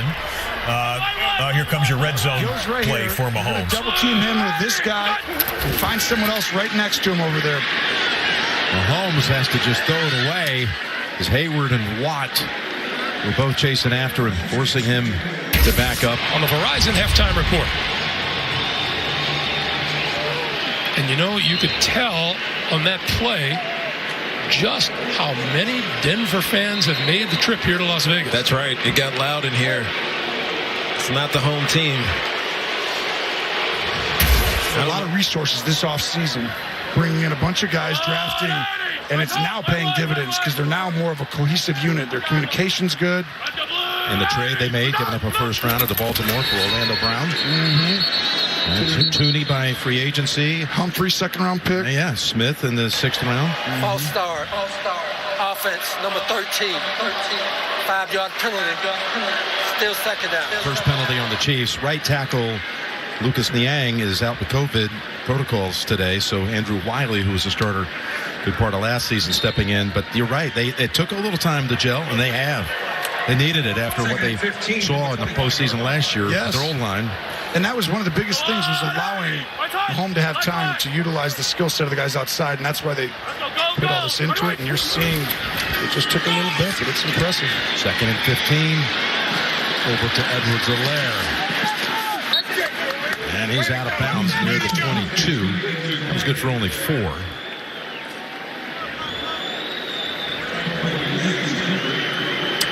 Well, I think this is weird because no one used a timeout, and yet the clock is stopped. Well, they said he was out of bounds. So Edwards-Helaire. So the problem is, Jim, like when you're over there, that's not out of bounds. I guess he worked forward, right? But if you're tackled out and you're kind of in bounds, you have to be moving forward. He was there, so that is the right call. 3rd and 11. Going to get just outside the 10 for the first. Pittsburgh rushing 3. Mahomes gets away from a sack, flings it to the end zone, and nearly caught. Reaching up for it was Josh Gordon Witherspoon, celebrating the breakup. And they'll bring out Fry for a field goal attempt. Yeah, watch. Mahomes is going to move around. He's about to throw it. No! Felt all the pressure, and then he sends it to the right side. And just really good. Now watch right here. He's about to throw. Pause it right there. Boom! He's about to throw this right there or right here, and then he feels TJ. And he does a great job, but what a play by 25, saving a touchdown. Witherspoon poised at the point. Here is 39 yards out. Fry left of the mark.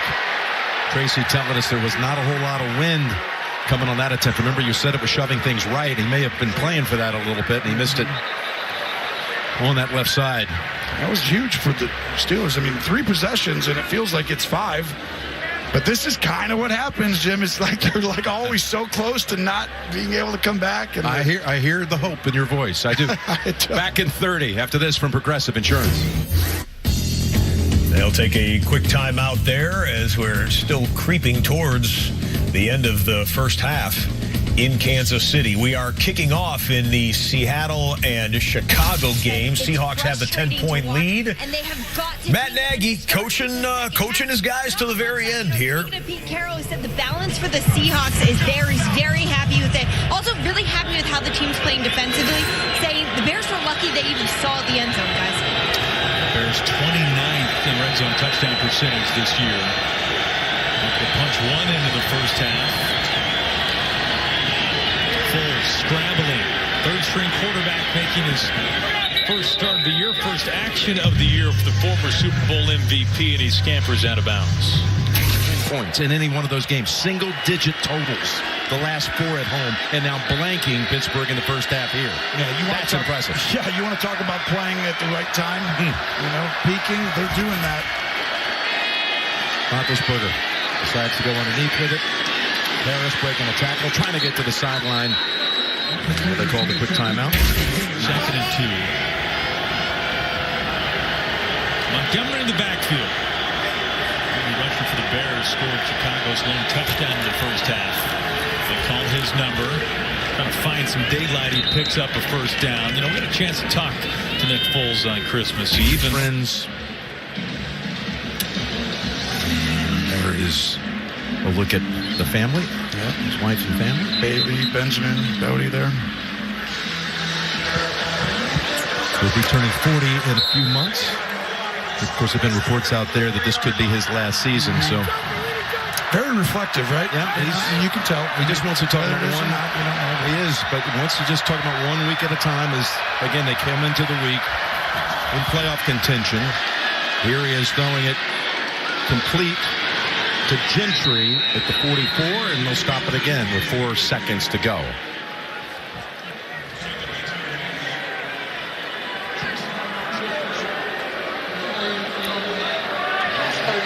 Let's bring in Tracy for more on Ben in the second half.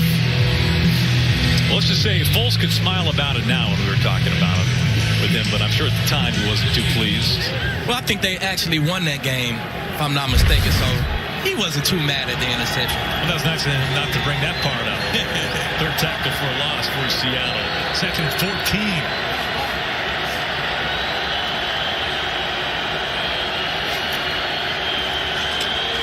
Foles has to step up, and he's brought down. Or they have to use the lateral probably in this situation, Jim.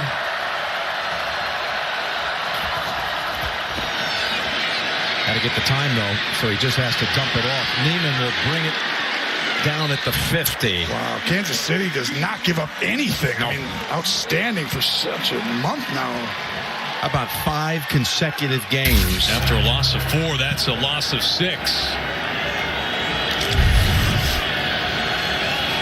Third and a mile here for Chicago.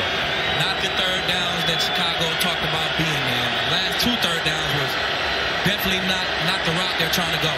Too many sacks allowed over the course of the year for the Bears. There's pressure from Dunlap. And it's incomplete. Dunlap all over the place today. He's not cold, no sleeves. Nice bounce to his step. He's flying all over the place today. He was able to beat Jermaine Ifedi one-on-one off the defensive left side. That brings on Pat O'Donnell to punt things away. Monday night he had a 72-yard boot. It was the 3rd longest in the league this year. Love something similar here.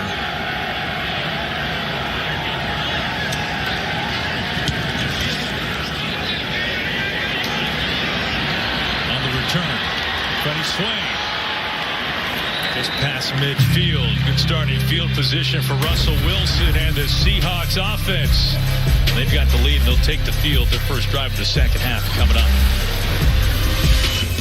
And during the break with the other 2 games at the half, let's check out the MVP of the day presented by Visa. Well, we didn't have to scratch our heads hard to find the MVP today.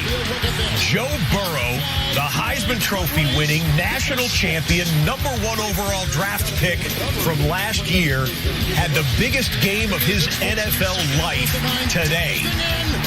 Statistically, and one of the biggest wins that he's had in pro football. He went for 525 yards and 4 touchdowns in the Bengals' home win over the Baltimore Ravens, a game where AFC North supremacy was on the line, and the Bengals take it. He was cool in the pocket. He picked his spots. He spread the ball around to his 3 deadly wide receivers and the running back, Joe Mixon. And yeah, Mixon, that was the last completion of the day for Burrow when he went back over 500 yards. He had 1 called back after an instant replay review took a touchdown off the board. Otherwise, the stats would have even been gaudier. But this is the 4th highest total in NFL history for passing yards in a single game. 525 yards. Just fantastic performance by Joe Burrow. And he wanted to talk about that and, of course, the victory in the division after the game. See the comments this week from Wink Martindale about not giving you a gold jacket just yet? Yeah, I did. Did that mean anything to you at all? Did it resonate with you at all? I didn't think it was a necessary comment. I wouldn't say I was offended by it. I mean, I'm in year 2. Who knows what's going to happen down the road, but I didn't think it was a necessary comment. Was it on your mind when you were throwing at the end for 525? Maybe.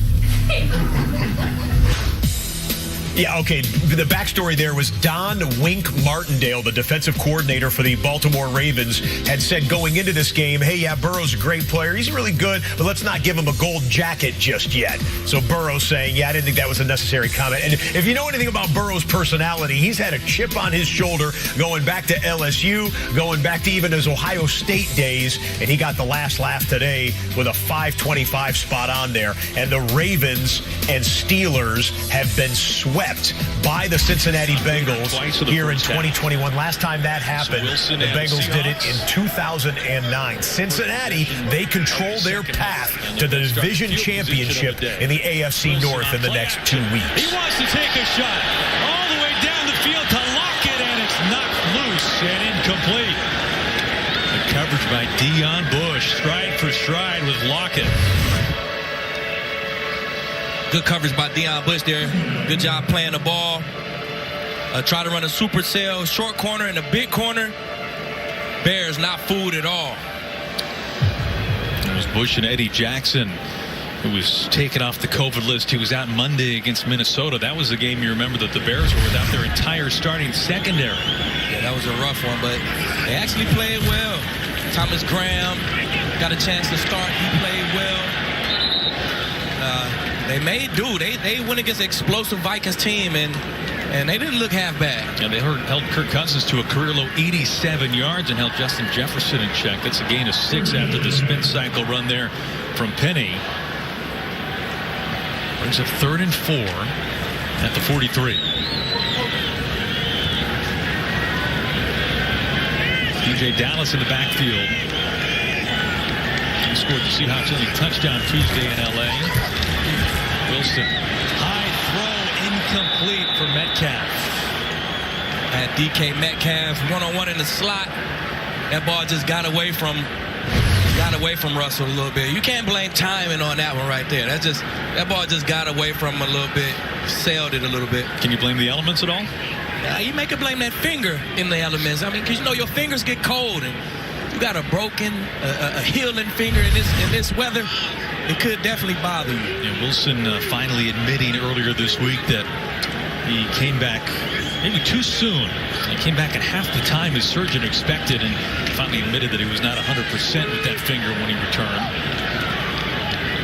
Fair catch called for from Daz Newsome. 10:57 to play in the 3rd quarter. Still a couple minutes away from the resumption of the Broncos and Raiders game into the second half. So let's check out some more early action here. How about the battle for the AFC East? Mac Jones, the rookie quarterback at home with the New England Patriots, welcoming in the Buffalo Bills. It was a Bills 7-0 lead, but Damian Harris back in the lineup after missing a game last week with a hamstring injury and back in the end zone to tie things up at 7 in the first half. It's a 10-7 Bills lead right before the half, and they add to it. Josh Allen zips one in to Stephon Diggs, a 13-yard touchdown. Had some words for those with good seats in the end zone in New England. And then they went back to the ground game here. Devin Singletary punches one in from 2 yards out. The Bills jumped out to a 24-16 lead. Damian Harris came back and fought his way all the way into the end zone. Lost the ball there at the end, but they said he broke the plane. It was a 26-21 game, but the Bills had answers on offense when they needed them. Look at this nifty play. Josh Allen fakes the run inside to Singletary, then fakes like he's going to run himself on the outside, flips it to Dawson Knox, touchdown. The Bills take it in New England. So it's a season split between the Bills and the Patriots. New England won in Buffalo. Buffalo wins today at Gillette Stadium. They're both at 9-6, but the Bills have the tiebreaker by virtue of division record. The Bills, for what it's worth, also have the tiebreaker over the Miami Dolphins. So Buffalo controls its path to the division championship. If they win their last 2 games, the Bills will be back-to-back champs in the AFC East. And with that, we are ready for second half action in Las Vegas. Denver with a 13-7 lead. And again, the implications here are kind of interesting. I know these are 2 AFC teams, but just trust me on this one. If Las Vegas comes back with a second half comeback and wins this game, a Raiders win would clinch the division championship for the Dallas Cowboys. It has to do with strength of victory, who beat who and when they beat them, all of that type of stuff. But a Vegas win would clinch the NFC East for the Dallas Cowboys. Cowboys can do it themselves later tonight in a head-to-head matchup with the Washington football team on Sunday Night Football. Susan. Jacobs again. And Jacobs out to the 40. Running angry. Josh Jacobs trying to make up for the fumble earlier in this game. See Derek Carr calling Boston. That's the East Coast. That means right side. Runs through a tackle. Josh Jacobs picks up the first down. Get them out at the 40. Wait, is that some gas right now. Is that what that means? Really? Generally speaking, when you get a check with me at the line of scrimmage. Well, then why doesn't the defense know that? Because they could be dumbing him. Oh. You know what I mean? You could make them think you're going one way and go the other. Did you just know me? Okay, this is Jacobs. And Jacobs for another few right up the middle to about the 43. And again, this is important for this Raiders offense. They need to establish a run game. Secondary is for Seattle. DJ Reed, Bless Austin, both unavailable. Just a little grab there. You can't sit on Goodwin now. He's a sprinter. Goodwin's running that. You got to open up and get out of there.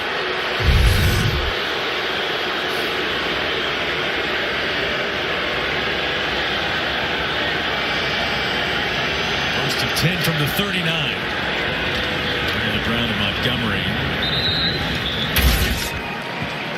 Carr quick pass this side of the field. That is complete and out of bounds inside the 45 is Deshaun Jackson. Deshaun Jackson, such an important piece now to take the top off of this defense or any defense. But here's Derek Carr against man coverage. Number 1 in air yards. Number 1 in 20-plus attempts. Passing yards, pass TDs, down the shot 3rd in the league. I mean, he likes to throw the ball. He's got a chance today to break his own single-season Seahawks tackling record as they find Mooney. And Mooney brought down right near the line to gain that. 56.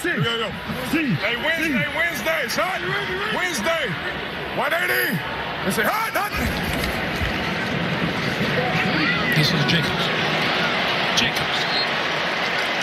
Ball in his hand, screens, reverses. And of course, he do a number on the return game, so they definitely miss him today.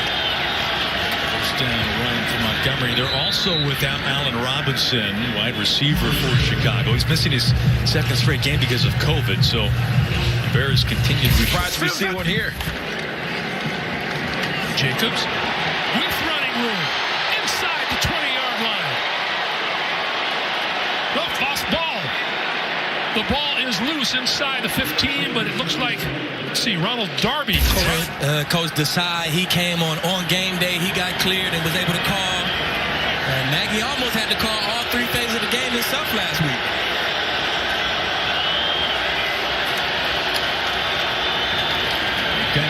Montgomery brought down for a loss. They're coming from behind. That's Draymond Jones, who was questionable for this game, but he chased him down. The ball comes out after he hits the ground. The Raiders will keep possession here, but this is really close. Really close.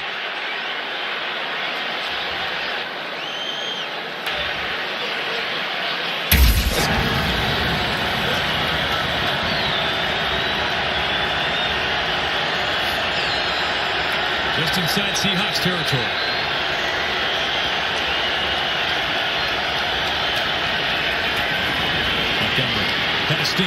He's got a first down. And knocked out of bounds. Montgomery has been dangerous in the pass game today as well.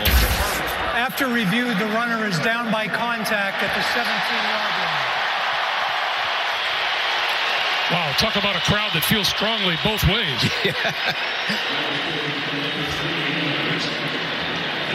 Good call, Tiki. Gene Steratore joins us. What did you see, Gene? Tiki did a great job, Greg, of breaking it down. Because of injury, but remains the Bears' leading rusher. 1st and 10. Now from the 33.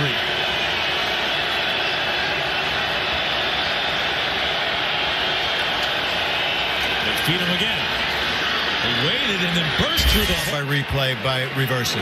All right, Gene, thank you. Meanwhile, here's Josh Jacobs, and Jacobs fights his way just inside the 15-yard line. And Josh was very close to having to face the coach after a 2nd turnover. Yeah, he might not have gotten too many carries. When the Bears are at their best, when they're running the ball, get up on the ball, they go fast. They start to get those linebackers to come downhill. On 2nd and less than a yard. Goes to pass this time. Falls to the end zone and out of bounds. Looks like they were trying to set something up. John Reed there in the coverage on Mooney. On 2nd and 6. Jacobs again. Dancing his way clear. Inside the 10 to the 5. Great job by Josh Jacobs of seeing nothing front side on the draw. It's muddled up. You see it'll be muddled up on this side. He keeps his feet about him, his wits about him, makes a guy miss, then gets north and south. Hey, let's go to the triple box here with the 3-game late window now back open and into second half action in all 3 of these games. Raiders have it in the red zone. We go full to Allegiant Stadium.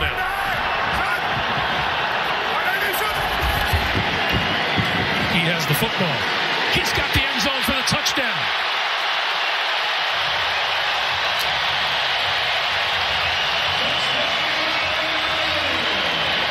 Peyton Barber stealing Josh Jacobs' touchdown, but it's all the Raiders needed to get themselves feeling right again. Mostly done on the ground. Peyton Barber comes across in an offside draw action. Knows that a DB is going to go low on him. He goes high, carries him into the end zone. Touchdown, Raiders. Daniel Carlson to break the 13-13 tie.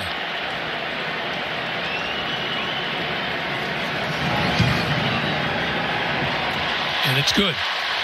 10 minutes, 22 seconds to play here in. I think we're playing them decently as long as they're third and manageable. He didn't like their odds when they were on third and long, but overall he felt like it was an improvement. Yeah, third down and emphasis, red zone offense and emphasis as well for Nagy and the Bears. And right on cue, ball at the 20.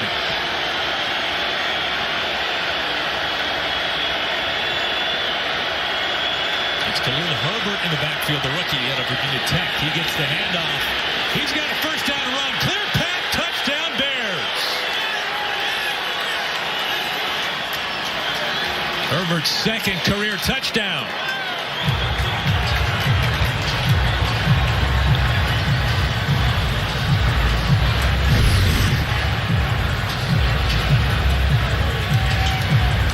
Nice double team, nice kick out block there. Huge lanes.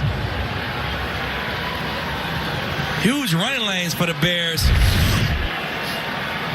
Herbert had a great 4-week fill-in stint from Montgomery when he was injured. In fact, Herbert's the last 100-yard rusher as a running back for Chicago. The last 100-yard performance for the Bears came from Justin Fields, the normal starting quarterback. 3 points. Raiders touchdown, Bears touchdown, snugging up those games a little bit more. Tackle covered up. You don't have a receiver out there. Mahomes. Watt is coming in on them down the field. No flag. Whoa, that was so close. Hardman thought he was bumped. Well, he was definitely bumped. It was just, what kind of timing was it? Mahomes going for the strike to end this game right now, and really that should have been intercepted. Fitzpatrick, 39, comes flying in right there, and that means they're calling that incidental, like they're both going for the ball. This is only the 15th 3-and-out of the season for Kansas City. Townsend, that's the fewest in the league. Johnny Townsend taking over for his brother, Tommy, who's on the COVID list. So the Townsends have that position covered. For the Chiefs, the punt goes out of bounds at about the 30. And we are waiting on the commercial break to wrap up in the Raiders and Broncos game. It just has. Fellas, take it away. Football team by their red zone performance. Yeah, we thought that they were struggling in the red zone. 80% on the season. Hadn't scored a ton of touchdowns. Here they are, 2 trips, 2 touchdowns. They're still at the back of the NFL. But today it works for them. And that drive was so impressive. 9 plays, 75 yards, Greg. 8 rushes for 62. That one catch to D-Jack. Other than that, they did it on the ground. Looks like this was purposely short. Spencer from his own 7. And fighting his way to about the 25-yard line. Hey, earlier this week, the Raiders hosted select Las Vegas families for a holiday huddle shopping spree to fulfill their wish list. Each family receiving a $1,000 gift card to purchase groceries, clothes, and toys, and were accompanied by Raiders players and Raiderettes during a very special day of shopping. Very nice. I'd love to see that. Lots of NFL teams have those type of initiatives. The Raiders obviously ingratiating themselves in this Las Vegas and surrounding area community with a great gesture. So let's see what kind of an answer the Denver Broncos and Drew Lock come up with on first down. Play fake. Time. Throw it. It's complete to a 45-yard line. The catch is made by Noah Fant, the tight end. Noah Fant is the leading wide receiver on this Denver Broncos squad. And it's not because they dink and dunk to him. You see Noah Fant out here. He's just going to run an out route and an out and up route with a stop on the back end when he sees coverage behind him. Good chemistry between him and Drew Lock. Big gainer on first down. 20 on the play. It's a first down now for the Broncos at their own 45.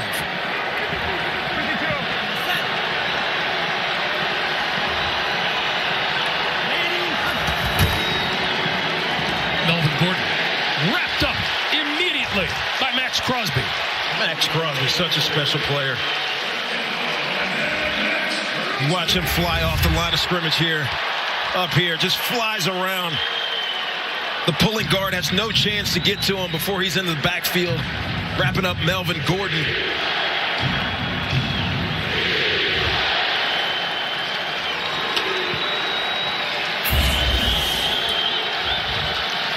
Melvin Gordon, 6 carries today, 0 yards rushing.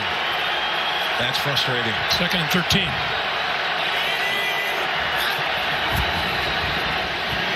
Lock to this side, and that's complete. And out of bounds just across the 45 is Tim Patrick. Just trying to get a little bit of that back. Tim Patrick just on a quick out. Comes across the formation.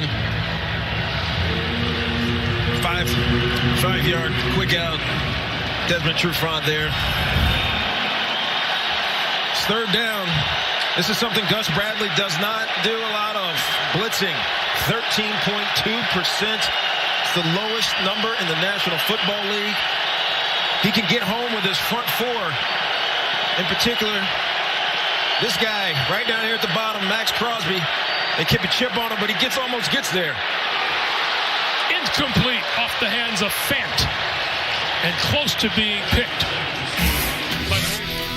We got a couple of updates from the other games. Cairo Santos, the kicker for the Bears, after he kicked off, DJ Dallas had a big return, and Santos probably didn't want any part of the tackle. He certainly didn't want to eat a block from one of the return men for the Seahawks. Santos going to get a little bit of medical attention on the sideline there. Back in the Kansas City and Pittsburgh game, 2nd and short for the Steelers, who have not been able to move the sticks much or hold on to the football. What are we doing? What are we doing? Deontay Johnson coughs it up without contact. And the Chiefs take over the football. We're live back with Kansas City trying to really open this thing up and just have a coronation to the division championship. Let's go down to Tracy. You just mentioned Clyde Edwards-Helaire out of the game in the locker room. It is a collarbone injury, and he is questionable right now. American at San Diego State led the nation in rushing, over 2,000 yards. But has had every kind of injury this year, missed some significant time in the first half of the season with a calf strain and a fractured finger to go all the way back to his first training camp, most significantly an ACL he's had to recover from.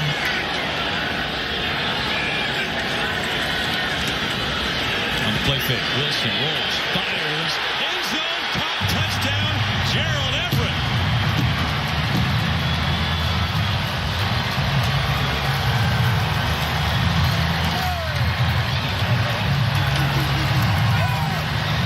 .24-yard touchdown catch.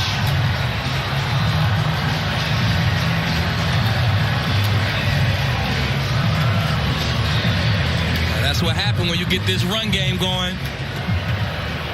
You get guys that have bad eyes, their eyes get in the backfield, then you had tight ends running free.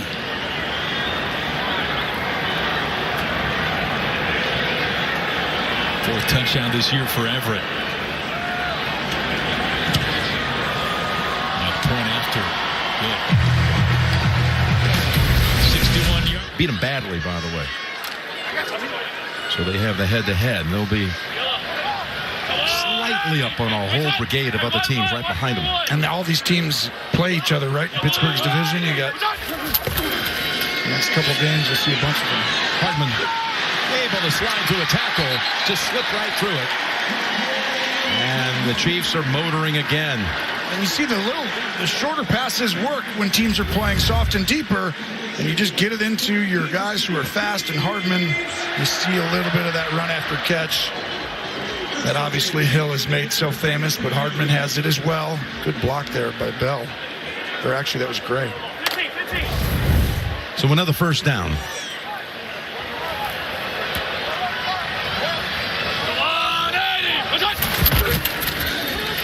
Staying on the ground. With Williams. Lowers the shoulder and picks up 8. He's now got 7 carries for 42 yards to go with 3 catches for 30. And I think this is going to be really important that Williams continues to do this. Watch the push on the offensive line first, Jim. You see that? Those are huge holes in the National League. It's a good cut by Williams. But with Edwards-Helaire going into that locker room, if that's a collarbone, if it is a collarbone and it's broke, you know, they've been really good where it counts. Now, since that Carr interception, 11 offensive plays, the Raiders have run on 10 of them. And a throw here on 2nd and 5 on the slant, and the diving catch is made by Zay Jones. He's so comfortable with all of his wide receivers on these in-breaking routes. You see this ISO here on Zay Jones. He's just going to run up and then in. Easy when there's off coverage. That's Patrick Surtain, the second, who dropped the hammer right here. Boom. Wow.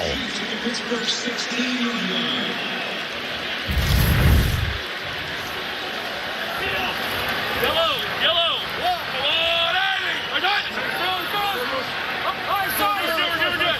You got 48. From the 16, first down. It's Pringle. Checks off one time. Oh, lowers the head and gets to the end zone for a touchdown. The Steelers are just sleepwalking through this one. They're getting beat on every single play. Physically, emotionally, it's just not there. Yes, mentally, and I tell you, that's a backbreaker right there. Pittsburgh, too many missed tackles. Pringle with an unbelievable, watch this strike. Excuse me, no. Goodbye, thank you. Nice Pringle there. I mean, that move was good, and then this one was good. And you see how many weapons they have. And these are short passing, and they're getting explosives. Extra point is good to up the lead to 30. A third touchdown. Void there. And back to Las Derek Vegas. Carr has such great chemistry, as AJ was just alluding to. Gets the DV, Bryce Callahan, who's got a tough duty today. Guarding Hunter Renfrow. It's been tough for a lot of people this season. Yeah, it has. He's now tied with Jerry Rice for second all-time. Carr. His man inside the 40-yard line. That is Deshaun Jackson. And time for an update from New York. Let's take you back to the NFL Today studio. Nate Burleson. Nate. Patrick Mahomes is still cooking. This slant route goes to Byron Pringle. Once I dip, you dip, we dip. His second TD of the day. You know what they say about Pringles? Once you pop, you can't stop. The Kansas City Chiefs are up 30-0. Back to Greg Gumbel, Tiki, and AJ Ross. All right, Nate, thank you very much. Nate got me putting my hands up on my hips. Kansas City on a roll.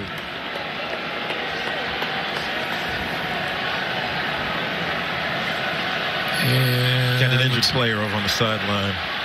Can't see what it is. Ronald Darby's moving the chains through the air. That slight play action. Get those linebackers to move downhill just a tad bit. Opens up that window right behind the linebackers and right in front of the safeties.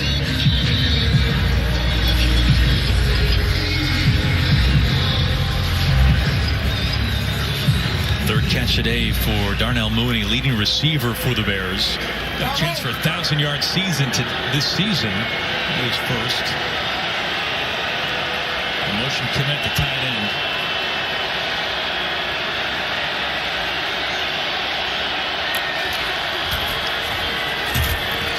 Colts underneath. Montgomery, the stiff arm, and Wagner brings him down, but he's able to get to the line to gain. Montgomery with his 5th reception today. Thought Foles had Mooney streaking down the field. He decided to take the check down.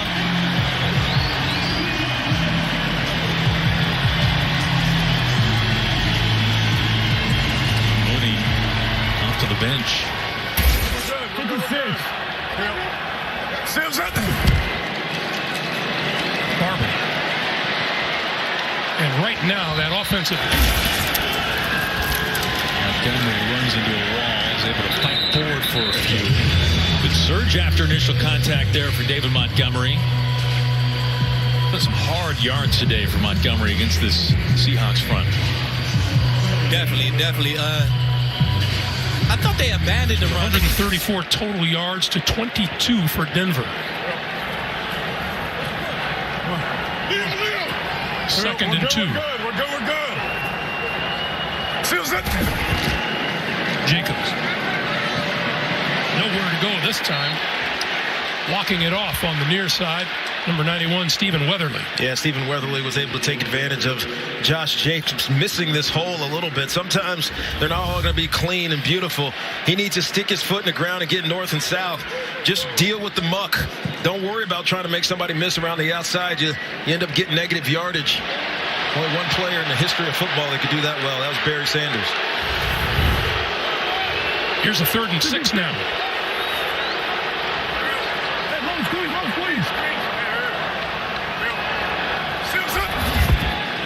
Carr going to throw for it. Under pressure. Lost the ball. On the floor. Who's got it? The Broncos.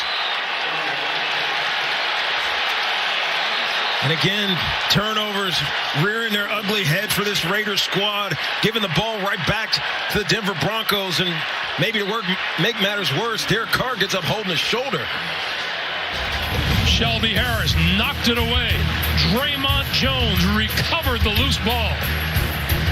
3:19 to play in the 3rd quarter.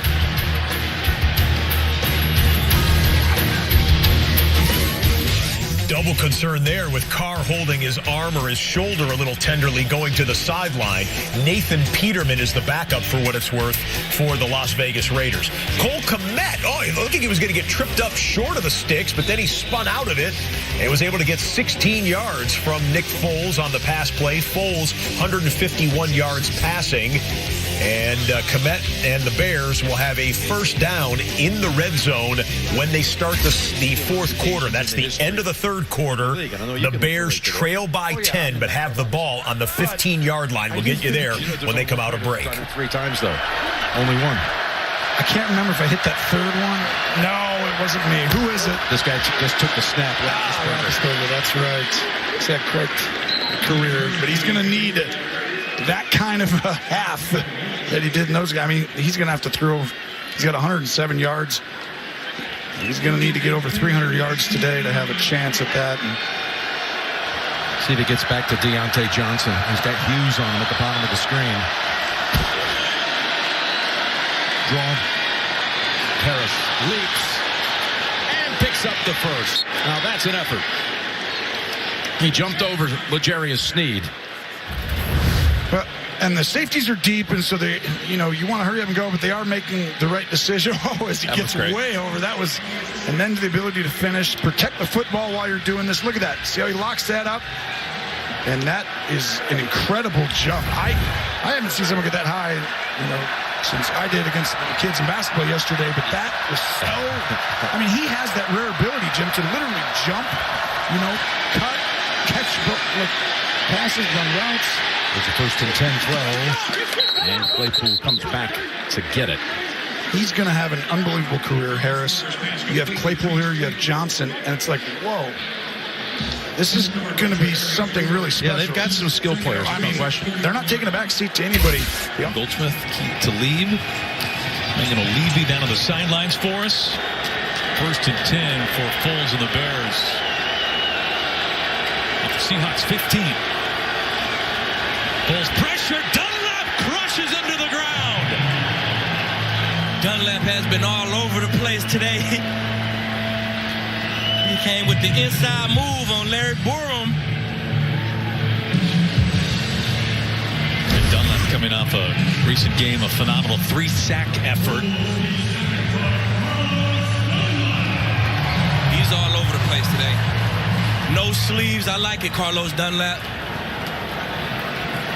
Borom getting some more playing time with Tevin Jenkins questionable with a shoulder issue. Rookie tackle for the Bears. 2nd and 15 now.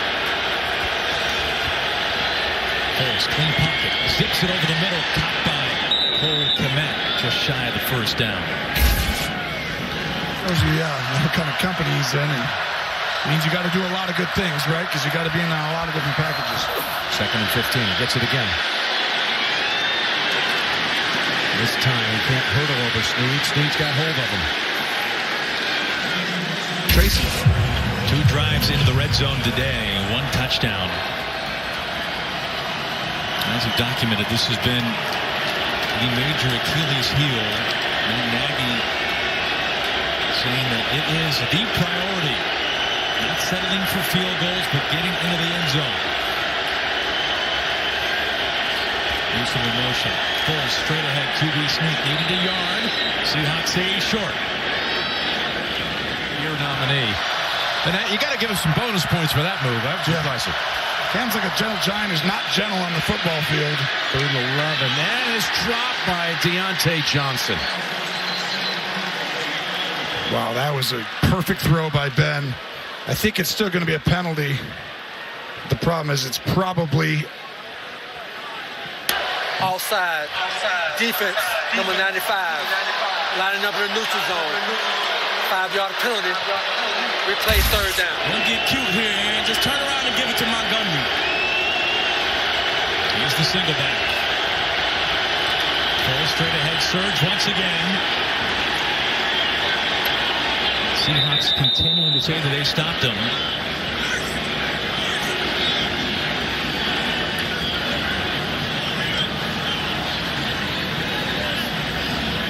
once they put those safeties back there, he's just wreaked havoc.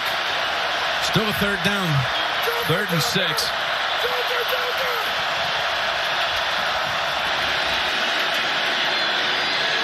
Completes it for the 1st down to McLeod. Well, they've given it to him. It's 1st and goal, Chicago. He needed a yard. He got a yard.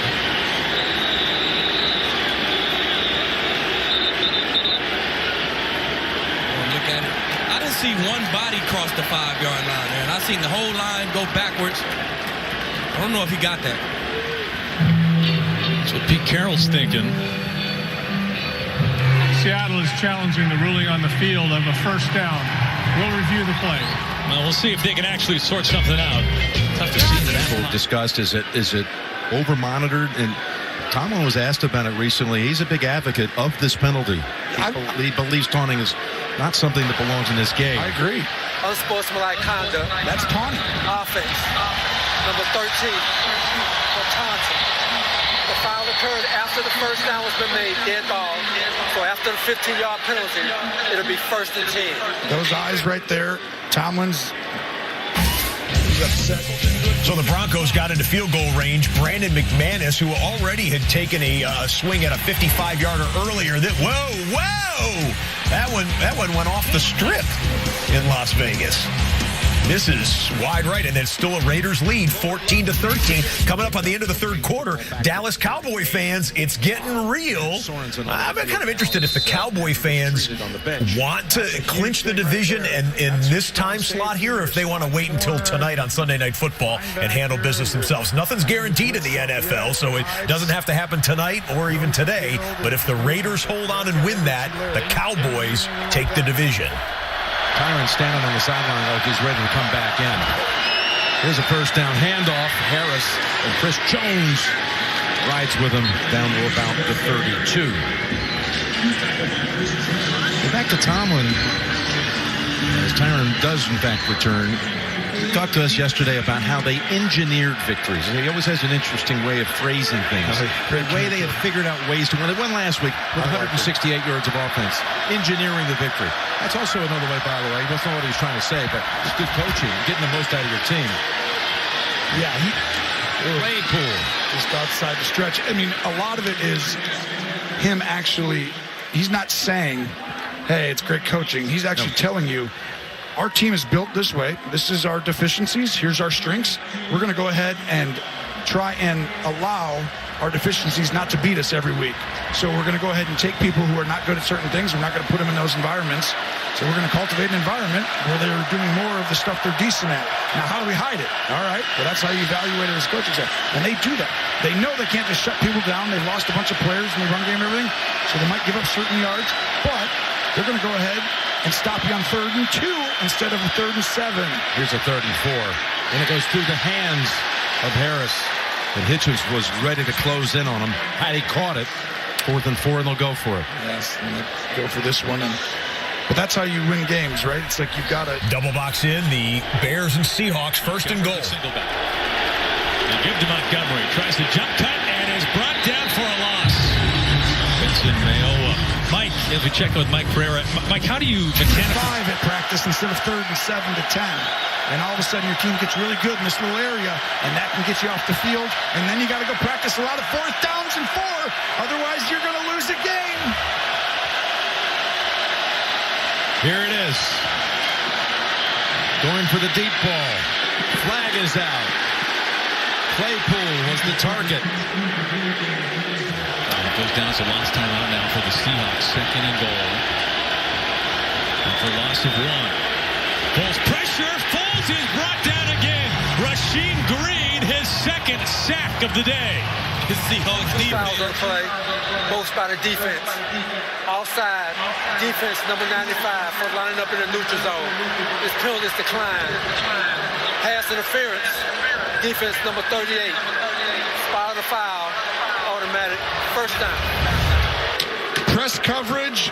Claypool runs a go route. Remember the success they had on the one drive? Yeah, you can't grab him around the throat. That's going to get called. But this is what... 3rd sack for the Seahawks, and Green's got a couple of them.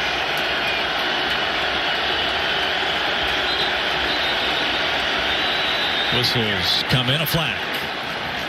False start, number 74.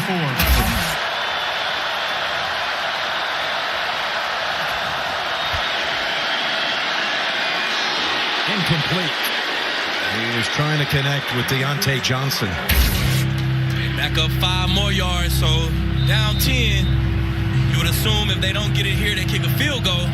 We're seeing Santos go down. And I guess in a minute, we'll see how Santos is feeling if they don't convert here.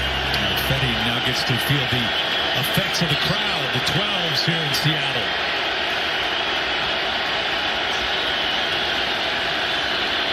Foles dropped. Low pass to Montgomery. Hit down.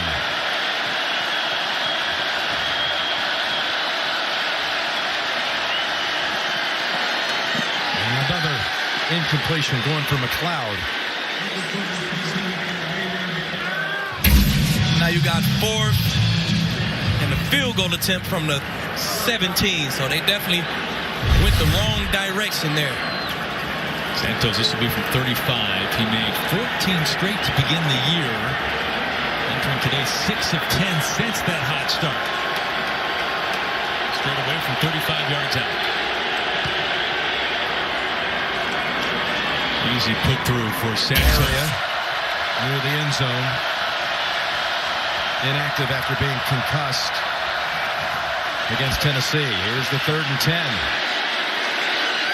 And that was thrown in the area of Harris. No marker.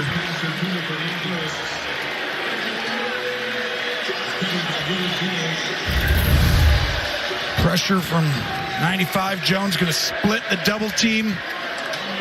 Ingram coming in right next to him.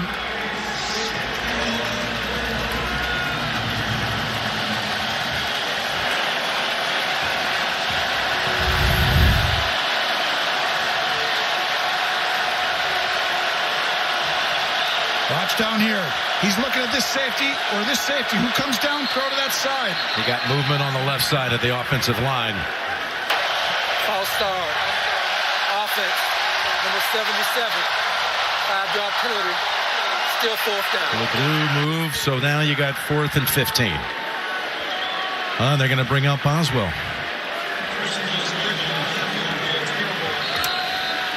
Boswell, who had 1 attempt from 36 in the first half, miss, which is rare for him. Last 3 seasons, he's made 93%, second best to Justin Tucker. 28 of 32 on the year. This is from 34. And the Steelers are on the board. This drive featured 3 flags on each team. Had the football for 5 carries for 94 Steelers yards. on the board. Earlier, he's yet to have a 100-yard rushing game this season. And it's just working out in this specific defensive scheme that the run lanes are there. Again, the Denver Broncos, they respect what Derek Carr can do with his arm, primarily because of what happened in Week 6 where he threw for 340 yards. Let's see what Carr has in mind here on 3rd and 2. They're going to run it. This is Richard for first down. Inside the 35 to the 33-yard line. Smart play call by Greg Olsen. You put in your 3rd down back, Jalen Richard. Even though you put Derek Carr into center, you run it, he gets a cut back. Alex Leatherwood clearing the lane. Great job up front. Richard picks up the first down, and Josh Jacobs comes back in.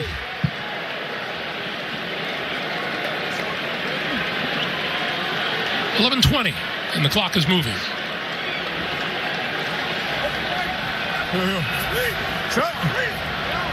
Jacobs back into the backfield.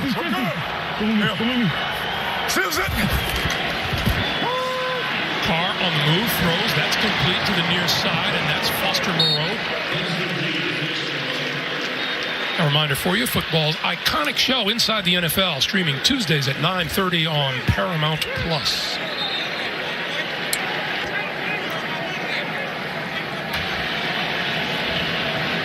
Second and 7.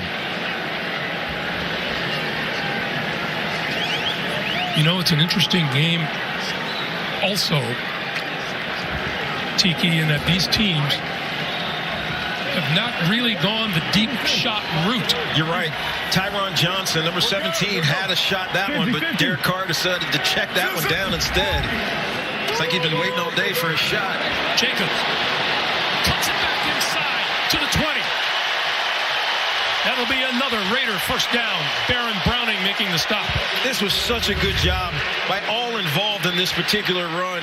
Josh Jacobs cuts back, but you watch Zay Jones out here on the corner, cleans up the corner, which gives Josh Jacobs a chance to stick his foot in the ground and go north and south, picking up some extra yards, getting into the red zone. Set up his block very nicely, didn't he? Very nicely.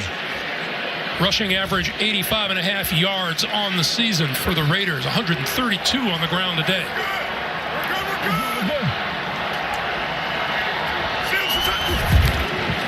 From the 20, this is Peyton Barber, and Barber for 6 or 7 inside the 15-yard line.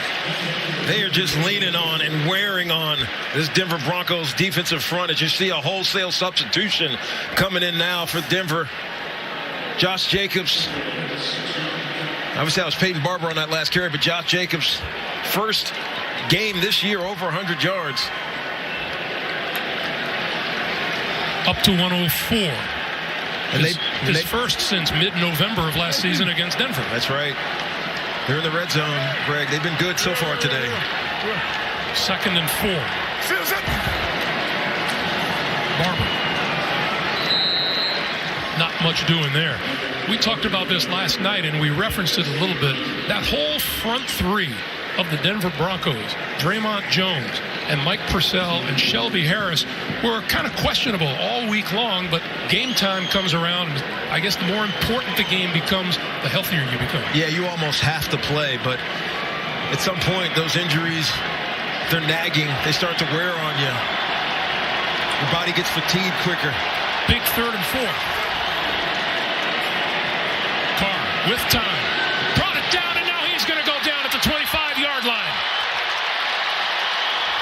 Stephen Weatherly combining with Shelby Harris.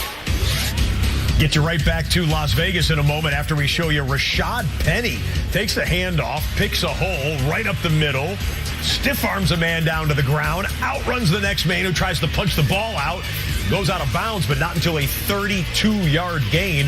Rashad Penny's got 15 carries, 126 yards, and a touchdown. And the Seahawks are trying to add to their 7-point lead. On for the field goal is Daniel Carlson. And middle of the field, middle of the uprights. And Las Vegas goes out to a 4-point lead, 17-13, full to the Pacific Northwest. On Tuesday, just 39 yards against the Rams. Different story today, however.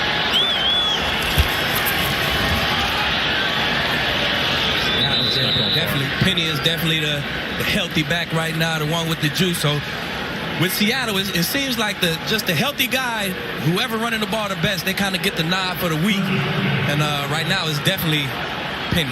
Well, you said words that have not been said often in this town, and that is Penny's the healthy back right now. It's been the biggest struggle of his career. The talent's never been questioned. It's been his ability to stay on the field. 3rd and 5. They pick up the first down at the 4. Metcalf has been quiet outside of the touchdown catch. Wilson was looking his way and now has to spin. And Wilson is brought down. Robert Quinn, who has just been a sack machine, leads the NFC second in the NFL with 16 sacks entering today, and he's nearing Chicago Bears' single-season record. It's a loss of 13. Robert Quinn coming off the right side. Takes a while to heal. Depends on what it is. I'm guessing, but it's just something that you don't want to see.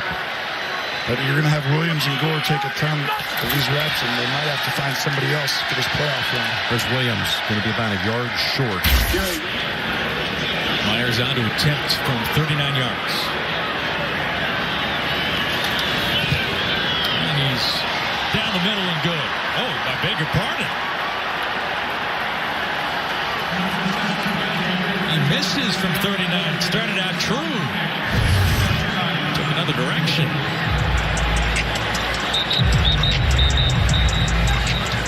It did, didn't it? To be able to be efficient by doing it.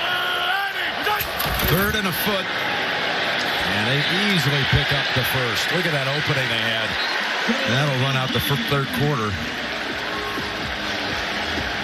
Now this hole, it just keeps getting bigger. That's that push, though, Jim. That's just hard to explain. It's going to be hard to beat Kansas City if they can run the ball downhill and Mahomes gets the ball out. And during a little bit of a break there at the end of the 3rd quarter, let's do the best rookie performance presented by Verizon. Oh, we had the number 1 pick in the draft versus the number 2 pick in the draft in the Jags and Jets game. And the guy who wears jersey number 2, 2nd overall pick, Zach Wilson, is our selection for this distinction today. How about this nifty run? That's one of the better long quarterback runs of the season so far. Looked like he was going out of bounds. He didn't do like the cheap fake slide or anything like that.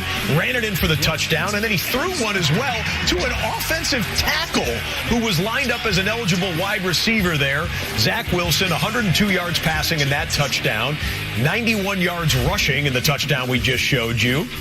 And he beat the number 1 pick in the draft. Zach Wilson defeats Trevor Lawrence and the Jacksonville Jaguars. That's happened a few times before in the common draft area. Marcus Mariota was the 2nd pick in the draft when he beat Jameis Winston. That was week 1 of 2015. Rick Meyer and Drew Bledsoe, for you old school draft fans. The number 2 pick beat the number 1 pick. The only other time we've seen 1 versus 2 as quarterbacks in their rookie year was Peyton Manning and Ryan Leaf, and Manning won that game and would win many more after that. So, Rookie of the Day presented by Verizon. Well done, Zach Wilson. Playoff picture. Kansas City.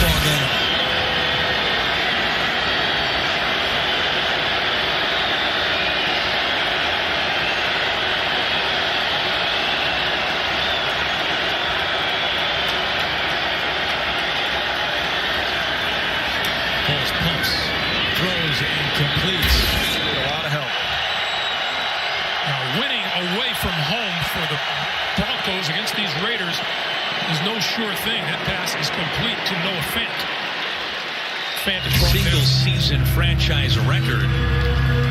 Most tackles in a season, so he best his performance back in 2016. Now 168 tackles this season.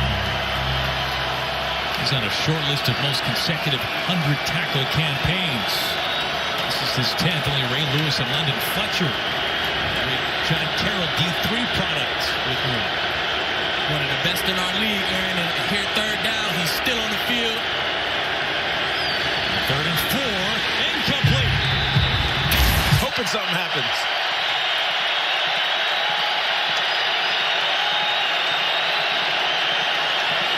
Lock under pressure. Breaks free, gonna tuck it and run. And tripped up from behind. Keyshawn Nixon. This is an unbelievable job by Keyshawn Nixon. Drew Lock had a chance to get the first down here. Nixon is coming on a dog here, a blitz here. Going for it, 4th and 4. From their own 46. Huge play here. Just over 5 to play. Foles, clean pocket, now tucks. Foles throws. Incomplete. There's Ryan Neal on the coverage. The Bears turn it over on downs. Good pressure on Foles there. Good job by Neal. Not being too early and drawing that flag.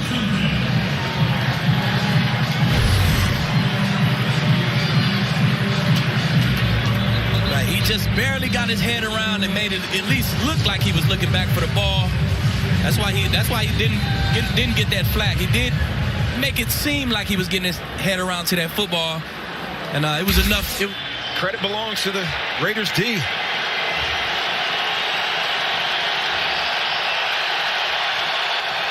Fourth and 2.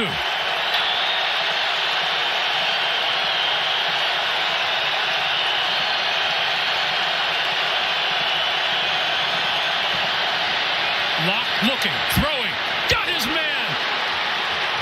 Out to midfield. Cortland Sutton for the first down. This Las Vegas team on fourth down defensively, the third worst in the NFL. Yeah, Cortland Sutton is out here. He's just going to run a crossing route, a deep crosser just over the head of Divine Diablo, the rookie from Virginia Tech, who got the start. Perfect throw by Drew Lock to quiet down this raucous crowd here. The guy right here, you might have to depend on quite a bit coming up. Oh, yeah. Stacked up by Spillane.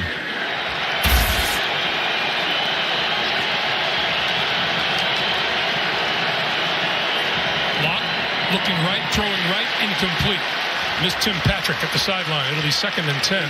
4:41 to play. Here's the situation. Denver with 2 timeouts remaining. The Raiders with all 3 of theirs. Yeah, you hope that if you're a Raiders fan, that their defense holds up. Don't put them in a cardiac situation like they had last week against the Cleveland Browns. We're going to go triple box here. Kansas City is threatening to put some more points on the board. Patrick Mahomes takes the snap, and he gets dropped there. Don't want to see the franchise get taken down hard, but sack for, I think, Cam Hayward got in there for the Pittsburgh pass rush. Locke standing in, now throwing, it is incomplete. Albert Okwuegbunam almost had it. Almost. He did. But Desmond Trufant gets his hand in here just the right last. I'm sure this cold weather doesn't help at all.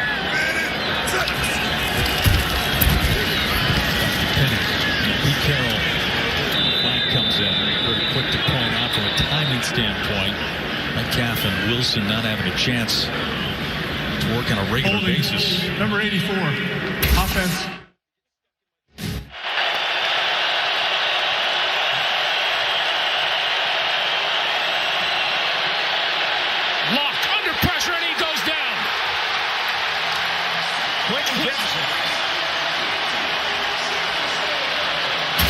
Just filling in for one of the great kickers, Harrison Butker, who's on the COVID list. I'd like to see him walk away feeling good about his performance, given a rare chance, and he delivers the kick from 34. Second field. 3:16 to play. Bears have all 3 timeouts.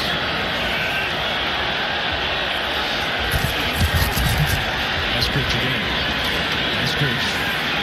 Right down. Nothing happening there. 3rd and long now for Seattle. Good job by Thomas Graham being a cover 2 corner, forcing that play, getting his job done. Graham was one of the great stories recently for the Bears. Played every snap on Monday. Made his NFL debut. Sat out the COVID season last year. All right, gang, as the games are winding down in the fourth quarter here, take a look at the game clocks on these three games. The Seattle game with 3:07 left, and then the Las Vegas-Denver game with 3:54 left. Those two games should finish first. Kansas City and Pittsburgh, albeit a blowout, is the national game on CBS. So I think you've gotten kind of familiar with this. Once the Pittsburgh and Kansas City game is the last game standing, we're going to send the international audience will stay right here to see the end of the Chiefs and the Steelers. But the national audience, if you're watching in the United States, once we say goodbye, you can flip over to see the conclusion of Kansas City and Pittsburgh. You'll see the rest of it for the next few minutes here, but as soon as Bears, Seahawks, and Denver and Raiders go final, we're going to send you over to CBS. International audience, stay right here. You'll see everything. And if you want to see the touchdown montage here in the United States, stick around. We've got the Christmas edition coming up in a few minutes. Graham, just talking about him on the coverage for Graham last week on Monday night. This is his first real action since 2019, and he had a whale of a game. He definitely made the most out of it. Came out with 3 pass breakups. Put another one in the stat sheet for him today. Thomas Graham making the most of all his opportunities, and that's what it's made of. That's the one good thing about COVID. A bunch of guys get a lot of opportunities, and some guys like Thomas Graham may make the most of it. Talking to Matt Nagy about him as head coach, and he said that even when he was on the practice squad, he didn't have a practice squad mentality. He kept locked into everything. It's paid off for him.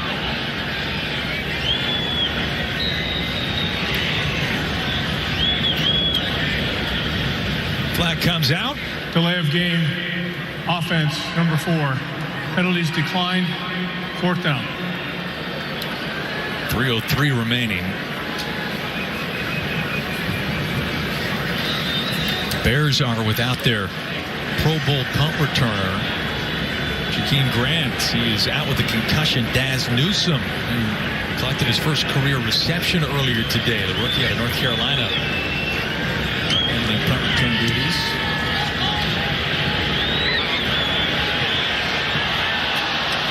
In the back of the end zone.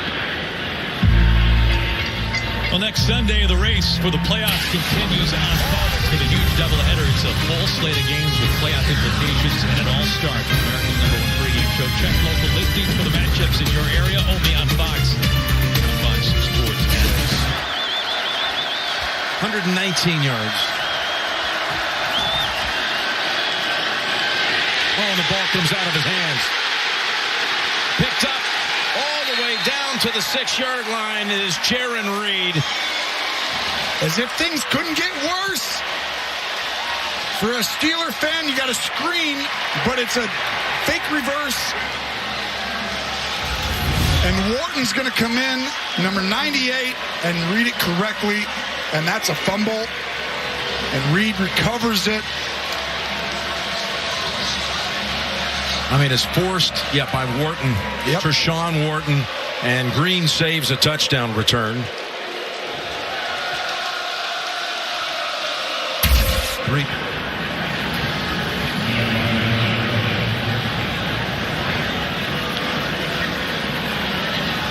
Personal foul, roughing the passer, number 52. Defense, 15 yards will be added to the end of the play. Automatic, first down. Out the gate, a 45-yard gain.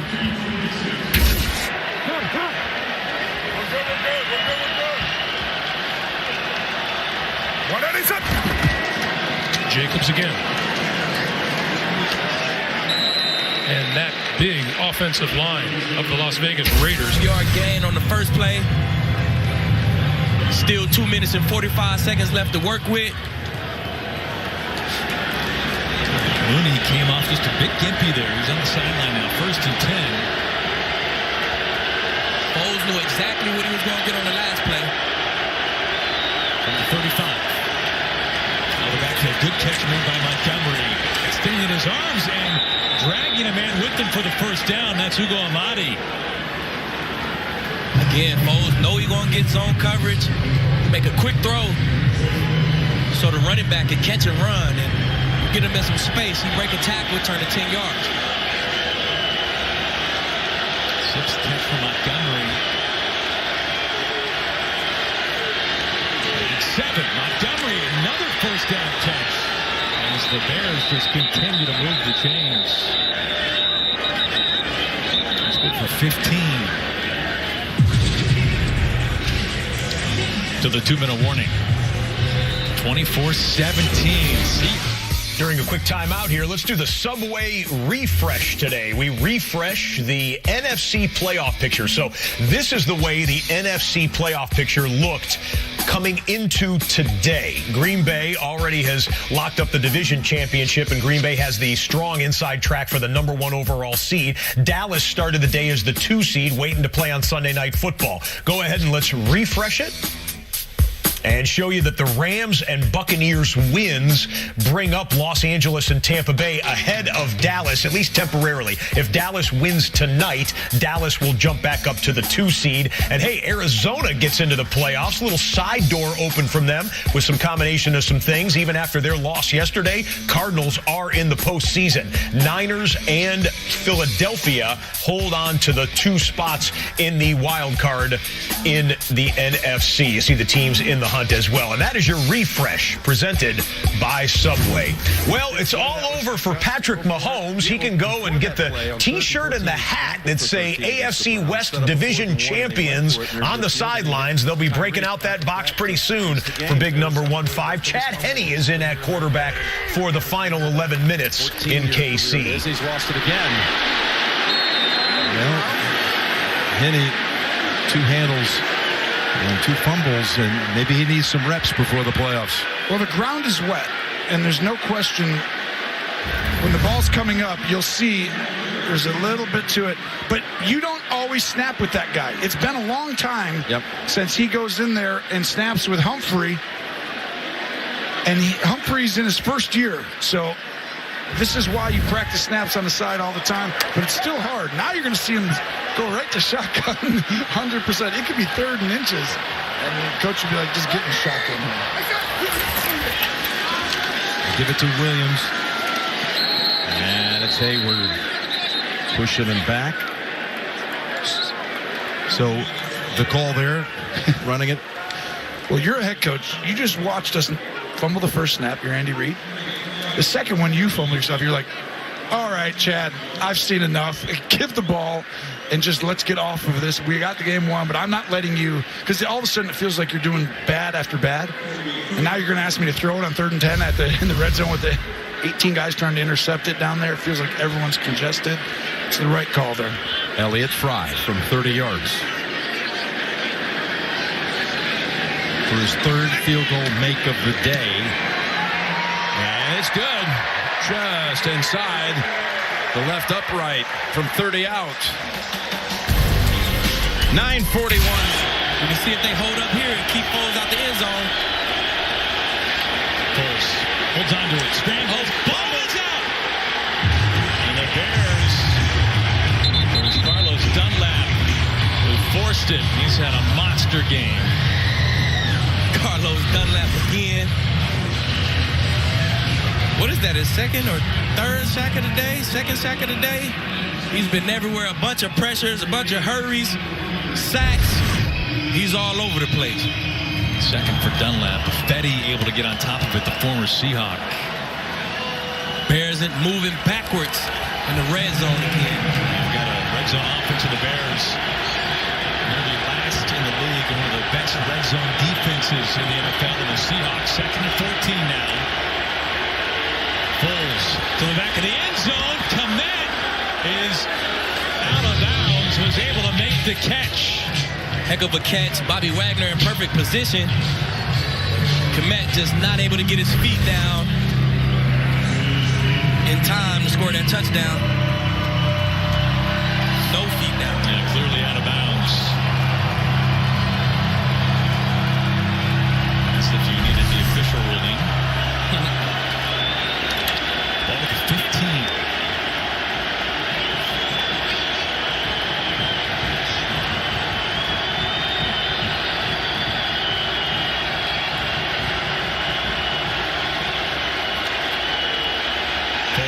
End zone, and this time is caught by guess who?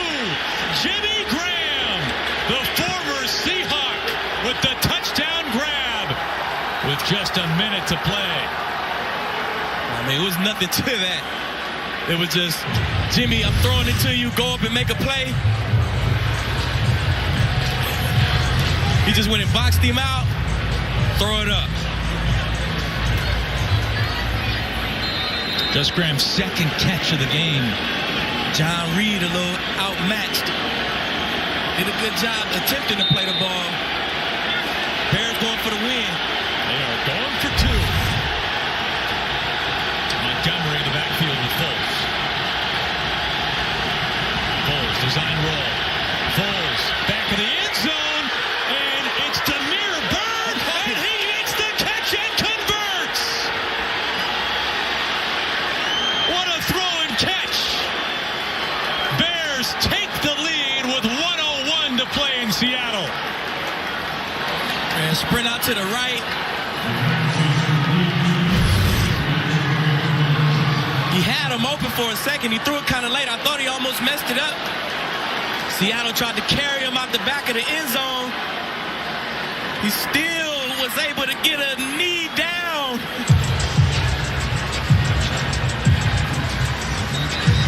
One knee. And look at him. Was 2 feet. One hand control on the way down. Incredible play by Damiere Byrd.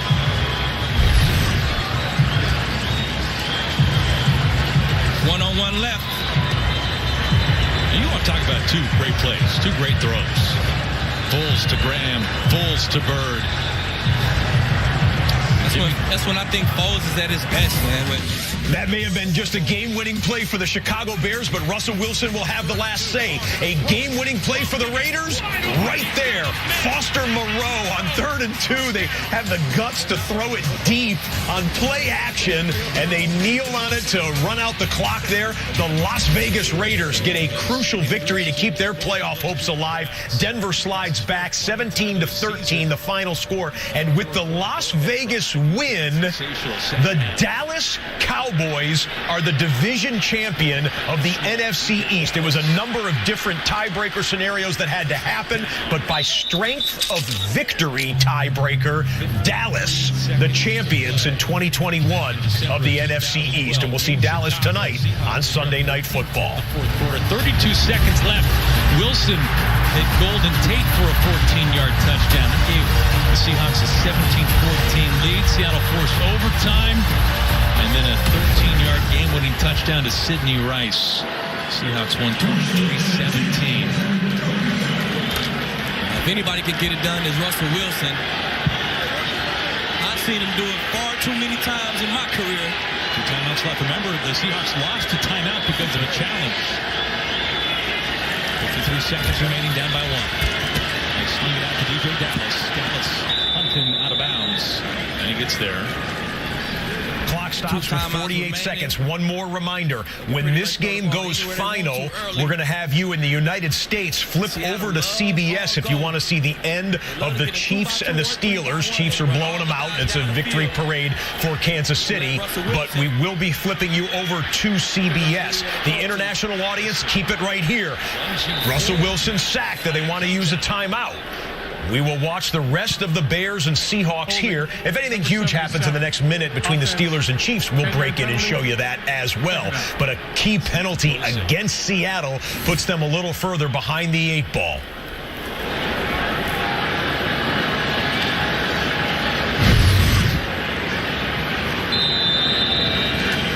Yeah, Posick grabs a hold right about now in the middle of your screen.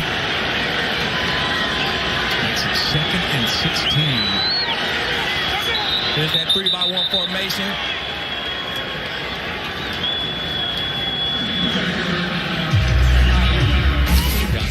During the timeout, let's talk a little bit about Sunday Night Football. Ezekiel Elliott and this Dallas offense, one of the most potent in the NFL so far this year. But some people have talked about their recent struggles. Dak Prescott maybe not as sharp. Ezekiel not putting up big numbers like he has in games past. What will they do today against the Washington football team? Word has undoubtedly trickled into AT&T Stadium that the Cowboys have clinched the division championship before even kickoff of their game tonight. On Sunday Night Football. Speaking of which, it's the Sunday Night Preview presented by DraftKings Sportsbook. The Cowboys 4-0 against the NFC East and 4-2 at home this year, averaging over 35 points a game in those 6 home games.